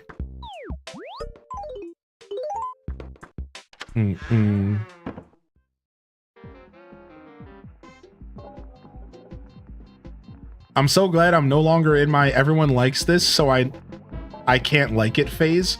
Wait, are you implying that this is a phase? Because I take that personally. This is not a phase. I've been this way my whole life, and I'm 36 years old. This is just who I am. A dirtbag hipster who can't let himself like anything that's popular. When New Horizons got popular, for a second there, I didn't want to like it anymore. It's a sickness. It's the human condition. When Animal Crossing got popular because of New Horizons, there was a moment in time where I paused and I said, do I even like Animal Crossing anymore? I do though. I do. I'm okay. I'm not that sick. I'm not that sick. It hasn't taken me out completely.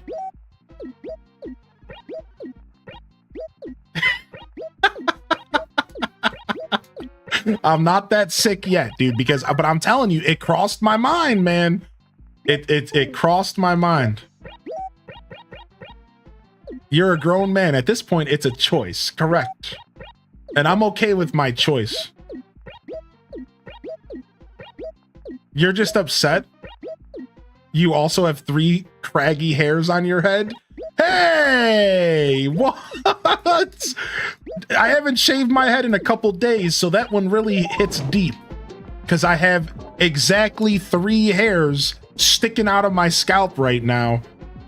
Because I haven't shaved in about 2 weeks, so that was a personal blow.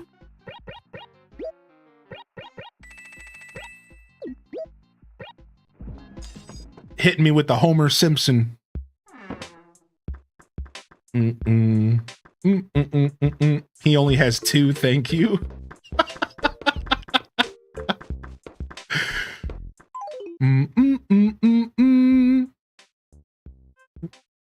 Ruby coming for you harder than I did. Don't listen. I'll take all the comments you want, and you guys can keep enjoying all your overpopular nonsense. You think you're cool because you like stuff that's cool? Nah, I'm cool because I like stuff that's not cool, and I liked it before it was cool, and that makes me the coolest person in the room. I'm out of here. Where's it at?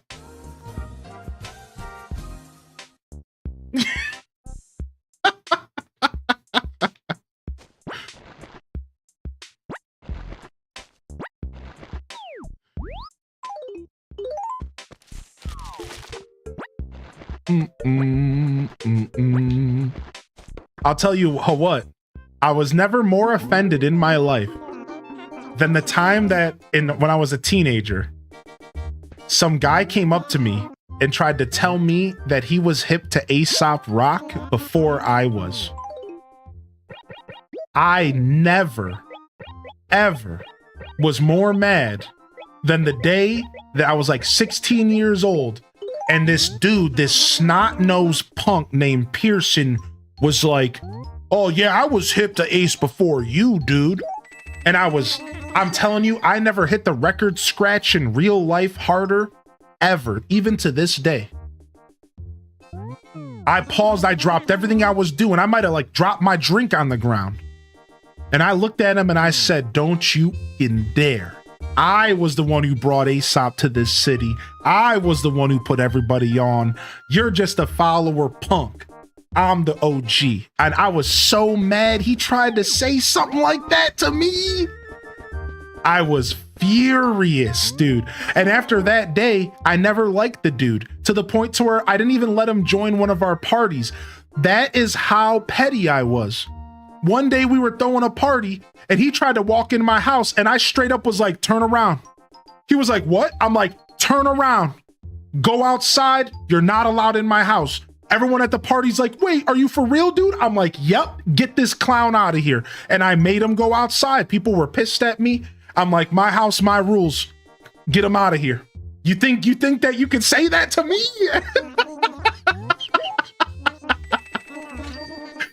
Yeah, dude, insane levels of pettiness. Insane levels of pettiness. Apparently later they snuck him into the party when I decided to go up to my VIP lounge in the attic.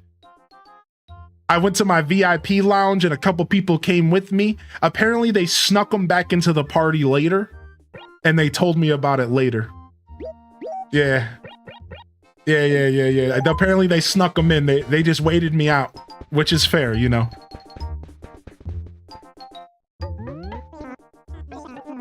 As if he hung around long enough to come back. Yeah, he straight up, they just went out and hung out outside and were like, sorry, they probably apologized for me. I was such a douche back then, man. They probably were literally like, sorry, man, he's just like this sometimes. You know it's bad when people are apologizing for you. I'm sure that they were like, sorry, man. You know, that's just Hylian, dude. That's just Josh, man. Don't piss him off.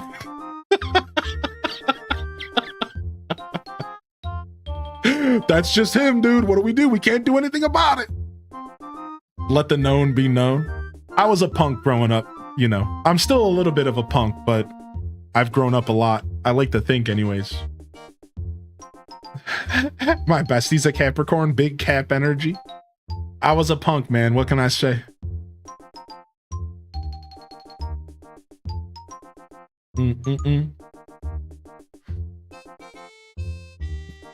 You were a fiend back then?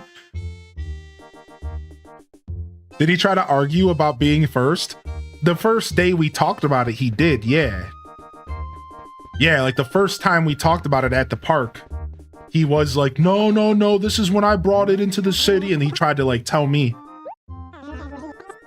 But at the party, he didn't. At the party, he was just like, dag, and just like accepted his fate.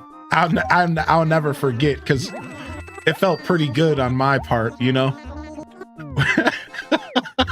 It felt pretty good on my end. I was like, yeah, sucker. Sounds like a one-up guy to me. He was totally a one-up guy. He was totally a one-up guy. Yeah, dude, this guy named Pearson, he was such a punk, dude. He was such a one-up guy. And then to make things worse, he had it all.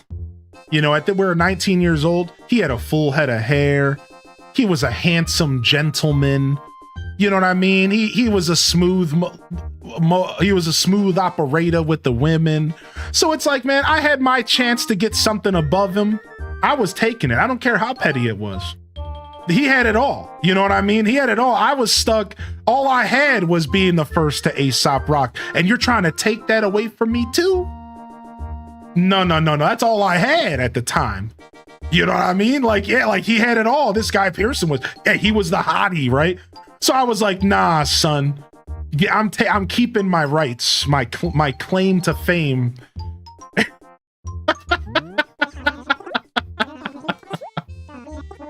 That's how people be. Got to take every last crumb. Yeah, he couldn't even leave a crumb on the table for me, you know?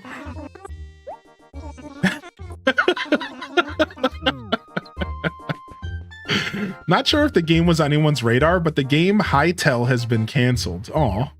I have heard about Hytale.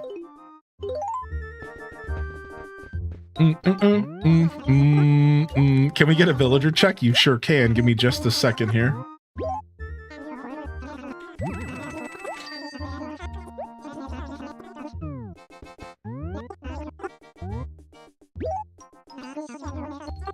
Too relatable. No, I was always standoffish with people trying to join our little crew of people. I was like the mother friend who was like very nervous about new people joining our crew. I was very untrusting until you earned your trust. I was very much that friend. So like, really, I also didn't like Pearson because of that.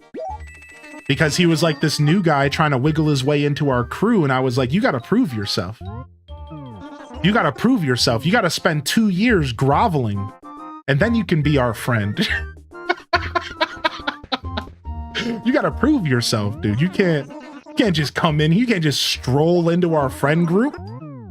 So like, I was also kind of standoffish because of that, to be fair. Did you buy the furniture just to sell it? Yeah, because now that it's in my catalog, I can order it anytime I want. I mostly purchase it for the catalog and for the tickets, so I can do... Ooh, I love this wallpaper. I mostly buy it for the tickets, so that I can do the raffle at the end of the month. I don't necessarily buy it for the actual furniture always. Yeah, exactly, coordinator. Exactly. I was standing back with my arms crossed, kind of watching you like, oh, you're about to join our crew? Yo, enjoy your lurk, Sam. Thank you for being here today. Yeah, we gotta sync up and merge with the vibe. Yeah, exactly. What's up, Big Jack? Oh, let me go ahead and show you my villagers. Yeah. Let's go out of the building and we'll do it.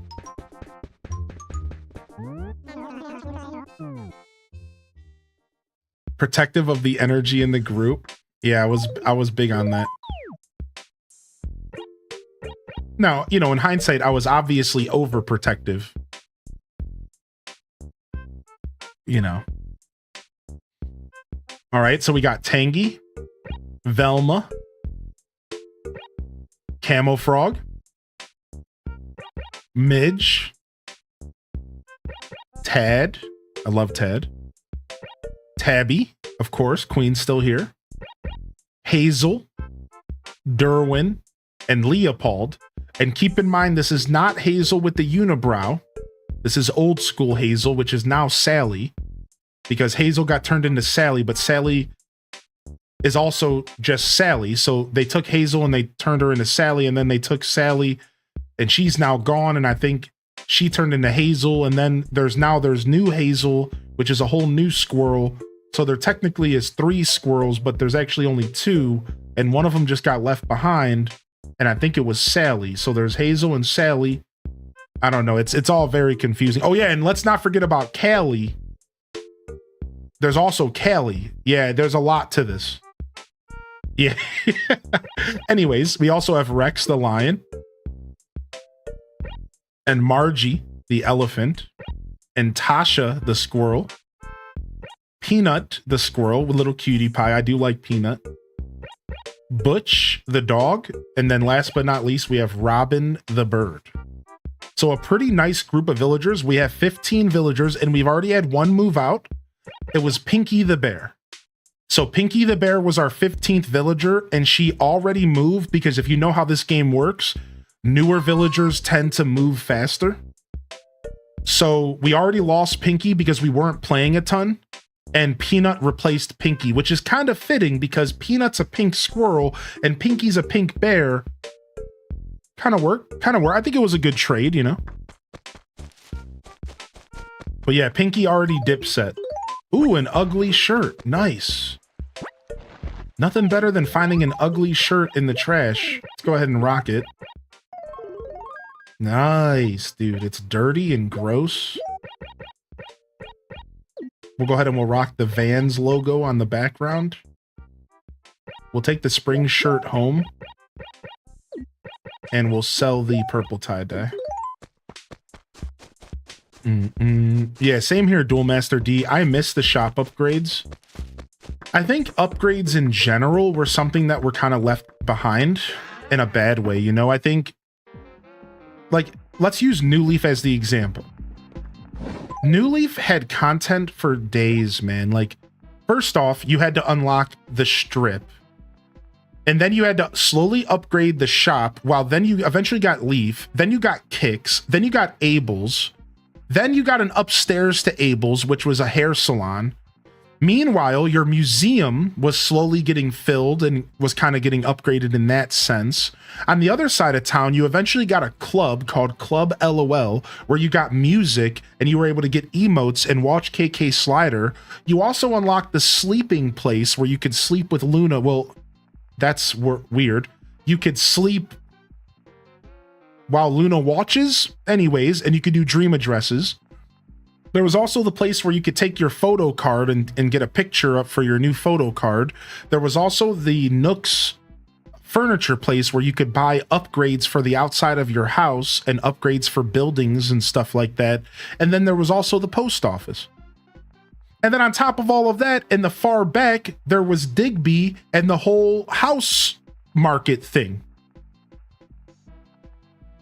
All of that stuff upgraded slowly over time. There was additions eventually, and then that doesn't stop there. You could get the upstairs of the museum with the gyroid rooms and Celeste, and you could purchase silver tools.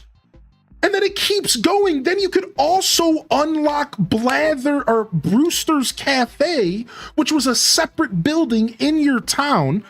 And you could unlock the police station via Public Works projects, which was a whole another building as well. Think about that.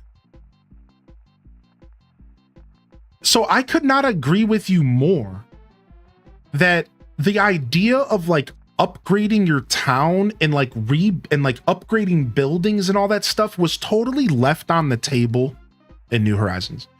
And like, this is not a commentary on New Horizons being bad. I don't want people to think that we're just here bashing New Horizons. Like, for a lot of people, New Horizons is their first Animal Crossing, and you need to know that we love and cherish the game here. But like, boy, did they leave some stuff on the table, man. Boy, did they really did leave some stuff on the table that would have just been so good for the longevity of New Horizons. That idea of upgrading your shops and the idea of like slowly unlocking more stuff to interact with was just so well done, man. New Leaf definitely was the end of the original era of Animal Crossing for a lot of reasons. And as much as I love New Horizons, I do miss that feeling of, like, let me give you guys an example. In my New Leaf save, how many of you can relate to this? I think some of you guys can. Listen to this. How many of you could go back to New Leaf and you still have stuff to unlock? I never even got the final upgrade for the shop because I never got Gracie to visit me enough times where I passed the fashion check. I also never fully upgraded. There's two things. Gracie and the final shop upgrade is something that I still have left on the table all of these hundreds of hours of gameplay. Think about that. Like that created an experience that years later I could still have content to do in a game that I played a little bit more casually, right? I didn't play New Leaf as hard because I was streaming it. And I was too busy doing like, you know, town tours and stuff. I wasn't like playing the game as much. I wasn't logging in for Gracie every day, right? So it's like, it's really insane that there was so much upgradable stuff in that game that years later, some of us still have stuff to go do and play and enjoy. It's like, wow. Like, it's actually really crazy, man. I think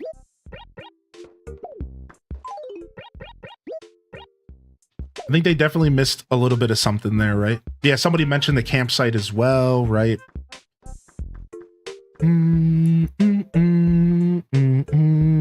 Yeah, right, Big Jack. Like, that's why you can't really compare New Leaf and New Horizons in a lot of ways, because the circumstance of New Horizons was so unique with all of us being off of work and stuff that they're not really fair to compare. And I don't like to do that. I think that New Horizons is a beautiful game in its own experience. It's very much its own thing, and it's very beautiful.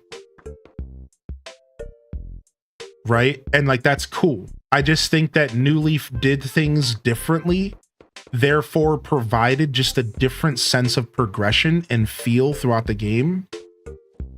And New Horizons didn't necessarily focus on that stuff, you know, like the progression in New Horizons was about collecting new DIYs. Right? Like, that was like a big part of it, doing the Nook Miles achievements. And while all that stuff is really cool, I just think, alongside with Duel Master D, maybe, if they agree with this, that having like the shop upgrades and like the city and all that stuff felt a little bit better. Whereas like the closest they got to that was the co-op. And by the time they released the co-op, we all went and unlocked it instantly. What, there was like 6 shops to unlock. It cost 100,000 bells each. By the time we got the co-op, we all had millions of bells because of the turnip trading market and you know what I mean? So like, by the time we got the co-op, it wasn't even about, oh, now we have this new thing to build towards. It was just unlocked, unlocked, unlocked, unlocked, unlocked, unlocked, done. Whereas like, you know, maybe if you pick up New Horizons brand new in 2025, the co-op would feel kind of good to slowly progress towards. So again, I identify like my experience was very different than like a new player. If a new player were to play right now, maybe the co-op would feel more of like a nice progression point, and maybe opening up those shops would feel really good. But for me, back in 2.0 release, it was just, okay, I have thousands of bells. Let me just shell it out real quick and unlock it. You know what I mean? So like, that didn't help either, right? Bum,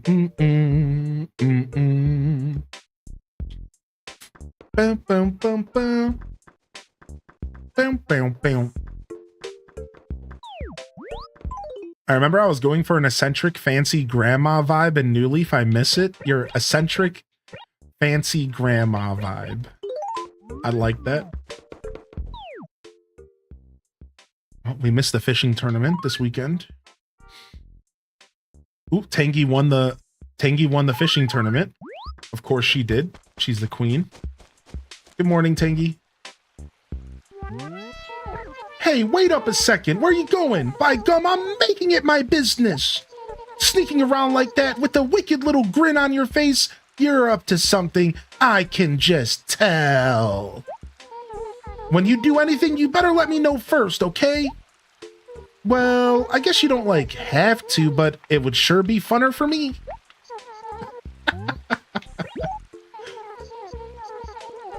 She's so cute. Your helmet looks like hair. It does, kinda. When do you do your laundry? I don't even change my clothes unless I get a new outfit. Gross. Grody, dude. No wonder she's always had fleas. She had fleas the past couple episodes, and now we're figuring out why. You better change them clothes, Tangy.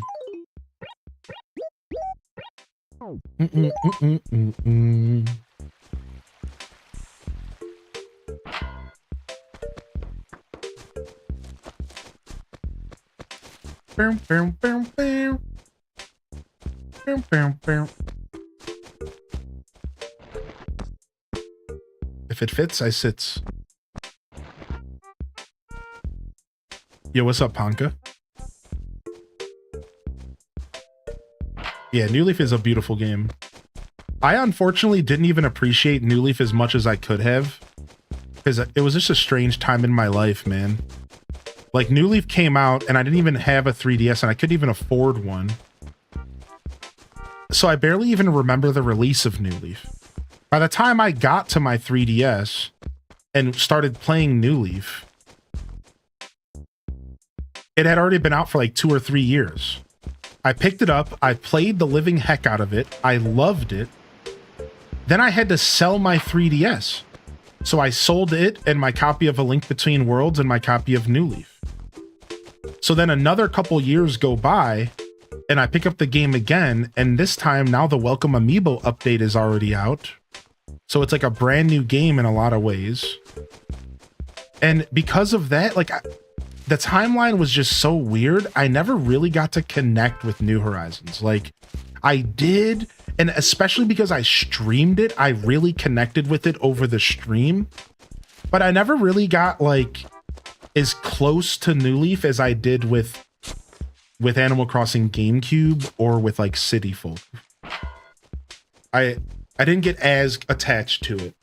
And again, it was just a weird time in my life where like I wasn't even really a full blown out Nintendo fan at the time. I didn't own any Nintendo consoles. I was mostly a PC gamer. And I was just like in a different phase of my existence. So like I always kind of look back and wish that I didn't miss New Leaf as much as I did. I didn't really get to experience it with a ton of like street passes and stuff like that. So that's what makes New Horizons so special for me personally, is that I got to experience New Horizons at the beginning of the hype alongside all of you. So in my heart, I'm always going to love New Horizons even a little bit more than I love New Leaf. And that's why like sometimes I'll even argue or I'll like share the opinion that I think New Horizons is a better game. And it's because I connected with New Horizons a lot more. I got to share it with my whole audience for years now. And that was like something I didn't really get that feeling with New Leaf. I just played it a little bit. I put it down. I wasn't like on the internet. I wasn't like talking to people about it. I just like picked it up, played it, put it down. Like any other video game. And it was because of the time of my life, I didn't really have the headspace to be connecting with a video game, you know? So like as much as I love New Leaf, I'm never ever going to have the same feelings I had with New Leaf that I did with New Horizons. This game is always going to be so special to me because I got to share it with the community. Like the same thing with like Tears of the Kingdom. I think Tears of the Kingdom is partly like my favorite Zelda or one of my favorite Zeldas, mostly because I got to sit and play it with all of you. You know, so it's like as much as I'm always going to be a Wind Waker fan, I didn't get to share Wind Waker with hundreds of people, you know, like it's different, you know? I remember waiting that night for New Horizons to come out. I was going to go pick up a physical copy, but I won the digital copy the night before from you. Oh yeah, you won the digital copy. I remember we did a big giveaway for it. Yeah. That's super cool story, man. I realized today's the anniversary of losing my papa. Aw. I'm sorry to hear that. Can we get a little bit of love in the chat for Florida Girl and anybody else who needs to hear that? You have my condolences, dude. I'm sorry to hear that. That's a tough day right there. And definitely if there's any excuse to go back to bed, I'd say that that's probably one of them. He's here. He came to the right location. Yes. Kids in their youth. All right. Several villagers have been raising quite the ruckus lately, saying the town needs a new bridge. I'm considering building the new bridge somewhere around here. Here's good. You think so? Well, if you're on my side, then I'm sure everyone else is too. Already, I do believe I'll have arrangements to have the bridge completed as soon as possible. Right, so isn't it like a whole week we have to wait? Look, we got the perfect location though. Look. The perfect location. It couldn't be better. I think it's going to be right here. Like, do you think it's going to be here? Where do you think it's going to be? I think it's going to be, like, right here.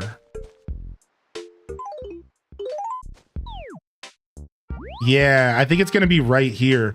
I don't think it would be here. This would be weird, right?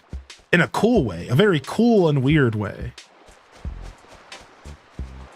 I don't think it's going to be down here. There's no way. This is going to be interesting to see how this bridge gets built. I think it's going to be right here, though. I'm very excited, actually. Yeah, I can't wait to see it. I'm actually really excited. Forward Swords Anniversary Edition on DSi might be my favorite Zelda game because I got it for free or cheap and didn't remember, but I played the heck out of it with my brother. I came into work and was handed my chef's hat. I finally earned it. Yo, Banana Universe, congratulations, dude. Congratulations on earning the chef's hat, man. That's cool. That's super exciting. In the kitchen world, there's a lot of like respect, and like you are forced to like earn your keep in the kitchen world. Like nepotism, if there's one workforce that I've ever been in where nepotism doesn't really affect things, I would say it's a kitchen. As funny as that is. Now, sure, you know, nepotism exists everywhere and you're going to get a job because you know somebody, but I have never ever seen anybody ever get a higher position or anything in a kitchen because they knew somebody. It was always a showcase of skill, and you were always forced to almost go through like a hazing process in order to get your position in like the kitchen world. It's very strange. Right? Yeah. It's very strange. Like earning that chef's hat really does mean you have earned your chef's hat, you know, and like that's pretty cool. That's pretty cool for sure. Yeah, thanks for sharing, man. Throw a log on the bonfire, buddy. Exclamation point bonfire in the chat. Throw a log on the bonfire, baby. Knowing someone won't put out good food. Yeah, exactly. Boom, boom, boom. Nepotism can't survive in food service. Right, outside of like management and stuff. Like that's always there. You're always going to get somebody hired above you. Somebody's going to earn more money.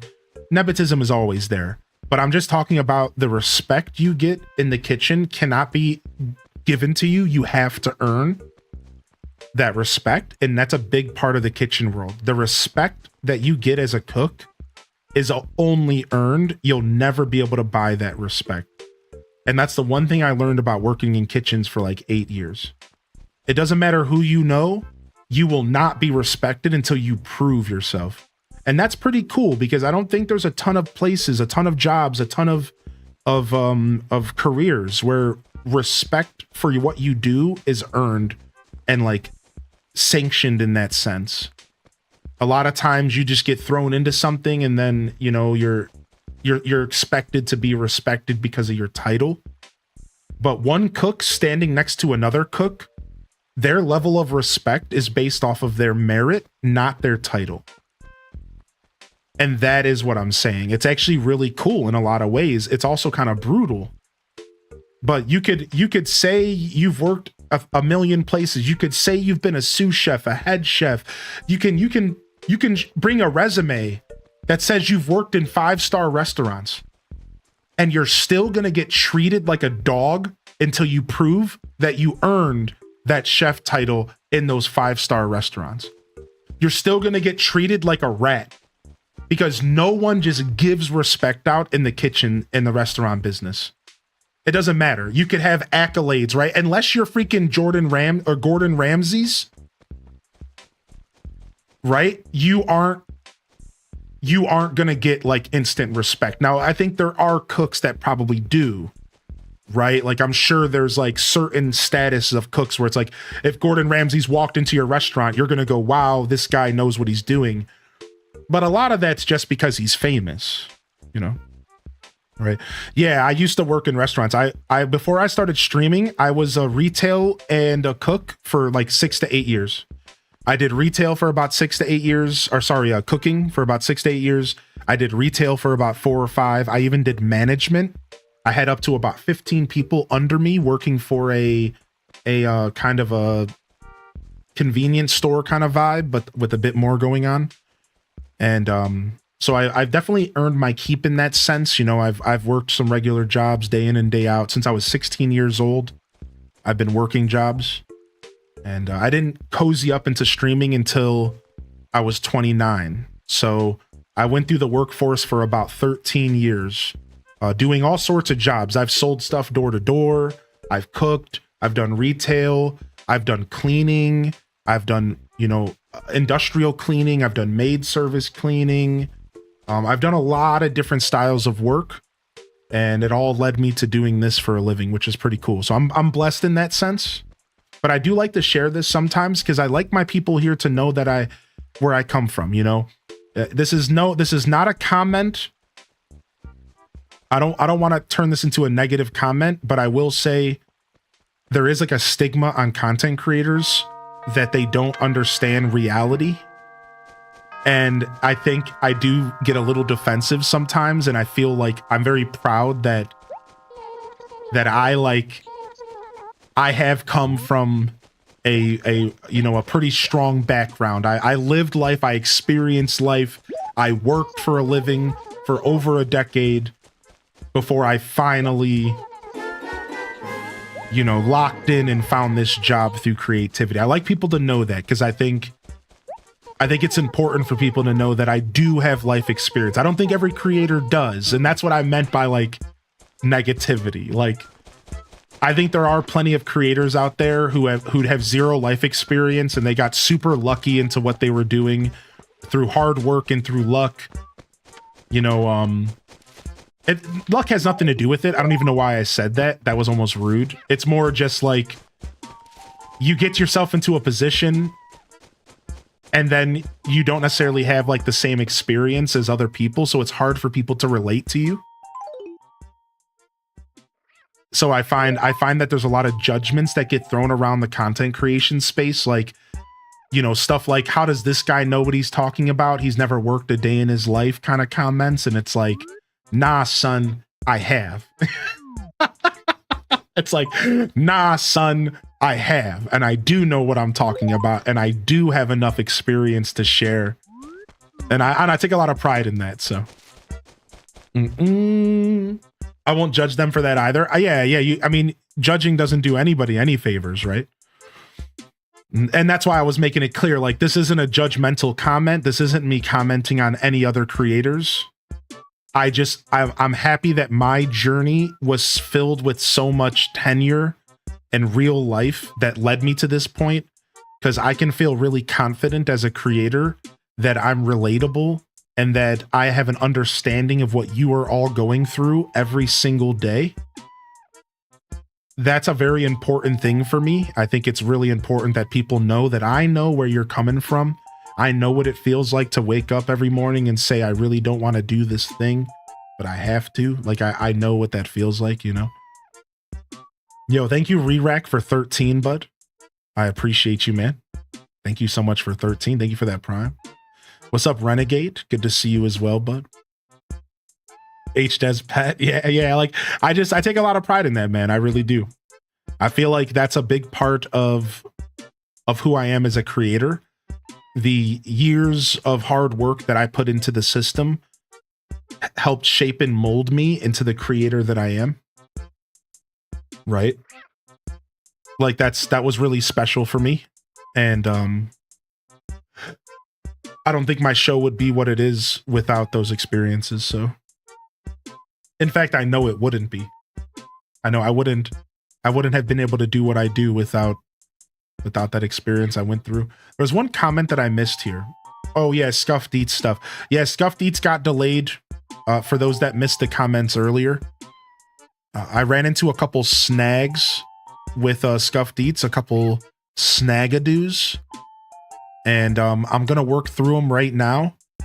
I unfortunately talked a big game, and I thought it was going to be super easy for me to set up Scuffed and just continue what I was doing.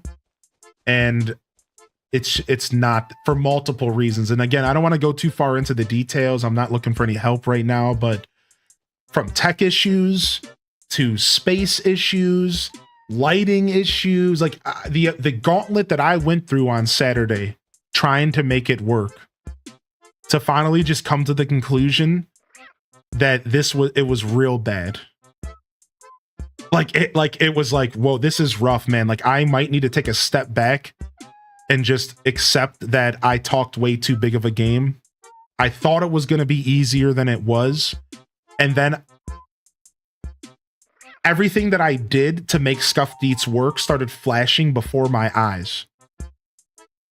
And I was like, this was never easy. Dude, when I first set up Scuffed Eats, I had stuff duct taped to the wall. The setup was like insanely particular, right? And then like as Scuffed Eats evolved, I managed to like really create a cool experience, but I forgot that I went through all of that. I completely forgot. So I went into this kitchen. I was like, okay, I'm ready to go. Let's set it up. And I paused and said, wait a second, like this is not gonna be easy. Like I forgot what I went through to make Scuffed happen the way that I made it happen. And like it all slapped me in my face, and I was just like, whoa, I need more equipment. I need to buy a couple things before I'm gonna be able to make this what it is. Like I really got ahead of myself. So I don't have to apologize, but I do feel like I owe the community an apology, because I did say I would be doing Scuff this week and it just didn't work out. And I could have like really forced it to happen, but I can't begin to express just how bad it really was and like is at the moment. Like it's a different kitchen. It's a different experience. I just need to come back to it. I need to think really hard about it, and I need to make it work. So our air conditioner's on the same breaker. If we trip, both of our AC units run at the same time. My roommate and I both work from home. Our air conditioners are on the same breaker. That sucks, dude. Sorry to hear it, booty cheeks, man. Yeah, I don't have central air anymore. I moved from central air, and I'll tell you, you never know what you have until you lose it, man. Not having central air anymore was a massive change, dude. I was not ready, man. Yeah, honestly, it's been okay though. I've managed to keep the house under 75 degrees. Honestly, almost under 70, even during these 90-degree days. So these little air conditioners I got in the house are pumping, dude. Mega pumping, dude. But it's somehow working right now. Mad respect for admitting when you were wrong and in over your head. Yeah, you know, so thank you for saying that. You know, it's unfortunate because I live my life a little bit loosely, and sometimes it bites me in my butt, man. And that's just the truth. I didn't even take the time to set up Scuffed up until Saturday, the day before I said I would do Scuff. Because I was that convinced that I was going to work just fine. I was that convinced, right? I was like, oh, it's gonna be great. And, you know, when you're that smug and when you procrastinate that on that level, sometimes it does bite you in your butt. And it just bit me in my butt, man. I did not realize what I was getting into. I did not respect the change of house the way that I should have.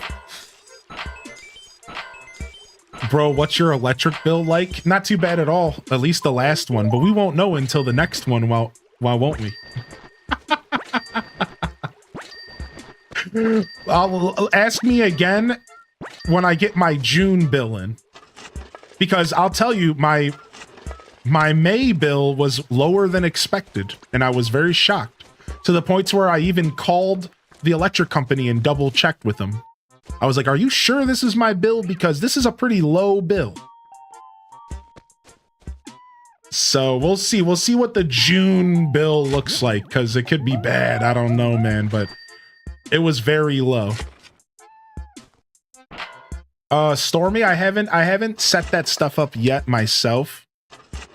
So I'm not sure. I'm not even sure if my model is one that needs to be sent back yet. So unfortunately, I still haven't taken the time to set that up. I'll be doing it after the heat wave goes by though, so probably later this week. So if you remember, feel free to ask me again. He said if you're good at handyman stuff, as a tech, he said go with the repair kit. Okay, I'll keep that in mind. I figured the repair kit might just need like a drill, and I do have an electric drill.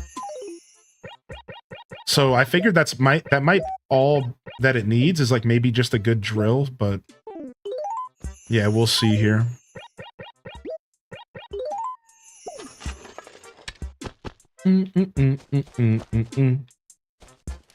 My mom usually keeps the house at 80 degrees. Sheesh, man. Holy heck, dude. I got spoiled. The last couple years of living with central air, I literally got spoiled. We would keep the house at like a crisp 70 degrees always. Always, dude. It was always a crisp 70 no matter what time of year. We'd be in the middle of winter, crisp 70. Summer, crisp 70. So I'm not even sure. Hey, I need this little guy. Got him. Hey, cute, we got a hermit crab. Are you shellish yet?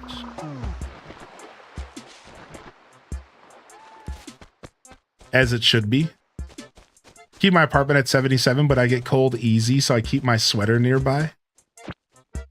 77 degrees Fahrenheit and cold shouldn't be in the same sentence. Are you mad? Have you lost it? What do you mean, dude? What? That's the same sentence? You really? You're using those words, dude? What do you mean cold? What do you mean sweaters? What?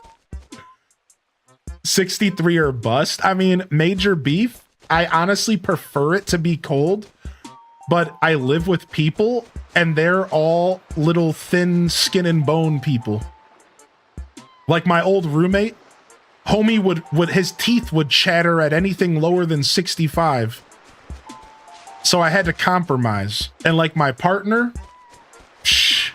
they prefer a 75 around the house. Like that's just what they like.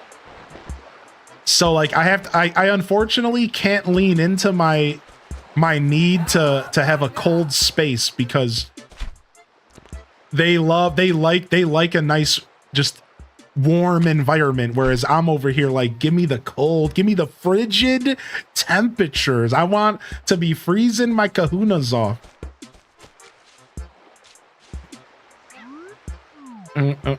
Your partner's a monster. Yeah. Yeah, 72, 70, right? Like my preferred temperature is for sure like 50s. My preferred temperature, if I had to choose like a I want to live in this temperature forever, it would be a crisp 50 to 60. That's my like preferred. So F to C, 50. This is my preferred temperature right there. Like 10 degrees Celsius. That's what I want. I want it to be chilly. I want to be able to put a sweater on. I want to be able to put a hoodie on. I want to be able to put on a coat. Yeah, that's what I want. That's what I want. Maybe even a pair of gloves. Yep, that's what I want every day of my life if I could. Because I like that type of clothing. I prefer that type of clothing. I prefer a hoodie. I prefer wearing hats. I prefer wearing gloves. Like I like that kind of stuff. So for me, 50 to 60 degrees Fahrenheit is like ideal for everyday life. That's why fall's the best season, correct?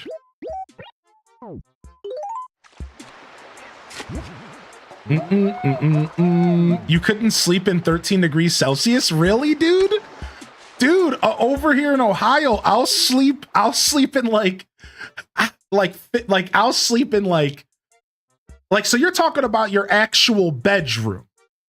All right. Now, the truth is that there's always a big difference between the bedroom and the outside. So I'd argue that the lowest temperature I've ever like slept in comfortably in my bedroom was maybe like 45, maybe 50 degrees. But I agree with you. That's pretty cold. Usually my house is like a lot warmer, like for sure. Like it'll be 50 degrees outside, but I'm keeping my room a crisp 60. Right? Like for sure. Like, you know, it doesn't need to be, I don't need to be freezing while I'm sleeping. I just want it to be cool so I can snuggle up under a big blanket. Yeah. Like now the temperature outside is what I prefer. I want the temperature outside to be so cold that I have to adjust my inside temperature. I'm okay with that. Like I want the temperature outside to be frigid so that I can just adjust accordingly inside via layers of clothing, blankets, and heaters occasionally. But I do like to be able to crack a window. I will tell you guys this. I've learned over years of being a hermit that not being able to open a window does suck. Whether it's too hot or too cold. If I can't open a window and get fresh air, I do feel like it starts to be annoying. Is that fair? So I feel like if it's 50 degrees outside, that's a little too cold to crack a window in some cases. Like I would prefer it to be like 60 to crack a window. I want to be able to open a window. I like the natural breeze coming in from the outside. I don't want to be stuck smelling the same air-conditioned air all day. Like, as I get older, I have learned to really appreciate days where you can open up the windows.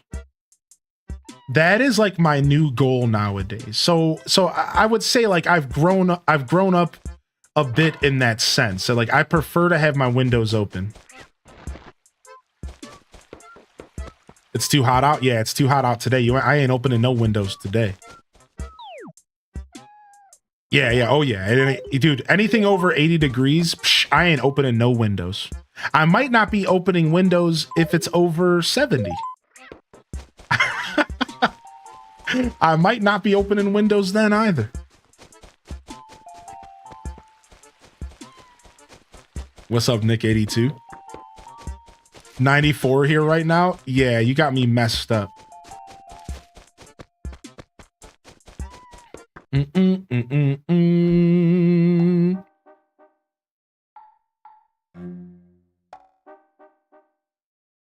Depends on humidity levels. Yeah, of course. Right. It's fun. It's fun having everyone share their preferences in temperatures, because I've always felt like my preferences in temperatures are pretty goon-like. Like I'm a weirdo, man. I like super cold and frigid temperatures, man. I think the only thing that I would say that I don't like nowadays is cold hands. As I get older, I've started to despise cold hands in gaming. I have started really hating that. I used to not really care, but as I get older, I'm like, dude, there's nothing worse than a stiff pair of hands when you're trying to get your game on, dude. There's nothing worse than a stiff pair of hands. Like, that's the absolute worst, man. Did you know that if you are cold all the time, you might be low in iron? The best way to react is eating red meat or taking iron supplements. Oh, I did not know that. Interesting. So there's a 4-star in my Wonder Picks, but I already have the 4-star. Do I go for it anyways? It's a Lowland Doug Trio again. Somehow this buddy showed up in my Wonder Picks again. Do I go for it just because, like, how often do you see rainbows in your Wonder Picks, you know? You know, like, do I just go for it just to be a sucker? What if I get 2 of them? Like, whatever. I don't know. Maybe they'll let us trade. Maybe they'll let us trade them later. It'll cost me 22 hourglasses to do it. I haven't seen a rainbow in like a week and a half, 2 weeks. Let's go for it. Imagine if I win 2 of them. Imagine if I get 2 Alolan Doug Trios, both from Wonder Picks. No fucking way. I got both. No way, dude. Suckers. Nice. Hopefully they let us trade them, and I'll trade it with somebody. Hopefully they let us trade these by the end of the year. Now I have 2 of them. I don't need 2 of them. I never needed more than 1 of them, but now I have 2 of them. Cool, I guess.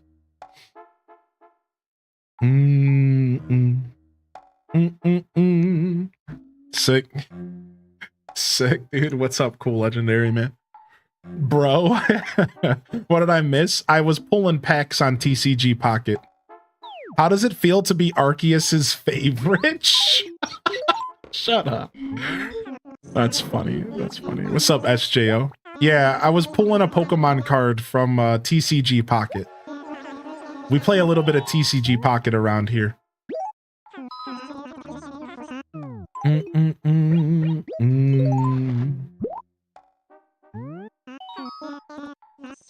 That's a hermit crab, if I'm not utterly mistaken. How grotesque! These small crabs grow quite quickly. Their shells do not grow with them, unfortunately. This leads to a problem as they quickly outgrow their homes. Quite a crab housing crisis, yes? Many people keep these as pets. Why? I couldn't tell you. I find them thoroughly disgusting, but I digress. Yo, thank you, Perpetrator, for the gifted to Cool Legendary. And thank you again, Re-Rack, for the 13, man. How you been, man? Thank you so much for the support, everyone. I appreciate you. Especially after my extra day off. I didn't plan on taking a day off yesterday, but for those that weren't here or who are not a part of the Discord, I did end up taking a little mental health day. And just, you know, to put it bluntly, I just really didn't want to interact with humans yesterday. Which is a cause for a problem when that's my job. So I decided to take the day off and just I didn't do anything. I'll be honest. I honestly didn't do anything. I could have done more for sure. I just kind of I went on a nice walk in the morning before it got hot. And then I just proceeded to kind of not do much.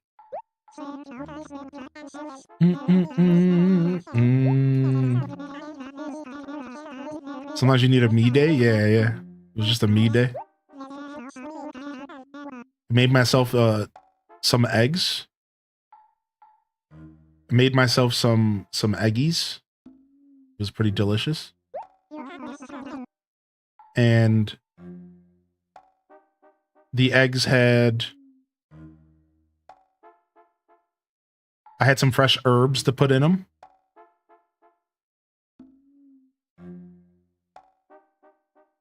It was pretty tasty.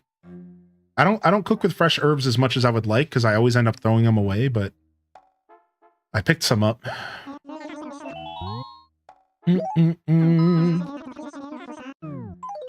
Yo, what's up, Prismatic Phantom? Yeah, sometimes that's the reasoning behind my decisions as well. Because, like, when I look at my schedule, it's like, well, right? So, like, I was feeling like I needed an extra day. So what are my options? Well, if I don't take off Sunday, I'm certainly not going to be taking off Monday. So then the next possible day would be Tuesday. And I was like, dang, that means I'm going to have to push through 2 full days to get to the day that I feel like I want, you know? It's like, or I could just take Sunday off, hopefully get recharged the way that I need to, and then I could just come back Monday, Tuesday, Wednesday, and we could just do like a nice fresh week of content, you know? You planted basil seeds this year? Nice. Yeah, I had some parsley and then just some dried seasonings to go with it. My mom used to let me take mental health days off of school.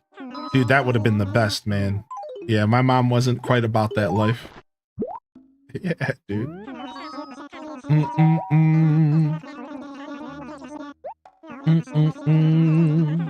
Do you know if I would be able to make veggie stock in a crock pot? Yeah, sure. You can make veggie stock in a crock pot. Yeah, sure. So, really, the only problem that you could run into is like you do want veggie stock to boil. You do want to be boiling it. So you would want to run your crock pot a little higher than you want to put it on high. But crock pots have the ability to boil. Most crock pots on high will totally make something bubble. So I think you'll probably end up having to put your crock pot on high because you do want it to be getting a little boily. You do want it to get a little bubbly. And that's usually preferred. Now, a rolling boil might be too much. So it's going to be about you finding the perfect between medium and hot. Because like usually you want to do like a simmer.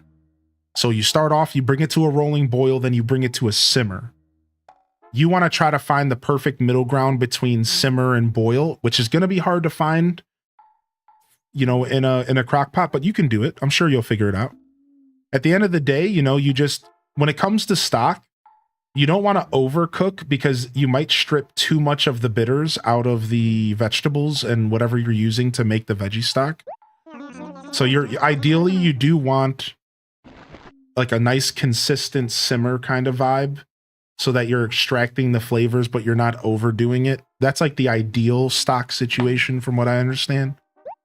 But let's be real, you know, if you're cooking for your house, I think it's going to be fine regardless. So yeah, maybe bring it to a boil on high, then maybe lower it down to a medium or a low and try to just get it to be like a nice consistent simmer.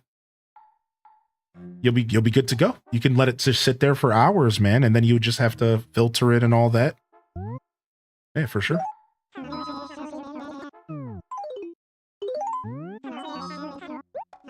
Yeah, exactly. Prismatic Phantom, right. Yeah, I think you'll be just fine. Honestly, taking on the challenge of making your own stock is really cool, and I can encourage you trying it out enough. Just make sure you have some way to kind of filter the vegetables out once you're done. And then otherwise, you probably have everything you need.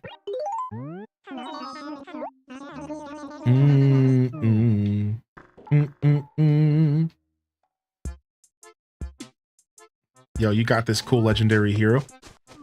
Take it a day at a time, buddy. Sometimes that's the best we could do. You're going to see the Wiggles live? You're going to see the Wiggles live? The Wiggles are still together? Is it the same people? Fruit salad. Yummy, yummy, uh-huh. Fruit salad. Yummy, yummy, uh-huh. Fruit salad. Yummy, yummy, uh-huh. That was the jam. Wiggles be wiggling. You know that? Yeah, I do. I had a little sister, man, and she was at the perfect age for when the Wiggles came into conception. Like, my sister was like the perfect age for the Wiggles blowing up. Like, it was 1-to-1, dude. So she was a huge Wiggles fan, and I know all the songs because of her. The blue Wiggles the same, the others are new. Me and my cousin are going. We're leaving her kid at home. My favorite kind of parents are parents who leave the kids at home. Let's go, baby. Let's go, baby. I try not to be a punk about parents, but sometimes I can't help it, man. Sometimes I can't help it. Like, I can't remember what it was. Where was I at the other day? I was, where did I go where I was just like, there are way too many kids here? Oh, and this was really confusing. I went to this antique store. Like, I'm sorry, and I'm gonna be the one to say it. Why would you drag a snot nose to like an antique store? Like, sure, they might see like an old Elmo or something, but no little kid is gonna care about seeing a bunch of from like 1990. No kid's gonna care. So why would you even do that to this kid? Well, I'll tell you why, because the parents themselves wanted to go, so they dragged their kids along. don't do that, man. Don't bring your kids to some antique store with you, man. I'm trying to take my time. I'm trying to relax. I'm trying to enjoy my time there. And instead I have to deal with a bunch of screaming kids walking around. Mommy! These kids don't want to be there. Why would those kids want to be there, dude? There's a rare chance, right? Yeah, I agree with Major B. Maybe some kids would be grounded enough to like appreciate old cups. But like, get out, like, nah, son, like, nah, like, get out of here, man. Like, I don't care what you gotta say about it. Like, leave your kids at home. Now, I'm such a punk, right? Like, obviously, parents deserve to go have fun too. Parents deserve to have a good time and to go out in the public and adventure. I try not to be too much of a jerk. But it's like, oh.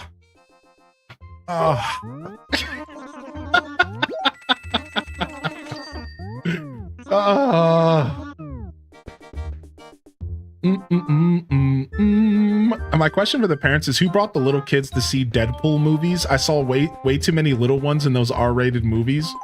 Dude, I went to go see Sasquatch, and somebody brought their kids to see Sasquatch in this dark, seedy bar with people smoking weed in the audience. People are wilding out. I might have saw a titty that night pop out. And then there's some little kids with their parents walking through the crowd of people. And I'm like, what are y'all doing? What are y'all doing? Like, what are these little kids doing walking through here, man? Like, what? Now I get it. You know, Sasquatch is for all ages and generations. I get it. We like some Sasquatch. I like them too. But what are you, come on, man. Come on, man. Like, really? Really? I'm like, I gotta be careful. I might step on some little kid. I'm like,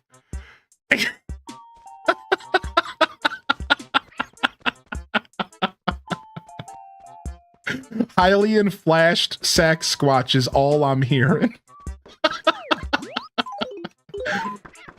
No, again, no, I'm just joking. I get it, man. The truth is that I put myself in the shoes of parents, and I realize, like, it's really not fair. The same way that it's not fair for parents to try to push their ideals about being parents on me, I think it's not fair for me to, like, go out in public and then expect people to leave their kids home. You know what I mean? Like, that's not fair. I think parents deserve to have fun too, man. Parents deserve to get out there and do their thing. Now, I think there is some truth to what I'm saying about, like, maybe there's some places you really shouldn't be bringing your kids, especially in, like, busy environments and stuff. I think there's some truth to what I'm saying, but at the end of the day, like, I'm never gonna, like, talk down on someone or try to be negative to someone for having kids. Like, I get it, man. You want to have fun too, dude. I just think sometimes there could be some locations, like, where it's like, maybe you shouldn't do that. Like, you really think you should bring them here, like, in an antique store? Like, you could have left them at Nana's house or something. Like, I don't know, man. Like,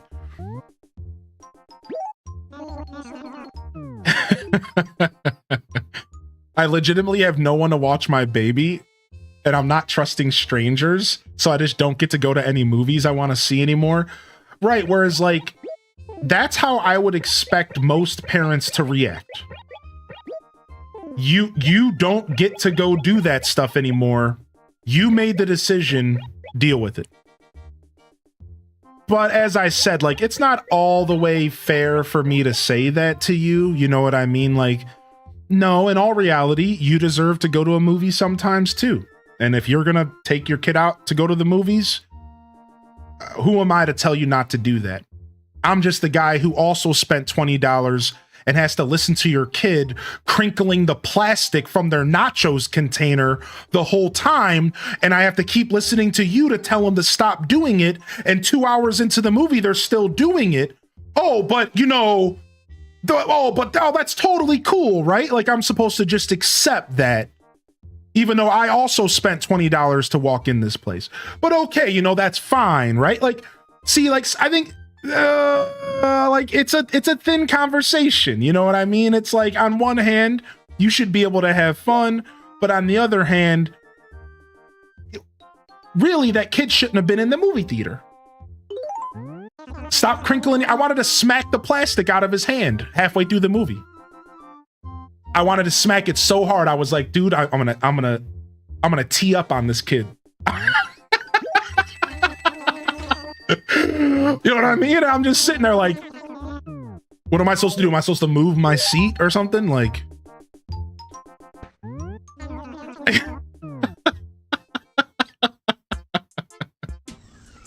yo, we'll see you later. Cool, legendary.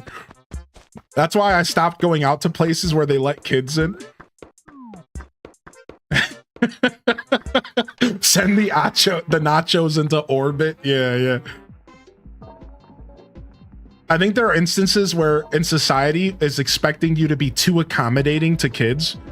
Yeah, I've actually had this conversation with my partner, right? Kino Wolfies. So like, for example, I kind of curse like a sailor out in public, and I'm not afraid at all to curse like a sailor. But every once in a while, my partner will kind of nudge me like, yo, chill, there's kids right there. You know, can you not like pop off the mouth? And, you know, out of respect, I'm like, all right, whatever. But the truth is that I hate limiting myself because of that. It's actually a pet peeve of mine. It's like, I get it. It takes a village to raise a kid or whatever. But why should I have to watch my mouth in a public space because you decided to bring your kid with you? And then, of course, if I were to ever say this out loud, I would be the bad guy. You know what I mean? Like, oh, you're a jerk. Think of the children, Hylian. And it's like, but how's that my fault, man? Like, I'm just a dude trying to curse, man. I'm just a dude living my life. I want to say the B word every once in a while. I'd be giving you dirty looks. Yeah, exactly, right? It's like you get them looks and you're like, oh, I'm supposed to bow down to this because you brought your kids. Like, what? Like, you know?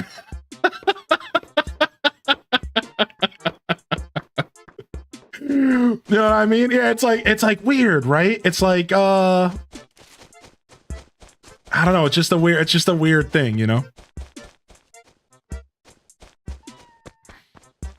So I think there is a certain expectation in society, but I kind of adhere to that expectation to some extent. Because I do believe that it takes a village to raise a kid, and I think through setting the proper example, you are, in some ways helping maybe the process of bringing proper, children to adults in our society, and you know what I mean? Like I get it. So I really do try to respect the space around me. And if I notice a little kid running around, I might not start talking about boobas or something. You know what I mean? I might keep it chill. It's like, I respect that. Like, I get it, dude. We can all do our part. We don't have to be popping off. We can, you could do that stuff at home in the comfort of your own home,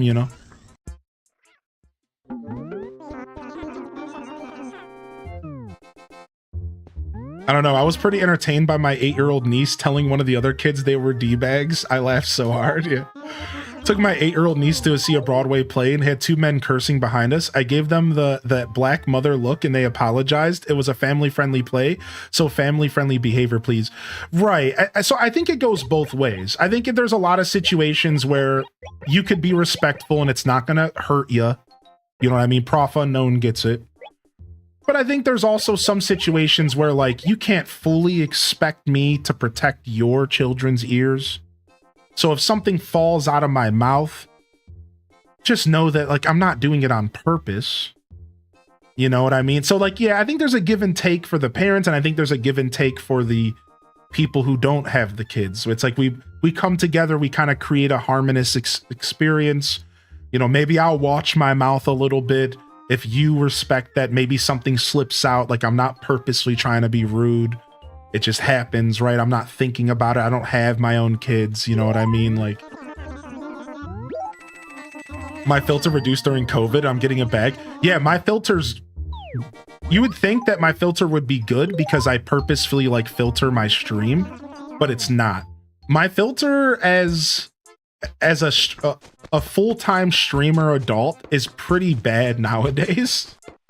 Like, I got the best story ever for y'all. All right, listen to this. So I wasn't planning on telling this story, but so the best way to describe this is I recently got hip to this like app where people sell stuff, and there's this guy who always screams go. Right? He's always like, go, go, go, as he's trying to get people to like bid on these items. Well, after watching this guy enough with my partner, one of our inside jokes became just the word go. Where every once in a while, like, we'll just look at each other like, go, go, go. And it's like a thing, right? And like, it just became a stupid inside joke. You don't need to know all of that. I'm just trying to lay the foundation. So fast track to last weekend, listen to this. And I'm out in public and I'm in this store and there's a bunch of children everywhere and people. And this lady, she says to her kid, she's like, yo, move up, get out of the way, go, to her kid. And I'm talking like a tick, like I'm talking without any thought, blurred out, go, go. Like, not thinking about it, no filter. And like, I didn't even catch myself because I had been doing it all the time. This lady gives me the dirtiest look, dude, because I basically just like kind of talk to her kid, right? Like, she gives me the dirtiest look because I'm like, go. And I'm not at all talking to her kid. I'm not at all like, I just blurt this out, not even thinking about the fact that I'm in public. This lady like looks at me and she like looks at her kid and she's like, what are you saying to me? As I just walk by, like, not even thinking about it. You know what I mean? Yeah, like it wasn't until later. So we go through the whole trip at the store and I like didn't even think about it. And we get into the car and I sit down with my partner and we kind of look at each other. And she was like, oh my God. And she was like, it was like you had a tick. And I'm like, why did that come out of my mouth? And we start laughing so hard, dude. You don't understand. We both just like fell into like drivel, just like, I cannot believe that you just like on command screamed go at some kid. So we were just like dying in the car. We're like, there's no way you just did that, dude. And even to this day, like it's only been like a week. I'll just be sitting there and I'll just like think about it and just start cackling. Like, I can't control how funny it was. So dude, I've completely lost my filter as a streamer. So, like, sometimes I forget how to interact with humans on like a very human level. Sometimes I'll catch myself talking to people on the street like they're my Twitch chat, like talking at them and not necessarily with them. I've completely lost the plot on how to have a conversation because I'm so used to reading people's replies. I don't ever stop to give people a chance to reply anymore. I just sit there and blurt out words until uncomfortable silence looms in. Like, I have lost all social skills streaming for 6 years. It's pretty bad. I'm like slowly but surely trying to like bring them back, and like I'm like catching myself in public and I'm like, wait a second, like you don't have to be on, you don't have to like say anything right now, you can just like watch. Yeah, like I had to like relearn. And what do you think, chat? Yeah. And I blurted out, are you serious? Because the scale wasn't doing what I wanted it to do, and I had to say sorry I wasn't talking to you to the customer. That's funny. What even are social skills? Yeah, conversations with me are like 80-20 right now. It's pretty bad. Dude, it was so messed up, dude. Go! Like, I would never say that to somebody's kid. I would never, ever say that to somebody's kid. And for some reason, I just blurted out, go, to this little girl. It was so bad. And the funny part was like, I wasn't even like looking at the kid or anything. Like, I just said it in response to the lady saying go. I wasn't like, I wasn't giving him any attention or anything. It was just a thing that happened. Just the amount of times I've done this regarding computers and registers at my job. Yeah, dude. Oh my Lord. I worked at a car dealership once. Dude pulled up with a full fake turret on top of his car. What? Speaking of Walmart. Ooh, sorry to hear that, SJ. I hope you're okay, bud. Yeah, Walmarts can be a trip, that's for sure. Alright, I was just catching up on chat.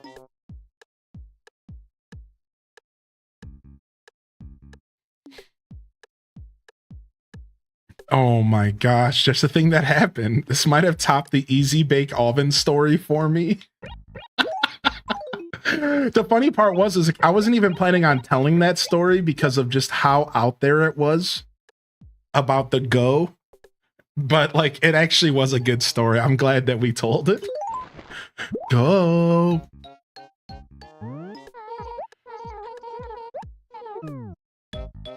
One time when I was younger, I was acting out in the store and some woman said, now you ain't giving your mama lip. And I immediately said sorry and got my act together. I agree with that. I think it would be better if it was more normalized to be able to kind of like nudge a kid in the right direction in public.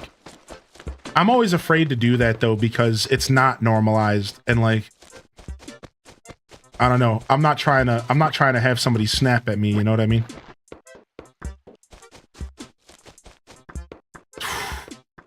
Are we mailing letters about shins? No, I never did that. Yeah.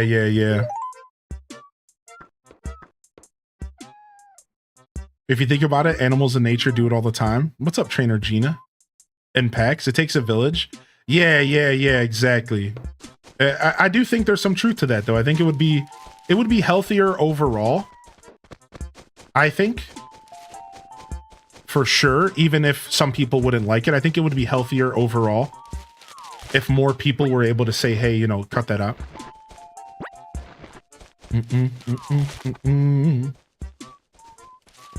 Yeah. I think it would be healthier overall, but, you know. I also do respect that. I do respect that not everybody... Oh, I need to grab flowers for Tabby. I do respect, though, that, you know, people, different strokes and different styles of raising children, and I understand why some people don't want that. I get it. The teacher stare. I don't know if I've ever given a kid a teacher stare or anything like that in public. I have, however, made funny faces to kids. I do enjoy doing that. Like if there's like a young enough kid who's like crying or something, and they're like just like having a fit, I'll be the first person to just like make the goofiest face possible. Not in an attempt to get them to stop crying, just to mess with them, because it's really funny to see kids' reactions when they're like upset, and then you just look at them like, ooh, bleh, and they're just like they don't know what to do. Like they're upset, they're not sure what they're looking at, and it's always like the funniest thing ever to me, just to like make a goofy face and just kind of like see how they react to it. Sometimes they get afraid, sometimes they stop crying instantly. I quite enjoy those interactions. Yeah, it's like super funny just like what are you gonna do? Like a lot of times they'll like stop crying and get confused, like, wait, what was I crying about again? It's always a lot of fun, dude. Yeah, the instant stop crying is a shock to their system. Yeah. I quite enjoy those interactions.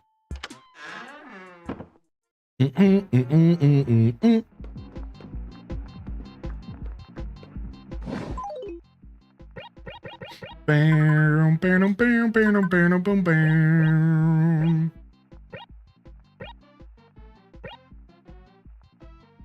That's where like retail had its perks because like as like a manager, I did have the luxury of like checking a little snot nose here and there. Like that luxury actually was there as a manager because it was my store, you know? So if a kid came in and started like touching all the things on shelves or something, I could take a moment to be like, hey, you know, you're not allowed to do that, dude. Please cut that out, you know? And like there was like some satisfaction. There's like a little bit of satisfaction in that, you know? I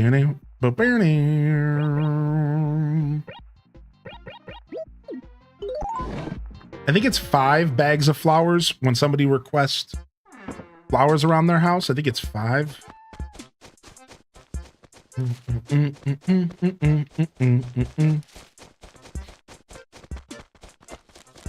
But it's always fun entertaining children in small doses. Like when I worked in open kitchens, I always got a lot of enjoyment out of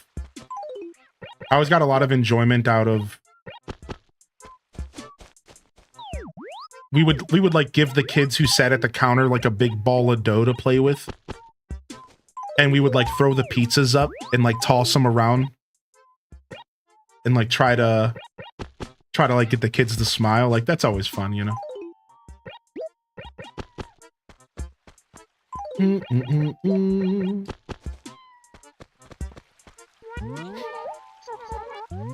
The flowers.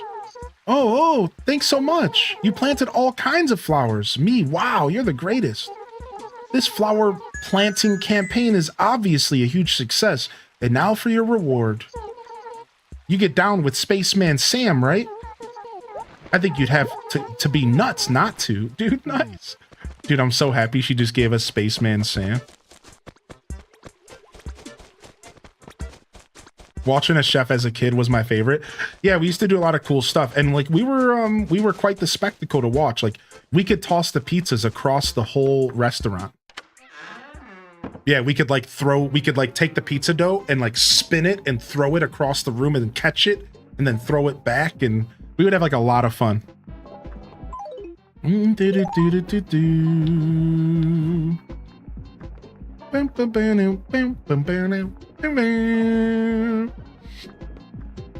I got really good at tossing pizza dough above my head.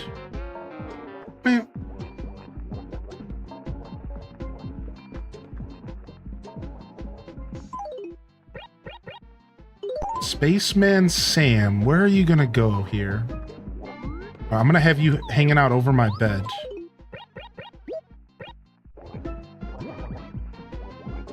Yeah, Spaceman Sam!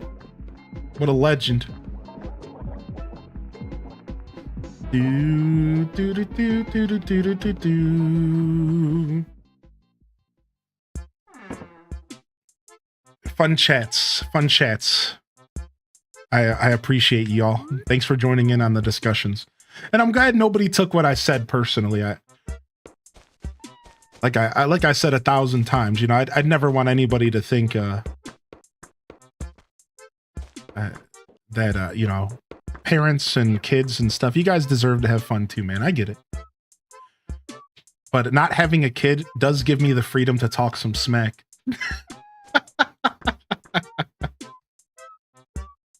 Man, Sam, what's everyone's favorite Animal Crossing insect?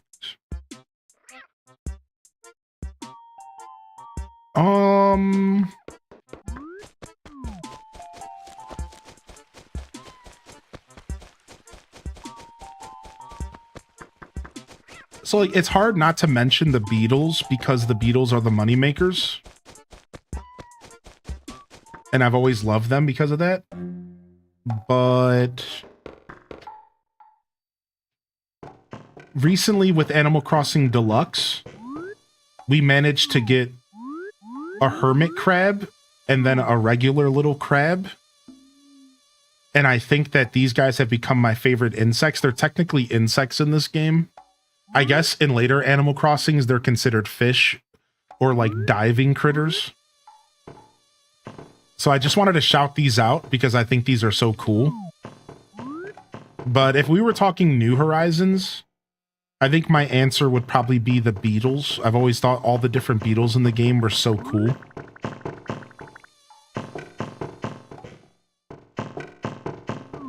Gotta get the other crab. Ooh, there's a third. Oops, I almost stepped on the bug. The scorpion. Dredge and Dave the Diver bundle is on sale on Steam. Oh, nice. The monarch butterfly. The Atlas moth. Yeah, that's a big boy.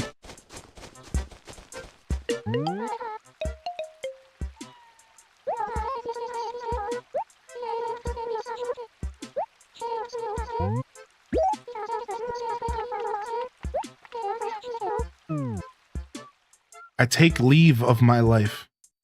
My footsteps carry me like clouds upon wind, drifting in the pale light of the dawning day. I go in search of adventure.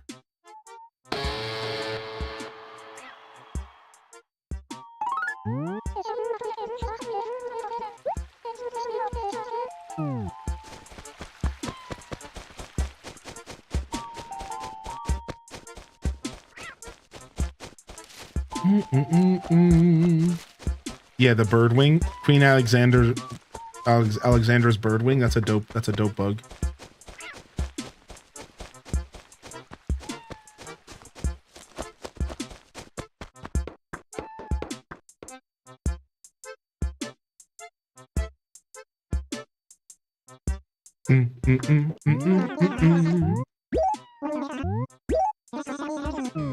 All right. We're done with AC today, and we'll wrap up the broadcast there. Thank you for coming out today, everybody. And I'll be back tomorrow for some more shenanigans. We're going to be doing some Zelda this week, and I'm pretty excited about it. So Zelda fans, we'll be diving into some Zelda probably as soon as tomorrow. I'd also like to do some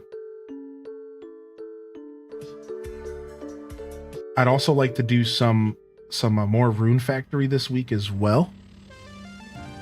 So we're going to try to make that happen. But I'm excited to play some more Tears of the Kingdom, Switch 2 edition. Thanks for coming out, everyone. Have a wonderful rest of your Monday. Let's go ahead and make sure we save. And hope that you had a good start to your week here. The best way to start your week right here. Twitch.tv/Hylian Descent. Starting off the week on the right foot, baby. Thank you, everyone. Thank you for coming through. I'll be around. I'm going to try to get some work done today. I'm trying to get some YouTube stuff done here this week.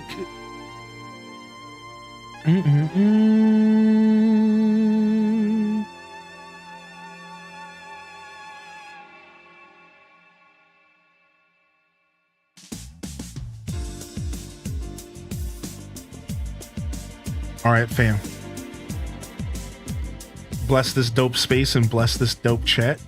All right, fam. I'm out of here. No raid today. We're just going to fade out. I'll be back here tomorrow, and we're going to lock in here for a fresh week of streams, baby. But today was a good way to start that fresh week, fresh opportunities. I appreciate y'all sincerely.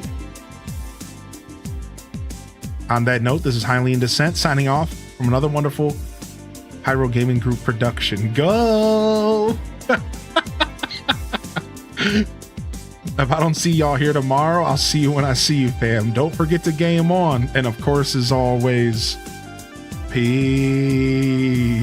Wrap it up and on to the next episode. Peace.